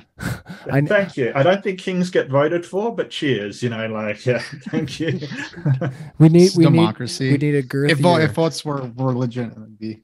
We are a democracy. We also are a constitutional monarchy, so technically the king is King Charles of England. So there's that. All right, excellent. Is that actually a democracy? Can I get the screen set up in good time after our? I'm not a fan of the Seville. He was popular in the kingdom. Not a decent fellow. But that gets into some stuff. I don't know. Yeah, trust me, I know like flat earth is a big thing about conspiracy, but like I really want to believe everybody is good and would never do anything bad to others. Like I just want to, how would I ever know? Y'all three and flat, so everyone's being respectful and nice. Like how would you ever know people out there would ever, be so nefarious? So all right, well let's continue on there and try to get something of some more juice so I can get our. Let me just put up our screen share now while I get our screen set up. So what we got here? Yes, I'm James now. That's right, everybody. James is here all of a sudden in the house in the spirit of Ryan. That's right. Jeez, James, you really stopped that workout routine fast, didn't you? I you know what? I'm sorry, man, but he is jacked and yeah. He is jacked, and I am not. Yeah. That is true. I am incredibly skinny. But if you've ever heard me singing, I don't know if James can sing the way I do. Okay. Yeah, I was gonna say that's. We'll have to talk about that. Maybe sometime I'll make it down to Texas. Close it out with a tune. Yeah, I was gonna say we'll have to pull out a tune sometime. Yeah, I'm big on making music and making noise. I've been pretty fortunate with my neighbors lately here as I've made a transition to building a house, which is a lot of nonsense. Anyways, so let's continue on here. You a fan of classical music at all? If you mean like Mr. Crowley by Ozzy Osbourne is classical. No, classical rock. Okay. Yeah, I was gonna say something like Johann Nepomuk Hummel or. No, I was gonna say I do. I played Asturias Leendo when I was in high school, which is a classical piece along with Turkish March on the piano, but. Once I started making it was actually my old music teacher that reached out to me because he heard a copy of me singing rock and roll by Led Zeppelin. He was like, "Oh, that really it gets my goat." So we started making music together, and that's why he wanted to make the group call it Light and Shade, because I guess it was a mockery on a Led Zeppelin album because of the Zeppelin. Being a shade over the crops or something. I tried to get him to do it, a call out at a live, but let's continue on before I get into too much of my my rockness, because that's a lot of fun that I have on the side. So, genus Geminis, $2. Why the shape have to do with human specialness for you, Nathan, there? I would say. So not that you can't think that it's special to, be from the crucible of stars and then be this slime that crawled out and went through the frog or fish and amphibian, reptile, mammal, rat, shrew to monkey to us. That could be special to you, but to someone else, they could say, yeah, chemicals are chemicals. If it's a chemical from a star or a chemical from a bottle of water, it's just chemicals. Things become more subjective. But if we are the center of creation, then someone put us here. A creator took the time to make us. So we have an inherent purpose, whatever that may be, but there is purpose. There's reason for us to be here. It's not an accident by natural byproduct of time and collisions of molecules, which is abiogenesis is a very far off topic, very far from being anywhere near feasible. But there is a specialness to being made, to us being in an enclosed environment, and everything has an inherent specialness. The center of creation versus being a speck that goes around a speck that goes around a speck, and one of millions of trillions of galaxies. And maybe there's other universes, parallel universes. So there's, the multiverse. Now there's even more. We're literally like a nothing in an infinite scale of everything. And these are, not to say that's a way of looking at it, but not saying that people do, but there are spiritual implications to this, that cause, there are a lot of people right now that are very sad, that are, on a lot of, mental health medications and everything. Suicide rates are really high, anxiety, depression, and all that. And that stuff is all a tragedy. No one should ever feel that low. And if you ever do feel like that, please reach out to somebody. I'll give you my contact information if you ever do, because no one ever should. We are all special. And if I learned the earth was a globe, I'd still think people are special. And I completely agree. I think we all agree here. Like, we need to treat one another right and not be, violent, harmful, and putting people down. We need to be uplifting and respectful to people.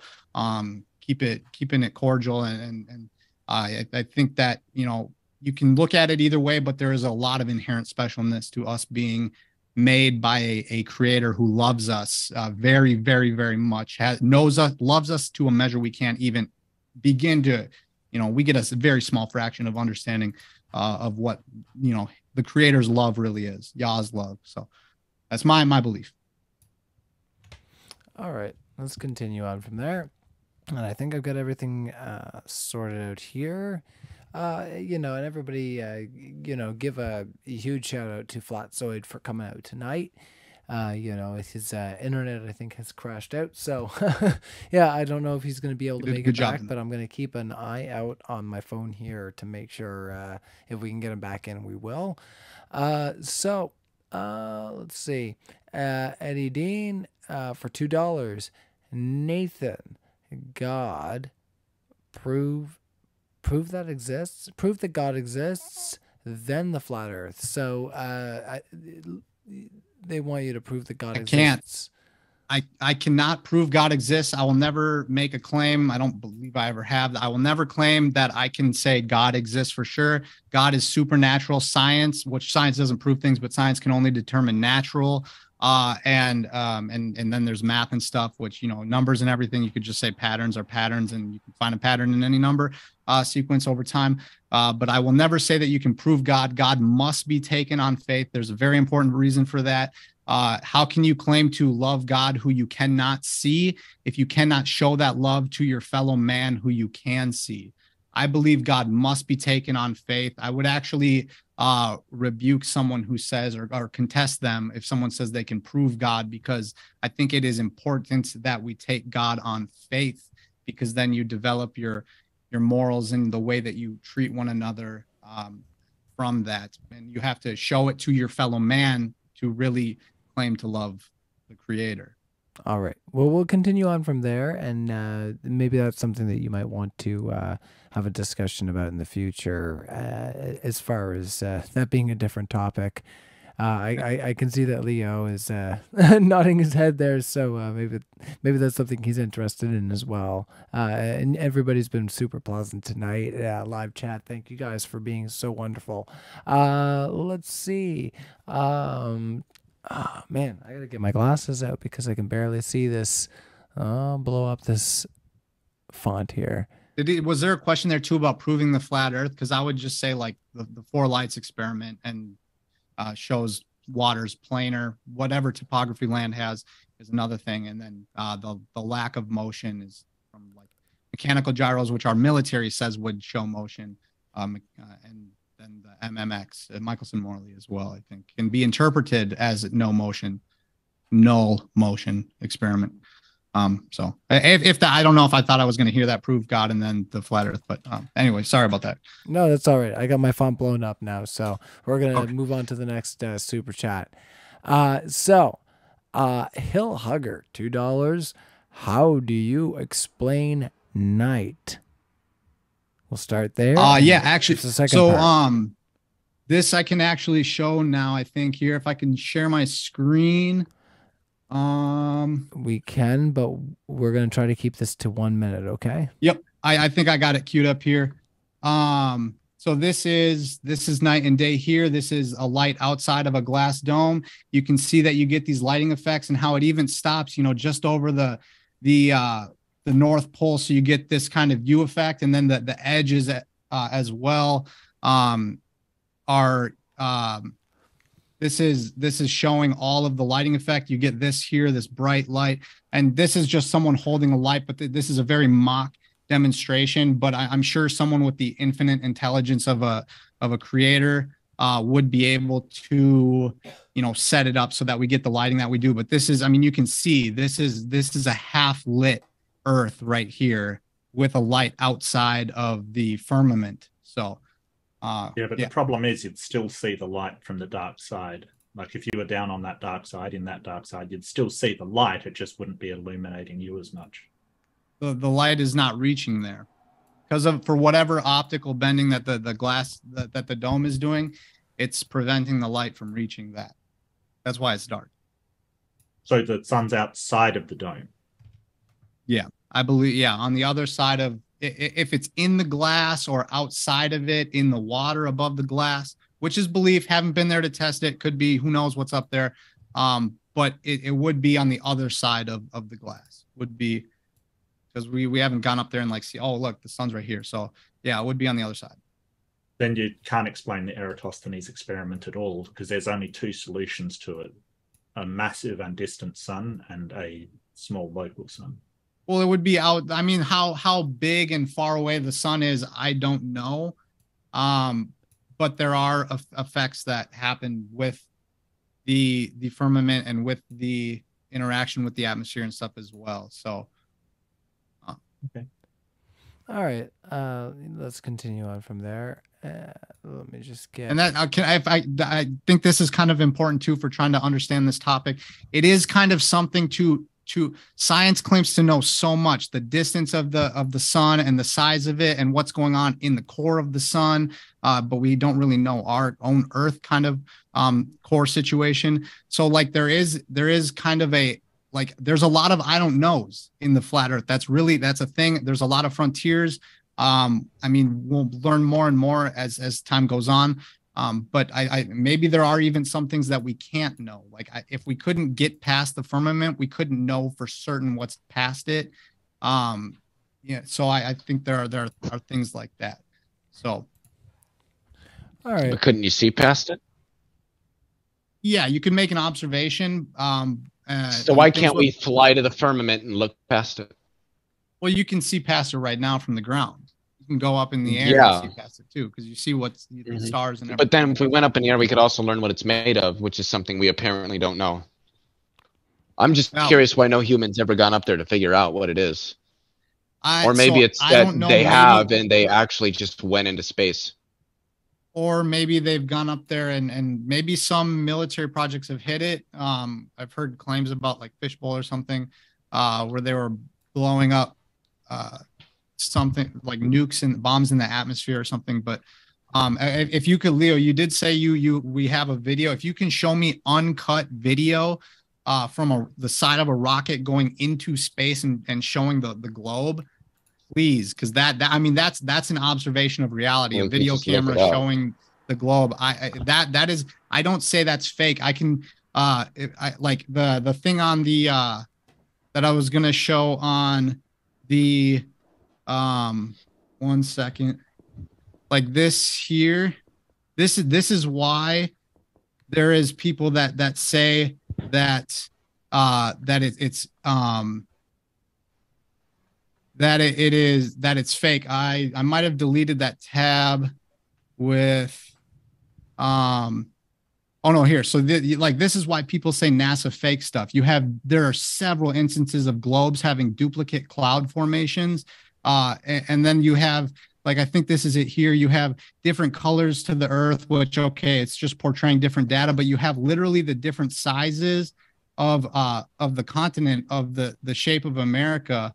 Like if you look at this here, the coastline of America goes from here to here. Whereas so this is maybe what, half of a hemisphere, and yet here it goes from here to here. So it's almost, you know, all the way across. So the shape changes size, and then why you get this is people discrediting NASA is because you have this is Robert Simmons, a NASA employee.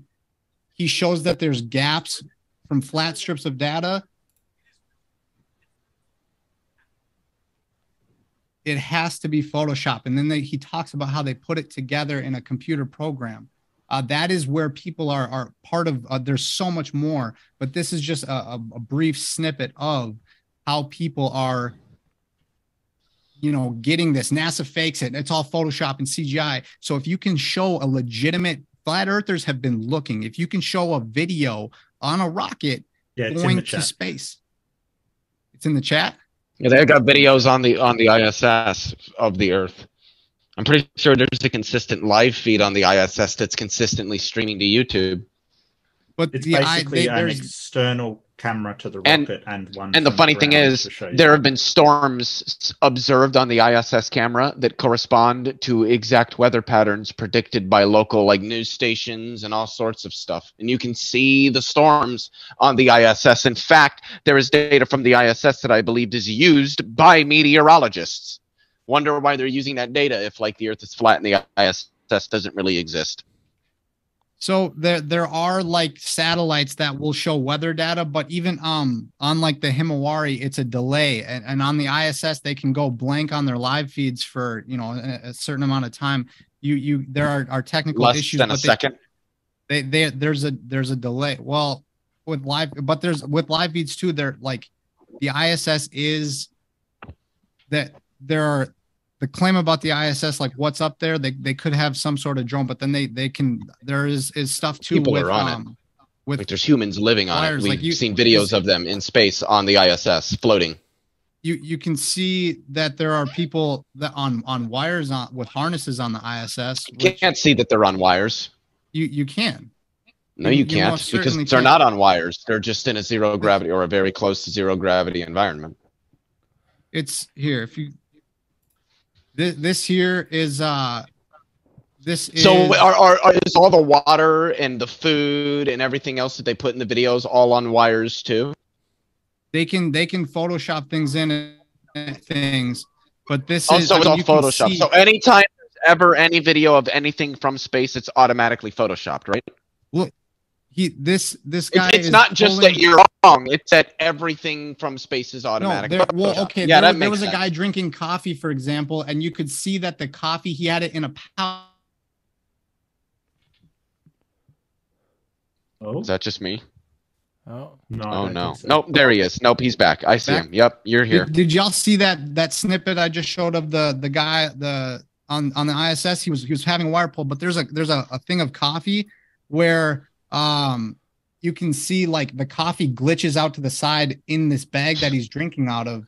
And there's like things with balls appearing and everything there, and you know, stuffed animals and whatnot. I think a frog, like things phase in and out, and they can Photoshop or you know, video edit whatever into these videos about this stuff using green screens. There's a video you can see of a green screen or of a guy who's supposed to be on the ISS, and then he's right in front of a blue screen as well.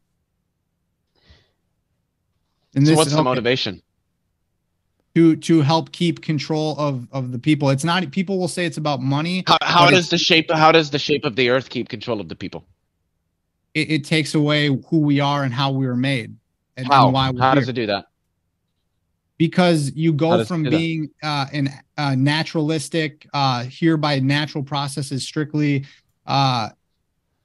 chimp, and now suddenly you're made in the image of a creator who says that we are special. But most Christians and Muslims and Jews and what have you believe the earth is round. So I don't think this is true. The second part of that but question. There wouldn't be as many atheists as there are. The second part of that question was, what are the stars? I believe points of light.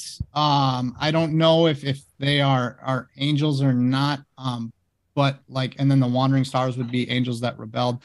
That's a spiritual thing. But as far as physically what they are, we observe light, we observe twinkling, and that is I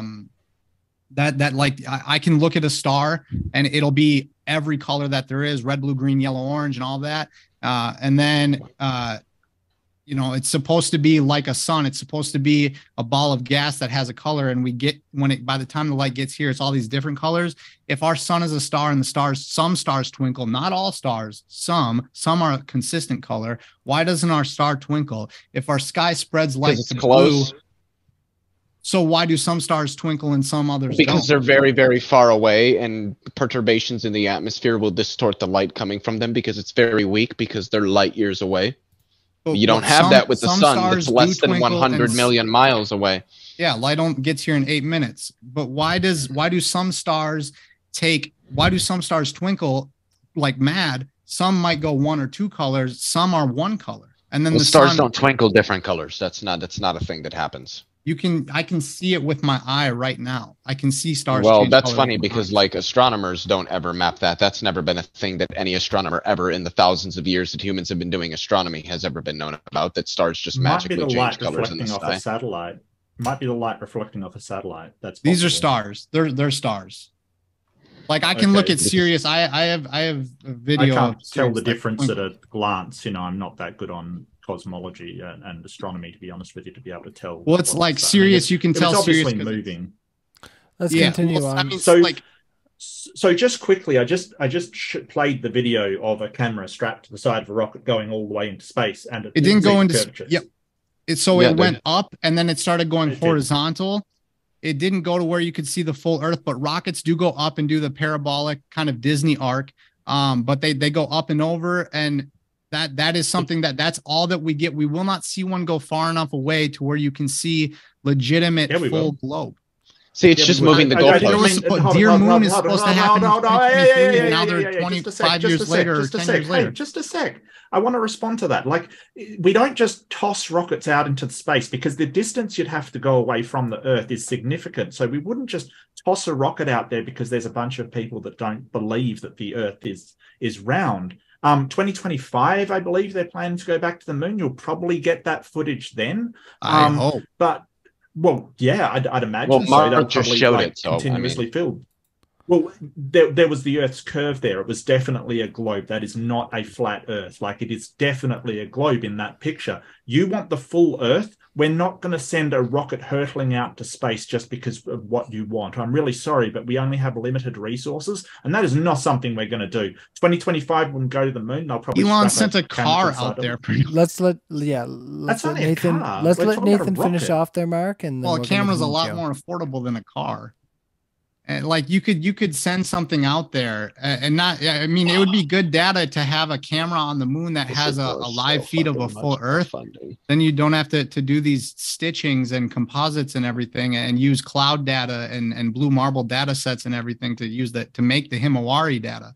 I could have told you could show me a video of a rocket going up and then going across. It doesn't go out. It won't go up to, even if you showed me it going out and across and then building up speed and gaining momentum and then going, I don't know why you'd have to do that. Why you can't just generate enough force to escape and they do gravity. But they do. Rockets don't go straight up. They go over. Of course not, because the Earth is rotating and they move off of it. Yes, that's what happens because this is how physics works. Travel a longer distance to go around the Earth several times. Yeah, so in order to conserve fuel, Because they won't have the delta V to be able to propel themselves to wherever they're going if they don't use gravity to assist them. That's a just waste because of fuel. your velocity is and not just at the other escape. thing I wanted to say, that the Elon Musk car, it didn't go to where you could see the entire Earth, so that point is entirely moot.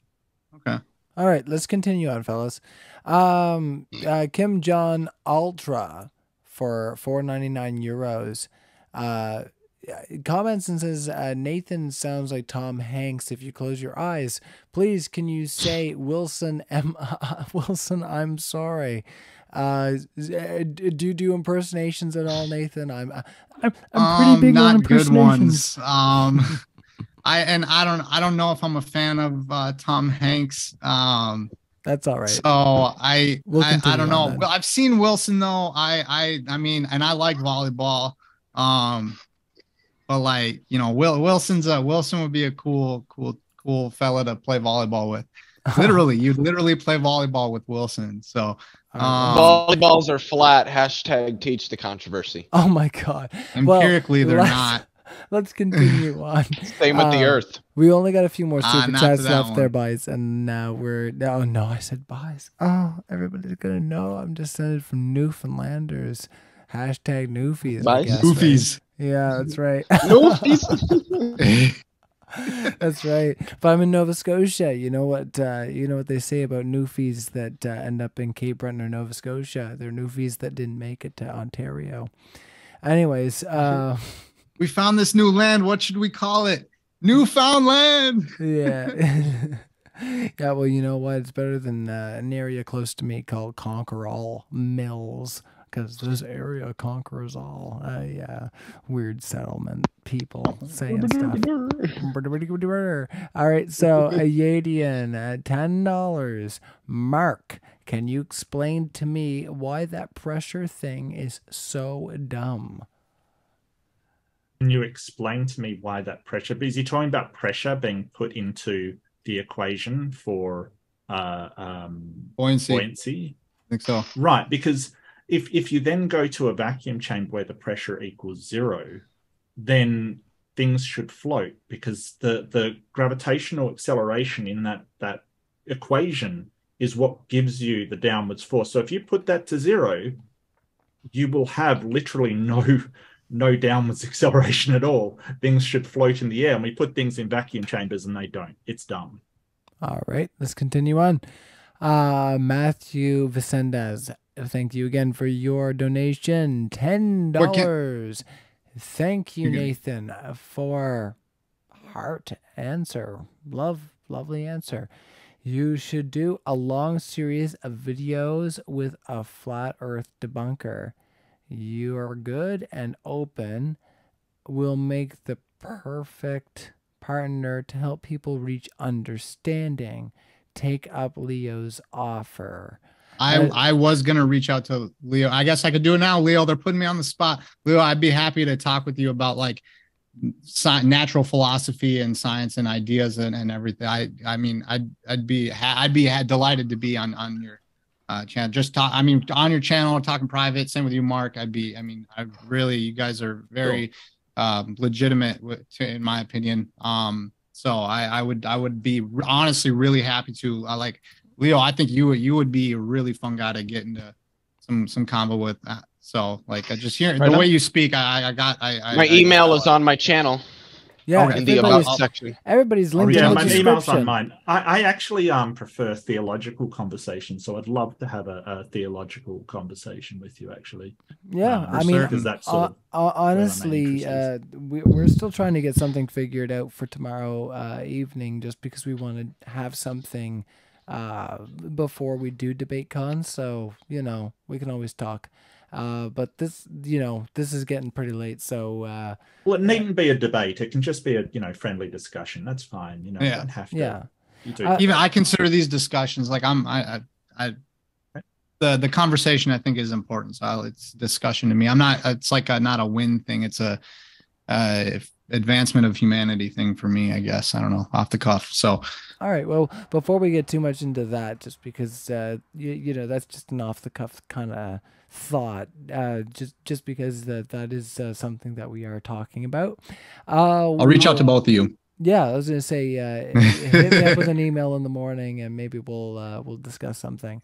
Mark, let's see here. No, we'll continue on from there. Laura Te Aho White says for $5 to Leo and Mark. I'm not very smart. I'm not very smart. Well. Smarter than you know. Yeah, you know, you might be discounting yourself a little bit there, but all right. I'm not very smart. What subjects should I learn to improve my understanding of? Okay, to improve my understanding of how the globe Earth works. Some of these are worded. Literally anything in modern like physics or geology. Yeah, just take a science class. You know, physics, basic physics class. Astronomy will show you about cosmology too. All right. Well, you heard it here first there, Laura. Cosmology is great, but it's hard. So Earth is life. I loved astronomy. It's such a fun class. Yeah, we'll continue on there. So, Leo, we're going to pass this one over to you just because I haven't heard from you in a little bit. Earth is life. $5. There was a solar eclipse in Australia yesterday. Oh, maybe this is in Mark's wheelhouse. But we'll talk to you first about that, Leo. There was a solar eclipse in Australia yesterday, which was also captured by a Hawaii 8. Is there an explanation for this on flat Earth? So we'll pass it to Leo first there, then Nathan to you, and then to you, Mark, okay? I'm not qualified to answer. I'm not a flat earther. I don't know how flat earth explains anything at all ever. Okay, no commentary on the phenomena or I don't follow solar eclipse. I don't care about eclipses. I'm a cosmologist, not an astronomer. Okay. All right. No, I'm not actually a cosmologist. I'm just a theoretical physicist, by which I mean I theoretically could have been a physicist. Okay, we'll put it over to you, Nathan. Even though you do physics. We're going actual physics. We're going the opposite order of everybody, context here just because of how our speakers have spoken. So we'll hand it over to you there, Nathan. So the solar eclipse would be the moon going in front of the sun. And blocking it out. The sun, moon, and stars are for signs, symbols, times, knowing when we are. The Gregorian calendar, which is a Roman Vatican thing that we all currently use today, despite them just being some, desert-dwelling religious people, their calendar and everything, we don't really know when it is, so it's kind of harder now to tell where we are, I guess. But it's kind of a clock, and so you have different eclipses. To answer like the shadow thing with Mark, it's if you assume a shadow, that's one thing. Flat Earth explanation would be that the moon is its own light source. It goes through charging and discharging periods, and every once in a while there is a color to it, which, like the Chaldeans created the Saros cycle, which is used to predict lunar eclipses. There are flat Earth culture. They use the cyclic nature of the sky, that the cycles that the sky has, and the sky has been the same for a long time. I mean, that Polaris for 500 years, that's actually one thing that Leo had brought up too, the precession of the Earth, the wobble. It's a 26,000 year cycle, but we've been stuck at Polaris for 500 years, and we're only supposedly getting just now in 100 years, we'll be in the climax of pointing at Polaris. So that's 500 years that it's been at Polaris, because it was named at least 500 years ago. They're even further back, but there should be 7 degrees of this 360-degree cycle that passed in 500 years, and we're still pointed at degree zero. It's been like that for 500 years minimum. Well, we're not pointed at degree zero. It has changed slightly, but it doesn't change very much at all. We're on our way to Polaris. And so does it like just jump Thuban right to Polaris, right to Vega? No. It's supposed to be a gradual wobble, but it's on its way to Polaris. It's taken 500 years. It's been the pole star for 500, and it's still only just now in 100 years going to be getting to its peak of closest point to alignment. That's what happens when you're dealing with very slow processes that deal with things that are very, very far away. But the wobble in the sky would gradually go from Thuban to Polaris point and then continue past. Do you have a pet? No, this is gonna sound very off. My roommates topic, do. I live with a dog and a cat.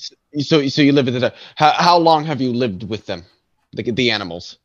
For 1.5 years. My roommate's Damn. awesome. Okay. Shouts out And to have you. you ever had a pet from a young age that you watched grow up in your life at all? Yep. I used to, yeah. Okay. Did you, on a daily basis, notice differences? Or did you have to really think about the differences that you saw when they were growing? Yeah, over time you notice differences and changes in the animal. Yeah, but only when you really think about it. Because you see them every day, you don't really notice the changes until it's been like 6 months and you sit there and think about it and be like, huh, you know, you've gotten a lot bigger, Daisy. Right? Yeah. All right. So everybody. So don't you think it's the same with like distant stuff? We're not going to see a star that far away, given how slow that you just said that it takes 26,000 years for the precession to sweep out a full 360 degrees. You're telling me that we would be able to optically detect 7 degrees over 500 years? I just don't buy it. Oh yeah, from where it was to now, yes, you absolutely would. You I would don't be, think so. If you have a 360-degree circle in the sky, 7 degrees out of that, we claim to be able to tell when something changes 0.0000x degrees. Yeah, with technology. I'm talking optically, like with our eyes. Yeah, we would see it. There are ancient structures, even the Georgia Guidestones, which got torn down, which want to, keep a human population of under 500 million. That had a point that pointed at Polaris. And there should be a change in these things over time, but there is not. There is no change. Okay. I think so the problem, everybody. I think the problem. Can I just say one thing before we end? I think the problem is that just because Polaris is known as the North Star doesn't mean that it's been in the same place for all 500 years. Okay. Right. Just because it was a bit further away from the still north getting close point. to it. So we'll close on that point there, in the sense that we will allow you guys each up to 2 minutes on each side to provide some closing statements. So a minute for Leo and Mark each, and then 2 minutes from Nathan. We'll let Leo and Mark go first. So Leo, 1 minute for your closing there. So the Earth is round. I think this is pretty well settled. Every time somebody shows how it's round, it's always, well, there's the conspiracy. Because rich people like wasting their money on making people think the Earth is flat. Like, you can't believe those pictures that have been taken by God knows how many different people who have been up in space over how many. You're like, you no, you can't trust those. That's all evil NASA CGI or something like that. I'm totally not coming up with excuses to deny the fact that what I believe is very, very easily demonstrably wrong. I promise that's not what this is. That's not what's happening. It's not. It's just that NASA is evil. You just got to believe me, bro. NASA is evil and they're trying to trick you because people like money, and tricking people into thinking the Earth is flat makes people lots of money, apparently, or something that. Anyway, yeah. All right, excellent. Over to you, Mark. Okay, so the question you've got to ask yourself is where you are. Where are you? And what we've managed to figure out over painstaking scientific research, the same science that gives you everything we use every day, all these discoveries, all these things that we use, the communications that we're talking on, we find out that we are on a spinning ball hurtling through space in the most hostile environment you can possibly imagine. Now, that we aren't making that up. We aren't trying to scare people, but we have to deal with that and actually do something. We've got to prepare ourselves to survive in this environment. And that might take everybody coming together, but sort of denying that and saying, hey, that's not what's happening, we're all being taken care of, is not going to help us survive if sort of an asteroid hurtles towards us, or if we destroy our environment, or if any of these things happen. It's time to wake up and realize that we need to band together, because we are not sort of being carried by any divine creator, any kind of thing. the belief that it's flat is a religious belief. I've seen it so many times. That is basically it. But yeah, the proof is overwhelming. Every time I provide sort of something, it's, like the camera on a rocket, it's something else, like it has to go a certain distance.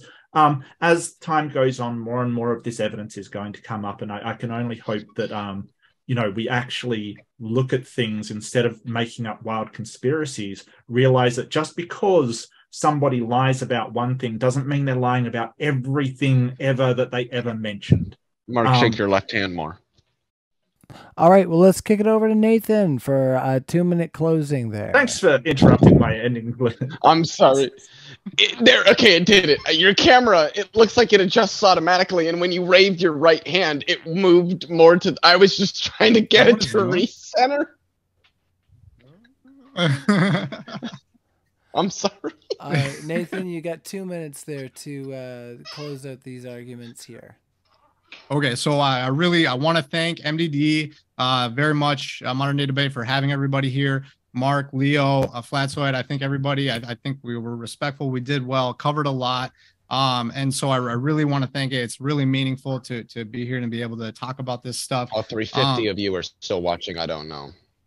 Well, it's okay. Even one person. And so I do think that there is, as far as like I mentioned in my opener, like talking about the Earth, we showed a lot of claims, Flatsoid did and everything. I could have called the rocket that it would have gone up and then arced over instead of going straight up to show the whole Earth. I predicted that it wouldn't show the whole Earth, and it didn't. I also think that there is a conspiracy. I know it sucks, but people are willing to hurt people. There are military documents. Operation Sea Spray. The U.S. military sprayed San Francisco with a bacteria without asking people. People will kill one another for things, let alone for money. NASA is not even about the money. They get what, $70 million or $60 million a day. They can make it rain, but they don't put out the fires in our own country. And so why worry about stuff that's up in space when we got to take care of the Earth here, which I think we all do. We have to take care of each other, the environment, because there are people that are willing to pollute things, poison us, put things, in yellow 7 in food is toxic and cancerous. So now they change a methyl group on a molecule, and now it's yellow 8, and now they sell it again, and it's cancerous, just like all the other ones. So there are people who are willing to hurt us. That's why banding together is so important. I think we showed empirically things about the ground that are flat. We gave demonstrations, and I tried to answer most of what I could in the openers. But we do make a lot of claims like about not knowing the sun. So like the sticks is it's harder to say because we don't know the size, the distance, or nothing like that. But we can show that water is planar level over its surface. The ground, let's see the surface. And we do need to work together. We need to communicate. We need to cooperate because there are some nefarious and wicked people out there. And this stuff is really all spiritual. The globe is 23.4 from 90. So if you take 90, 23.4 from being straight up, this remaining degree, 66.6. This stuff is that's a trademark number of the devil. I'm pretty sure most everybody knows that. And this stuff has all been in the works for a long time. They reverse engineer this stuff to show the globe, to get the globe. But the Earth, we don't feel it moving. We don't measure it moving. And so I think that hopefully if, I'm happy to talk more about any of this. But I really want to thank you guys for the conversation, the questions. Hopefully we could, get people to at least think. I think conversation is stimulating. Science is supposed to be. We're supposed to be able to ask questions, show things, prove things. Should have no problem with people questioning and then just say, okay, here's, the data. Here's the natural observation in the world. But that 4 lights experiment, lots of people, Globers they don't want to try to recreate it. Using natural conditions on a known curved surface. But yeah, really thank you. Thank you, Mark. Thank you, Leo. I think Flatsoid did a really good job as well. And thank you, Ryan, for moderating, and MDD for having us all here. It's really been a really, really fun time talking with y'all. So awesome.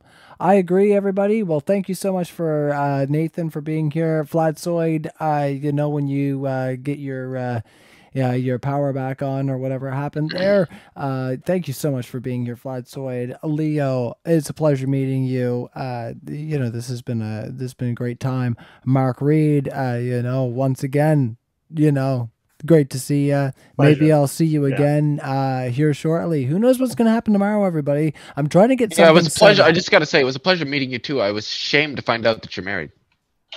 Oh, well, I'm so sorry. I mean, I can't. Congratulations, by the way, on being a dad, Ryan. That's what's up. yeah, I was going to say they're getting pretty big, actually, but that's been a long time coming. But I'm sorry as well, Leo. You know. Yeah, you know, two beautiful people like life us, happens, you know. Two beautiful people like us, we would take over the world. Who knows what could happen? Anyways. Oh God, that would be so deadly, you know. Anyways, but no, everybody, that's great. Appreciate everybody for coming out. Leo, Mark, Reed, Nathan, everybody. Once again, if you want to donate to the crowdfund and support our DebateCon 2.0, that's awesome. I see you all there in the live chat, Surgeon General. Yes, good night to you as well. I need to get some rest. Speaking of the wife, I have a steak out there that's waiting for me. So I best get to that. She also made some apple pie. So everybody who's able to make it to Fort Worth in Texas, we still have some tickets available. As you heard, James is flipping out the fold-out chairs. Anything we can do to get more people in there. Chairs. So I call them the church chairs. Yeah, if anybody is excited about doing a debate tomorrow, definitely hit me up, Mark, Leo, Nathan, because we're trying to find something for tomorrow. To get something going as far as a debate. So we'll talk a little bit after this and get out of here. All right, take care, everybody. We're doing what we can to bring you some content before DebateCon 2.0, but in the meantime, woohoo! Take care, everyone. Hashtag transhumans are humans. Y'all. Hashtag trans rights are humans' rights. Creator loves you. Everybody's Much love, everybody. Everybody's getting their tags out there. Love y'all. Take care. Subscribe. First.